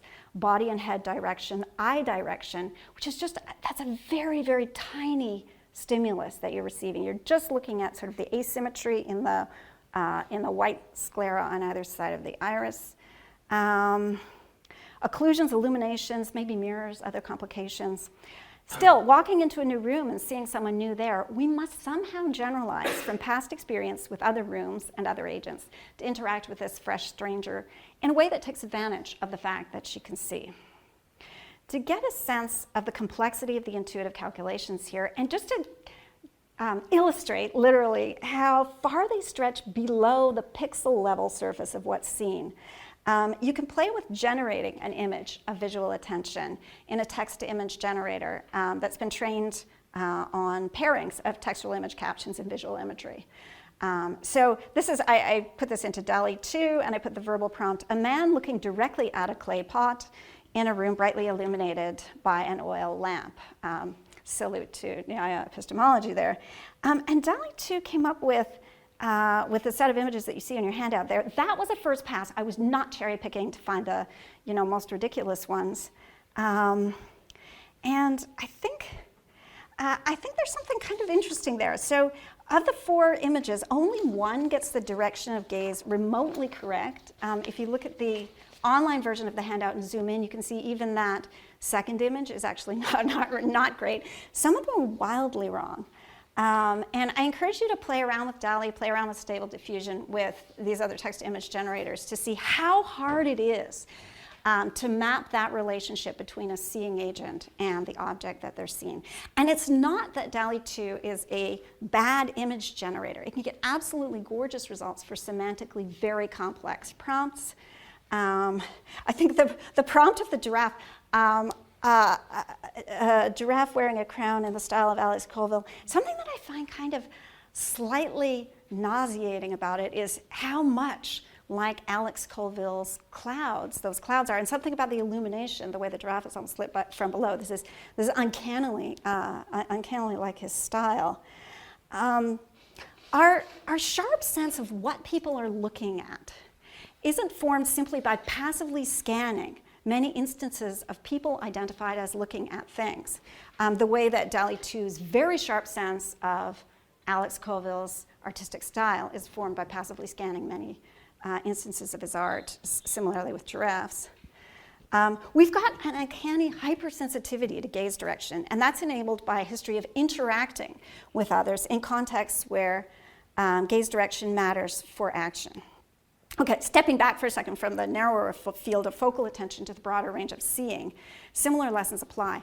It would be really hard to draw a precise line through the border separating what another agent can see from what he can't, nailing all those difficult borderline cases, say on the basis of some generative model of the factors enabling vision. Fortunately, for our practical purposes, engaging visual fields, we don't need to draw that line, and we can help ourselves instead to direct fit model of the type we talked about last time. So sometimes it's important for action that an agent can see something Sometimes it's important for your action that another agent can't see what you're doing. Those are the cases that we're really focusing on. And to test whether a point is seen or unseen, all we have to do is situate our current observation in the context of past observations with those kinds of parallel computations that we talked about on Monday. If a new point is closer to some point that's clearly within view for the target agent than it is to any point outside view for the target agent, then it's seen by the target agent. Okay, our intuitive mapping of visual field space isn't set in advance to guarantee perfect calculations in the moment. We can be mistaken locating a point within view for a target agent and then discovering as he fails to respond to our showing that he's really short-sighted. Or you could locate it outside view and then discover as he notices it that he's rigged up a hidden camera. Because these computations are local, error feedback refines our model of the local situation without generating a rule that agents can never see things 5 meters away or can always see behind their backs. We're going to fine-tune our model of the current setting, and with the next fresh agent, we'll revert to our intuitive default. Although with enough experience of a certain type, the default will shift, as it shifts for those ravens who are in their densely forested neighborhoods, and they can peer at agents without being seen. So just as your intuitive sense of face space will be different if you live in Korea or if you live in Kenya, you'll be attuned to slightly different ratios in face and so on. So also your intuitive sense of visual field space could be different if you're interacting heavily with senior citizens or young army snipers or professional magicians. Your diet of error feedback means you're going to be more accurate with members of your familiar club and at a disadvantage in mapping the visual fields of someone far outside it. However, in most conditions, especially in conditions similar to those in which you've trained, you can be not only right but safely right about whether a person can see a given object or point, given the way our mapping of sight range space is structured by the ongoing regularities in seeing agents in environments we've encountered. Note also that for some points you're going to have neither a clear sense that is seen or unseen. It's going to be in that borderline zone if you don't get a swift appreciation of it as close to seen or close to unseen. And it's partly because we can refrain from judging in those cases where we don't get a swift answer that we are so accurate when we do judge. Okay, now we're ready to talk about epistemic space. So for each agent, there's a set of points inside that agent's epistemic territory. Those are the known points. And a set of points outside the agent's epistemic territory, the unknown points. For any given agent-point pairing, you'll register the point as known if you can swiftly locate it as closer to some known point than to any unknown point. And for that agent, and here the relevant closeness is in epistemic space. So remember, this is going to be a really high-dimensional space. Remember that the space of face recognition that suffices to get human accuracy could be 128 dimensions. Epistemic space is going to be at least that rich. Points in epistemic space are propositions. These can be specified directly with that clauses or obliquely as embedded questions. And as we were saying on Monday, you can use devices like quantification to scoop up a bunch of propositions together when you're attributing expertise or something like that. I'm going to try to be consistent and use the expression epistemic territory to refer to what people actually know. One's representation of a person's epistemic territory is one's map of the territory. So maps for individuals we know well are going to, and then you've got this idea that epistemic space is just this high-dimensional abstract structure parallel to face space, also a high-dimensional abstract structure, and it governs all of our maps of epistemic territory. Maps for individuals we know well will have more detail. But for a wide range of people, I think we can have fairly good maps in which many points are not just accurately but knowledgeably placed, either within or outside their territory. I'm sure that no one has a perfect map of anyone's epistemic territory, even their own, maybe especially their own. You can represent yourself as knowing something that you don't in fact know, and I think you can also know something that you don't represent yourself as knowing. Family Feud on that point. Okay. In the last lecture, I suggested that over time, we get adapted to the adaptations of others. So experience familiarizes us with the range of points over which others will tend to be knowledgeable, and the range of points where others will lack knowledge. We don't have to have a prior theory of the shape of epistemic space. We can grab any patterns or cues that in practice help to do this sorting work, situating current instances in the context of past experience on the basis of fundamentally local calculations. At a first pass, some of the main patterns here are topical. So in laying out the concept of epistemic territory, sociologist John Heritage observes that, quote, persons are generally treated as knowing more about their relatives, friends, pets, jobs, and hobbies than others, and that, quote, outside of very specialized contexts such as psychoanalysis, the thoughts, experiences, hopes, and expectations of individuals are treated as theirs to know and describe. Mapping epistemic territory is hard, but one thing that makes it not completely intractable for us is that facts are not known in isolation. In humans, typically, expertise is somewhat systematic. So if someone has demonstrated that he knows which teams made the quarterfinals in every World Cup back to 1950, you can safely ask him who was in the most recent World Cup final. He is going to know. And that's just like the equivalent of seeing Tom Hanks in three-quarters profile under a pale blue spotlight, when you've seen him under many other kinds of illumination and from many other angles, but never before quite like that. Once you've got a number of clear positives in epistemic space, you should be able to gain the region between these positives. If there's a generalizable type of mental state that we can have only to truths, then the ideal epistemic space should be a structure which enables learnable maps of epistemic territories, maps in which these territories are at least roughly convex. Beyond topical organization of territory, Heritage notes we seem to have some general rules about privileging more recent experience over experience in the distant past, and expert opinion over amateur judgment, and so on. Those rules do not have to be posited as brute facts of our knowledge attribution system if they can be learned from repeatedly applying the standard rule that knowledge must get you to the truth over multiple instances. So just as there is Angela Merkel-specific variability in the shape of her face under various transformations of pose and expression, so also we find individual differences in the layout of epistemic territory for everyone you will encounter, and we shouldn't expect to have anyone completely mapped. People can have unexpected patches in their epistemic landscapes, maybe psychological blocks having to do with trauma related to Argentina that create pockets of ignorance. Like ocular strokes that can, wipe out little patches of the visual field. But if there were too much unpredictability, we couldn't sustain the ordinary conversational practices that depend on having at least a rough sense of who knows what. Meanwhile, what you learn about an epistemic space from mapping others can aid your mapping of the epistemic territory of a new individual, especially one similar in kind to your target. Just as having known many other Northern European women can help you map and learn to recognize Merkel's face. Epistemic space can reflect commonalities in everything from sensory organs to memory to educational systems. It would be weird if a North American adult was unable to compute 5 + 1, or if the waiters in a restaurant did not know where its restrooms are.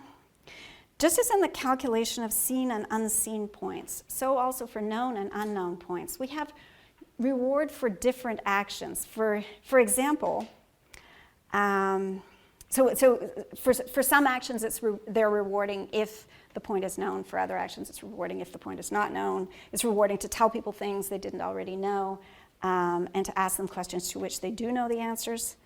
And we get continual feedback from our conversational partners on how well we're doing this. Feedback from surprise markers like, oh, when they gain knowledge from what we've just said, and from the satisfaction of our own curiosity when we ask them questions that they can answer for us.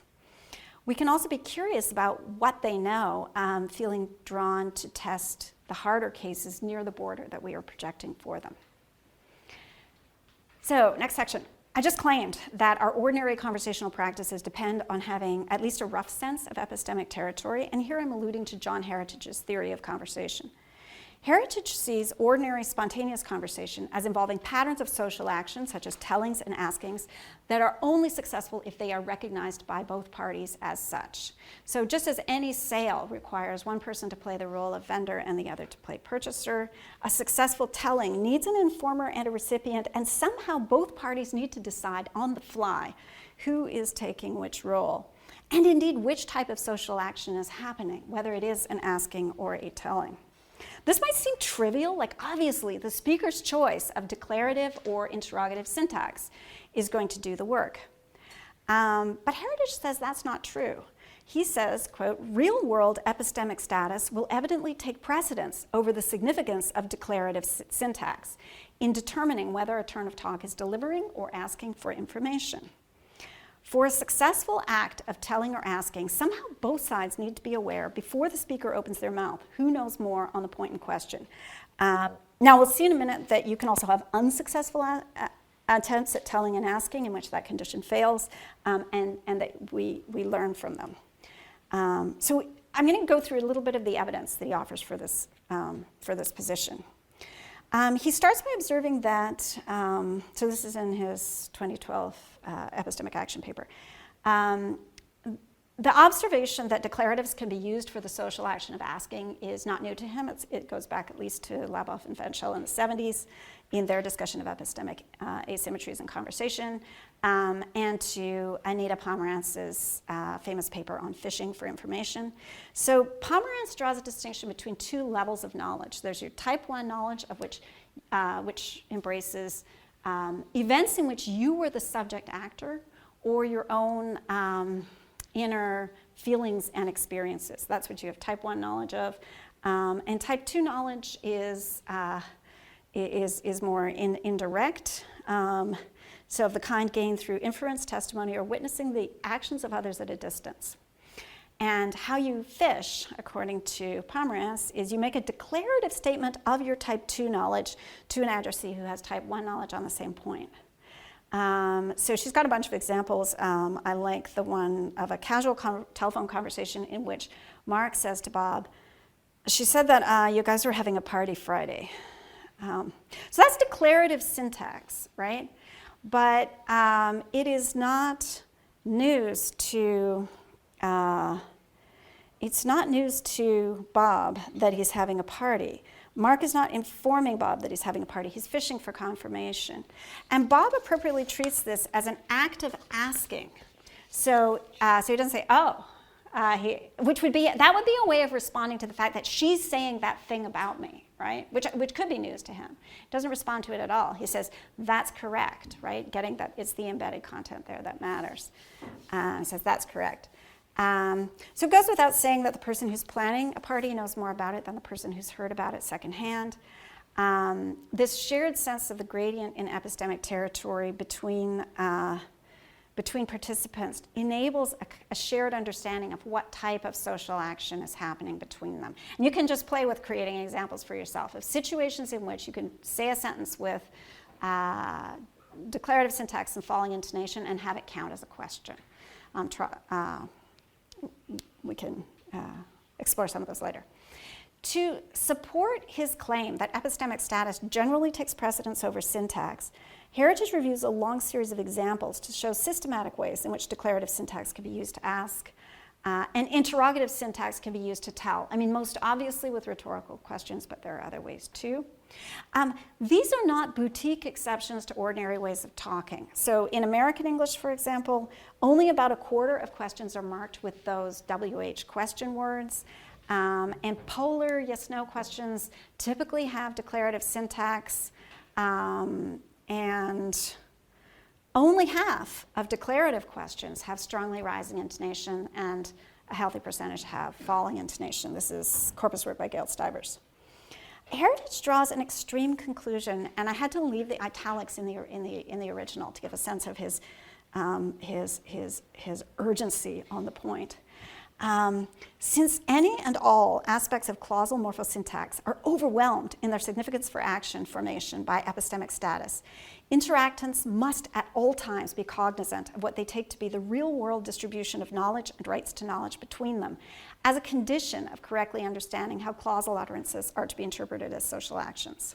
This consideration must operate for every single turn at talk that embodies clausal elements, with the exception of imperatively framed utterances.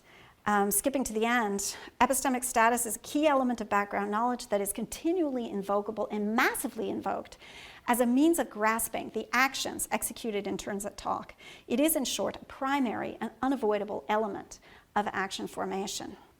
So heritage is not saying just that calculations of epistemic status sometimes make a difference to how we understand others. He's making a vastly stronger claim. You set aside non-clausal terms like hello and thanks and imperatives, and all other conversational terms demand evaluation of the participant's epistemic status to function as intelligible actions. In related news, all such conversational terms need to be motivated by the postulation of an epistemic disparity between the parties. So here we need to distinguish between epistemic stance, and that's what a participant signals about their epistemic territory, and epistemic status, which is the actual position of knowledge or ignorance on the point in question. I can take a stance of not knowing, even when I do know a point. For example, when I'm engaged in quiz questioning. I pretend I don't know some very elementary question and ask the class, but it's clear to everybody that that's an act, that's a stance. Participants motivate their turns by taking an epistemic stance that contrasts their presumed epistemic position with that of the addressee. So, I don't know, class, you tell me who wrote the meditations, right? There are two possibilities here. First, so this is quoting Heritage again, speakers can position themselves in a relatively unknowing, or K- position relative to others concerning the matter at hand, thereby initiating sequences by inviting or eliciting information from a projectedly more knowing K+ recipient. Alternatively, knowing K+ speakers can simply initiate talk concerning the matter at hand, thus launching a sequence, finding warrant for this conduct by projecting their recipients to be in a relatively unknowing K- position. And that's something we often do explicitly. We often do this move of, you will never guess what just happened to me. I'm going to be clear. I'm going to motivate my turn by saying, you do not know this thing I'm about to tell you. I feel like you do know this next thing I'm about to tell you. But anyway, the motivational force of K- initiations is evident in its power to prompt replies. So Gail Stivers, again, this is corpus-based work, she finds fewer than 5% of conversational questions going unanswered. And actually, you can carve it way down from 5% if you allow, as a kind of answer, what's called a transformative answer, which instead of answering straight, challenges or updates some presupposition behind the question. So you've got a very strong push to reply if you get that question put your way. K+ initiations prompt replies of a different sort. Addressees provide verbal signals like oh and yeah, and nonverbal nodding and smiling to indicate either generic acknowledgement of the conversational turn or more specific surprise evaluation of the content of what has just been said. And again, you can test this out for you. Next time someone tells you something, just sit there absolutely. And I'll, probably try it again. And maybe get very annoyed with you. Okay, with either type of initiation, the addressee can accept or reject the status that's been projected onto them. So if someone tries to tell you something on which you're a superior expert, you can respond to their K+ initiation by treating it as a K- phishing move. I feel like people do this in question periods sometimes. I love that. You just give a yeah and then an elaboration to sort of make it clear who's the real authority in the house on this point. Reversing the presumed epistemic gradient by replying with more details of what's just been presented by the other party as news. And you don't see that in cases like the Pomerantz party situation, right, where it's clear from the outset to both sides who knows more. It just emerges in these contexts where there's a debate about epistemic superiority. My favorite example of this is from a paper by John Heritage and Jeff Raymond. This is Terms of Agreement, Indexing Epistemic Authority and Subordination in Talk and Action. So the conversation is about a Burmese cat, and it is between Abe, who has very recently acquired a Burmese cat, but it is his own pet, And Ben, who has an extensive track record of experience at some distance with a Burmese cat because his neighbor owns a Burmese cat, and so he has been witnessing the behavior of Burmese cats over some extended time. Who should be asking and who should be telling? There's this like kind of battle about it in the conversation. So Abe is telling a story about the aggression of his cat. It's the only cat I ever saw that chased dogs, he says. And when Ben replies by presuming to tell Abe something about the breed, they're fighting fools, those Burmese. Abe staggers for a moment, pardon? And then works to reestablish his epistemic superiority on the topic and pull it back to his particular pet. Oh, I know he is, right? So the "oh, I know" is actually an interesting formulation, right? If you use "oh" as a marker of surprise, it could seem strange that it can be followed by "I know," right? Because "oh" is supposed to indicate knowledge gain. It can also indicate retrieval to current awareness of stored knowledge. It's that feeling of knowledge showing up, right? Heritage elsewhere supplies actually an extended argument to the effect that, "oh, I know," that's only admissible when what the person has just told you triggers your own prior and independent knowledge on the point in question, right? Like if you honestly don't know someone's name and you ask them and they tell you, you can't do an "oh, I know" on that, right? That would be very weird. And that's actually why "oh, I know" is such a beautiful form of confirmation, right? Like when you're gossiping about somebody and it's like they independently arrived at the same conclusion about that guy. So their retrieved knowledge has a foundation independent from yours. That's great. Okay, whether they are accepted or contested, disparities in epistemic stance serve as the hydraulic engine of conversation in Heritage's phrase. So, quote, "any turn that formulates a K plus K minus imbalance between participants will warrant the production of talk that redresses the imbalance." So he maintains that either type of gradient is going to start an epistemic seesaw motion that will tend to drive interactional sequences until a claim of equilibrium for all practical purposes is registered by the person who had previously assumed or was assumed to be in the K minus position. So you've got to keep going at it with your addressee until they're like, "oh, okay." Or as a questioner, you ask, and then the other person answers, and you say, "oh, thanks," and you indicate that you're level. So you can have satisfaction registered in a few ways. Could be a nod, an okay, an oh.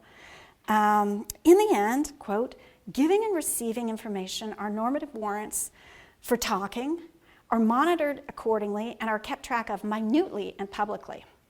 It could, in principle, be different, but it is not." So there are two things that I really like about this theoretical framework. One is that it makes outrageously strong claims, right? Every single turn of talk. And the other is that it actually seems to be backed up by the data.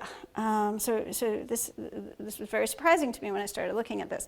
In lecture 4, I mentioned the new candor corpus of naturalistic conversation, which shows 1,000 words of back channel. That's the little "oh, okay," all those registration words per hour of conversation, with some verbal back channel response for 2/3 of the turns that have 5 or more words in them.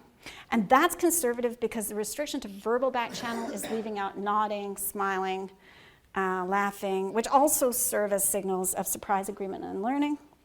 If you factor those back in, you see virtually every conversational turn gets a response. So if you look at that Bavelis 2017 paper, she's finding it at 98% of conversational turns that introduce new information. They get acknowledgement from the addressee. And I'm always like, 98%, and then what happens to those other 2%? The addressee didn't quite hear. It was just like not a successful, it was not a successful action, right? To be a successful action, there's got to be delivery and uptake. There's got to be like a selling and a buying. Both of those things have to happen. Now, of course, not all those markers are sending specifically epistemic signals. Conversations work to build affiliation, various other ends, including instrumental ends. And yet, speakers seem to be systematically hypersensitive to the epistemic dimension of back channel. So for example, the contrast between generic continuers like and epistemic change of state markers like "oh" works to enhance knowledge delivery. So speakers who are narrating, this is Tollins and Tree 2014, they tend to carry forward to the next chronological event on hearing a continuer, like you're just giving the other person the green light to continue their storytelling. And they tend to drill down and elaborate when they hear an oh, right? Which is really sort of efficient for both parties, right? Because if I'm saying, oh, I'm now learning something from what you've said, tell me more. Meanwhile, even eavesdroppers make use of back-channel markings in understanding dialogue. So they anticipate those elaborations after oh and generic continuing after That's Tollins and Tree 2016. One of the big worries I had as an epistemologist who became interested in back-channel was a worry about my own past failure to be aware of the phenomenon. If it's so large and pervasive in talk, how is it possible that I was missing it? Is it like it was somehow designed to like fly under the radar? And the answer to that question is in fact yes. It is in a sense designed to fly under the radar. Okay, I should begin by saying I'm being very liberal with the technical term back channel. If you go back to the beginning to Victor Ingves' original 1970 theory, your back channel devices, are used only by the person who doesn't currently have the turn at talk. In contemporary versions, we acknowledge that those markers also get used as freestanding conversational turns and to preface turns and that sort of thing. So in one survey of several large corpora of transcribed conversations, transcription usually often weeds these things out, but this is Neil Norick's work. They find somewhere around half, depending on the kind of conversation it is, could be as low as 30, as high as 65%. Part of it is like how planned is your speech, right?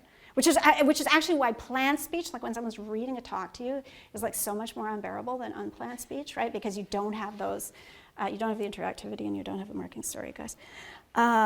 Okay. Yeah, there, I did it. I started beginning a conversational term with okay. Okay, well, the way we do that in real life. So in both these roles, whether they are freestanding turns, the freestanding turn of oh, or they're prefacing, well, that reminds me, well, what's that doing? It's doing work that's somehow off the main stage of topic focus. That's been very much the arena that philosophy's been playing in.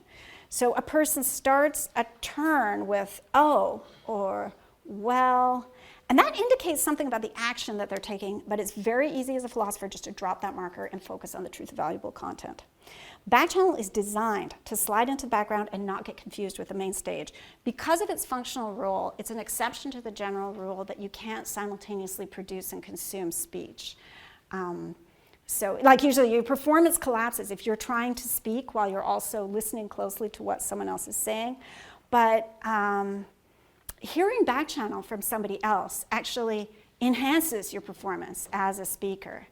Thank you for smiling. Yes, actually, yeah. I mean, if you've ever had the experience of teaching a class where everybody's just like really checked out, it's quite hard. I'm sure that doesn't happen here at Oxford. Okay, wait, where am I now? All right. Yeah, actually, also to keep us from tripping up, a lot of backchannel even has a phonology that's distinct from English. So the nasalization and that is not, in general, a feature of the English vowel system, right? But it's just trying to stay off your radar so you don't trip up. You can focus on the content, and that other stuff is in the background. We think of languages that have click sounds in their phonology as being, exotic, right? Languages like Zulu have the click sound. Of course, we have it in English as well, but only in backchannel. And is everybody like instantly aware of this, right? Like when you think that, okay, so now I have to try and produce it spontaneously, so actually sound like, okay. That was quite faked, but if you're stumbling in a conversational turn, you can, to take it back, right? You can, now I really can't do it, but you can practice at home later, and it's actually, there's an obvious efficiency in languages having a marking of that sort to be your backspace key, be your delete, And it's clear why you wouldn't want to give the backspace delete role to any, vowel that's also showing up a bunch in your language. You want to have it quite distinct. And a lot of languages are like that with their back channel. Okay. As speakers, so if these sounds and gestures fly below the radar of focal attention to guide our intuitive sense of the kind of action that we're performing, they're nevertheless intuitively integrated into our understanding of speech acts. So as speakers who need to formulate epistemic disparities to motivate our turns at talk, we are constantly hazarding judgments about the epistemic status of our addressees, or checking it with sort of what are called pre-clearance moves, like, did you hear about?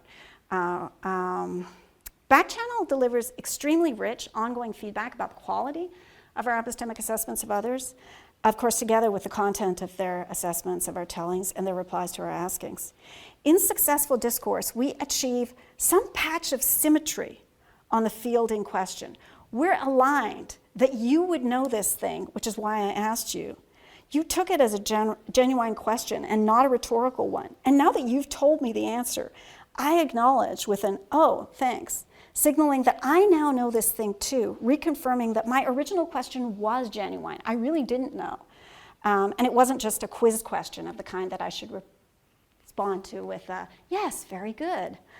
In successful conversational actions, what we share is not just the communicated content, but the mapping of epistemic positions that enabled its transfer. And that sharing isn't itself being passed from hand to hand as an assertion. That sharing is something more like the existence of the kind of symmetry that you see in, for example, eye contact, which is necessarily mutual. Eye contact is necessarily mutual because there is the same thing happening on both sides between vision-based creatures of the same sort. There's the same thing happening on both sides between the kind of epistemic mappers that we are in conversation. And we are doing this all day long. We remember from last time some of the data surveyed by Jean-Louis Dessalles in that paper on your reference list. Sheer volume of human conversational time is enormous, a fifth to a third of waking hours, maybe 16,000 words a day, running up to 45,000. Most of it on topics with no immediate instrumental value, and skewed towards things that are supposed to be news or surprising. You could actually add in more language activity on top of interactive conversation, like if language activity includes also most of your social media consumption, TV watching, books, attending lectures, like it's getting to be pretty much the whole day. Listening to music with lyrics. My argument last week was that all this language activity, especially interactive conversation, is curiosity motivated. And it has the result that we end up building a model of epistemic territory, just as the curiously exploring rat ends up building a model of spatial territory. The rat with a model of spatial territory can think strategically about how to navigate. Hesitating at a T-juncture in a difficult maze, it can use its model to simulate the consequences of going one way or another. And you might ask, how am I getting inside the head of the rat to know that it's simulating? Well, it's not pretty, but they put electrodes in. And if you measure the activation in the hippocampal place cells in the rat as it's wavering, you can see that activation sweeping out along cells corresponding to one path of the maze and then to the other, and actually even culminating in a little bit of striatal reward activation as it hits the carrots and ooh, the cheese if I go that way. And it will act then in a way that's proportional to the greater reward that it's anticipating. Anyway, this kind of like, imagine if I go that way or that way, that's called vicarious trial and error.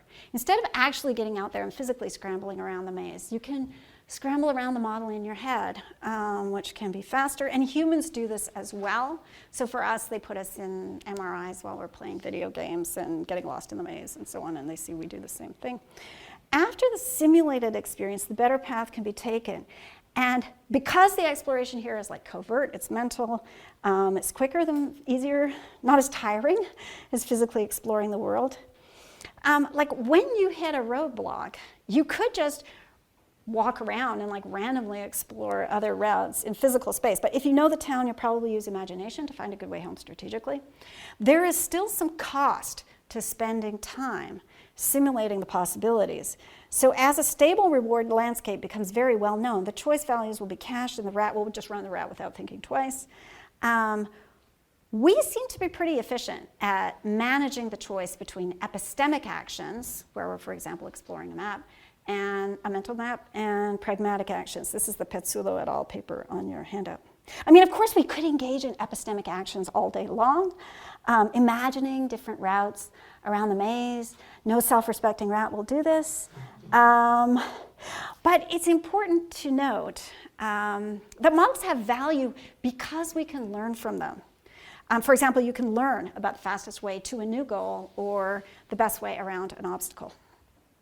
The human, with a model of epistemic territory, can also think strategically, using the model to generate simulated experience. We can use the model to predict what others will say or do and to make plans for informing or deceiving them on various points. Even in deception, it's very important to keep track of what one's target already knows and believes in order to act successfully. Having observed someone else's action, you can invert the model to find out the motivational and epistemic states that would produce that action, even when those states are out of line with our own. For example, when the agent is acting on what we recognize to be a false belief. We can do this by simulating the experience that would make sense of the relevant action. Say the person reaching for the now empty container is doing something that would make sense if he knew the desired fruit were located there. And that gives us that kind of decoupled content of the fruit being there that we can contemplate or use in various roles, like putting it in the antecedent, the conditional, and so on. When someone tells us something, suppose a friend walks in and says, "Smith got the job," we can, if we trust the person, simply update our model of the world to include that communicated fact. And we typically do this unreflectively. For example, if the friend is a member of the search committee and we locate this fact squarely in their epistemic territory, we treat the speaker as having a state of mind one could only have two truths. However, it's open to us to think strategically instead, using model-based reasoning to explore the question of whether this content is known or perhaps only believed by the speaker, or indeed whether the speaker might have an interest in deceiving us. Our capacity to step up to strategic thinking is a valuable resource in complex circumstances, but it comes with costs.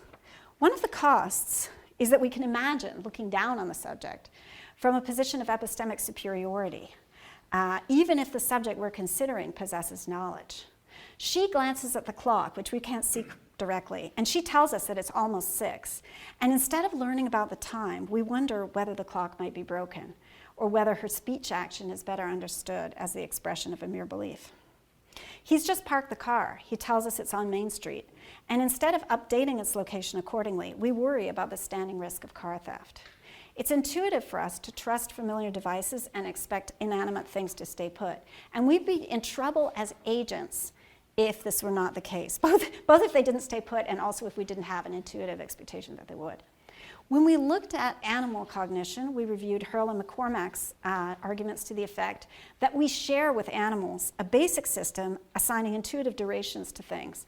So we automatically expect the cheese we have just purchased to be in the fridge an hour later when we're home alone and not very hungry. Sorry, I have to keep qualifying, that's not very good. To the extent that these expectations are calibrated by ongoing interactions with the kinds of things whose durations show learnable regularities, our intuitive expectations of duration can even constitute knowledge. The reason why we have them is that things in the world are this way. It's true that sometimes you place a lemon in a box and some interloper swiftly removes it when your back is turned. And in this case, I think we find ourselves in a much more difficult patch of epistemic space. I think we can defend the idea that this is an objectively harder region of epistemic space exactly by highlighting the features of intuitive fitting that the subject is relying on. The situation in which you placed it there and it was still there when you reached a moment later was a simple situation that was solved by your usual intuitive cognition in just the way a non-skeptical observer would expect. Like, we are typically adapted to that kind of state. We're not typically adapted to the quickie interloper case, which is why it's objectively harder. If things get tricky when you look away for a moment, you're in trouble. But the logical possibility of this kind of situation doesn't mean that you lack knowledge in the easy case, any more than the fact that some people have twins means that you can't really recognize anyone who doesn't have a twin. There are times when we do well to reason strategically about what's known and believed, not least cases of conflict. We can allocate epistemic territory to agents in a model-based strategic way. If someone's epistemic status on a point is in doubt, we can challenge them for reasons. This is getting back to the idea that argumentation evolved as a way of enabling communication of knowledge beyond the zones where others have our instinctive trust. So this is roughly the kind of idea that Mercier and Sperber are pushing. If someone tells you her name, you don't need her to give you a supporting argument. You locate people's own names very squarely inside their epistemic territory. If someone's telling you like some kind of complicated philosophical theory, you do ask for argumentation from her. I really wish right now I had more to give you. When we are engaging in reasoning with each other, we use decoupled content, for example, as the antecedents in our conditionals, and we perform actions with that content. Actions of types that are typically persuasive, Mercier and Sperber would argue, and maybe actually something a little stronger. So Mercier and Sperber think we've got this innate argumentative model in us, which incorporates rules of reasoning, logical rules, and those enable us to process the patterns of reason giving that other people give us when they step outside the territory that we'd intuitively assign to them. I wonder if you have to have an innate argumentation module, which has a very specific list of rules that everybody's going to follow. You might think a more economical solution would be to try to anchor the shared acceptance of rules of inference in reinforcement learning again. So just a rule of inference is basically a way of organizing actions on propositional contents. If you discover that some such way is safely truth-preserving, this discovery can win reward. And in fact could reinforce the practice of inferring that way and accepting inferences of others that are performed that way. In the first lecture, I mentioned a difference between the way we quarantine contents in spatial and in epistemic navigation. Thinking about the hypothetical roadblock out on Banbury Road didn't change your mental map of Oxford or make you in any way inclined to speak or act differently after the scenario was described. Thinking about the hypothetical bus accident, on the other hand, was supposed to make you reluctant to say that Fred knew he was going to be at dinner after the talk. One reason why we suffer failure of quarantine here is that our switches between representations of factive and non-factive mental states demand corresponding switches to our map of reality. Also, more broadly, our epistemic landscape shifts in the course of conversation and private reflection as we reason about our situation and interact with each other. This is a way of gaining knowledge. And that's not true when you're just sort of like playing with your mental model about, the streets of Oxford are not changing out there as you're playing with your mental model, trying to figure out a new route. The kind of reasoning available to us in reflective cognition needs to be reasoning of a type that will only support truths in order to create knowledge. But of course, this can create some restrictions on what we'll be able to embrace in that particular mode of thought. And we may not notice that we are applying reflective cognition in our evaluation of an intuitive agent, partly because our ordinary exercises of reflective cognition are on agents who are themselves, at this point, thinking reflectively too. Okay, so having made some suggestion that we're somehow combining our epistemic forces, not only in learning about the world, but also in epistemic mapping, I want to end with some gesture in the direction of the problem of common knowledge. And I'm going to go back, way back to 1969, to a paper of Colin Radford's that was recently sent to me by the great Robert Gordon, whose work on common knowledge I heartily recommend. So the paper is entitled Knowing and Telling, and it's very 1969. So it involves three alphabetically named characters: Adrian, who's having an affair with Beatrice, And their neighbor Celia discovers this fact. She can hear through the wall of the flat what's going on. And she writes in her diary about it. So she knows that, Celia knows that Adrian and Beatrice are having an affair. Adrian and Beatrice don't know that Celia knows. But they're very unethical, and they find the diary, and then they know that she knows. Oh, by the way, she's so disturbed by the affair that she sort of reorganizes her flat and moves, her bed and everything further away from that wall, so she doesn't. And she writes about that in her diary too. So anyway, Adrian and Beatrice now know that Celia knows, but Celia doesn't know that she knows until, of course, later. Like, the walls are really thin. She hears them talking about the fact that she knows, and then she knows that they know, and.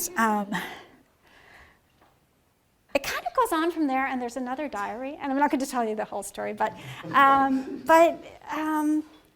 it seems like something quite different has to happen for it to really become out in the open between them. There's actually quite a few iterations you can go through of knowing that someone knows and they don't know that you know. Anyway, but finally there's this moment when they just say it out loud. And Radford, I'm going to read this quote of like how things kind of finally break through at the moment of final conversation. If conditions for the transmission of information in face-to-face situations are fairly normal or standard, participants don't require explicit responses to their remarks to believe or justify their belief that their remarks have not only been understood, but, when of the sort found in our examples, accepted. Moreover, participants in most conversations do set out and are entitled to set out on their conversations with the presumption that conditions are normal. That kind of attitude is something you find pretty frequently in discussion of speech acts and so on. So it's just like a manifest fact what someone has said in a conversation. It doesn't require a tokening, an uptake marker, anything of that sort. And that is sort of how you're going to kind of solve the problem, or are you? Actually, Radford sort of pursues the problem further and ends up in a very uncomfortable place at the end of the paper saying, any adequate account of what is learned and known in the most simple of conversations requires a complex description involving many iterated knows that's. And this in turn leaves us with a major problem, namely, how can conversations and indeed language itself ever have got going? Those were the days when you could just end a paper like that, and J. Phil accepts it. Anyway, but I just want to make an empirical point about this. It's not true that conversational contributions go without responses. So we can go back to this sort of Janet Belvalis work. I mentioned that she's giving it at about 98%, your addressee gives you an uptake. There's one more thing about that paper which is really striking, which is that she finds actually a three-step process of calibration, she calls it. So it's not just that the addressee gives an uptake. It's that the speaker acknowledges the addressee's uptake. She's looking a lot at sort of video data and how people react to other people's reactions. Really interesting to sort of look through how it goes. And I think this sort of causal interaction between two people's activity of making sense of each other and mapping each other's epistemic territory really has the function of kind of uniting their epistemic forces on that point. There is an argument, which I alluded to in the first lecture, from Harvey Letterman to the effect that the classical conception of common knowledge, which requires infinite iterations, we all know that we all know that we all know that P is the case, is something that seems to have the result that it's impossible for people to commonly know any empirical fact. Because if you allow just a little bit of slippage in how much I can know about what you know, and you iterate it enough times, the light from the first proposition that was known gradually fades out with each iteration. So Letterman thinks the proponents of common knowledge is classically conceived, and its relatives, I'm quoting now, suppose that when two people meet, their beliefs create a hall of mirrors. Each person's beliefs reflect the world, but also the other's beliefs, which in turn reflect the first person's beliefs, and so on. they imagine that things are positioned in this hall of mirrors, so everything's going to be recognizably represented in each of the reflections. Letterman says, our minds often reflect the world imperfectly. I have argued that the presence of slight aberrations on the surface of each mirror has the consequence that as we move further and further along this sequence of reflections, the original image becomes blurred and ultimately unrecognizable. And I think something that's happening in sort of the classical conception of common knowledge here is that you're essentially seeing the other person as a problem, as a part of the environment, as something that has its own, perhaps very complicated, perhaps very somewhat mistaken representations of how things are. Going back to a theme from our earlier lectures, other agents pose not just problems for us that we have to solve through mind reading, they also provide us with bonuses. They are colleagues and collaborators in our efforts to understand the world. And perhaps if we can share the work of mapping out how reality really is, and do so with the help of epistemic mapping equipment that's fundamentally similar in all of us, sort of respecting the collegial position of others, there really could be substantive empirical common knowledge. I think other animals are fundamentally alone epistemically. They might experience surprise as they discover things about the world, but they don't share it with each other, and they don't sort of unite their epistemic systems in the way that we do.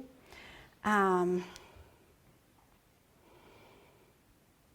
the end, we have each other, and you can ask, like, do we meet each other as mirrors among whom some fading light reverberates? No, we meet as shining lamps jointly illuminating this shared stage. Thank you.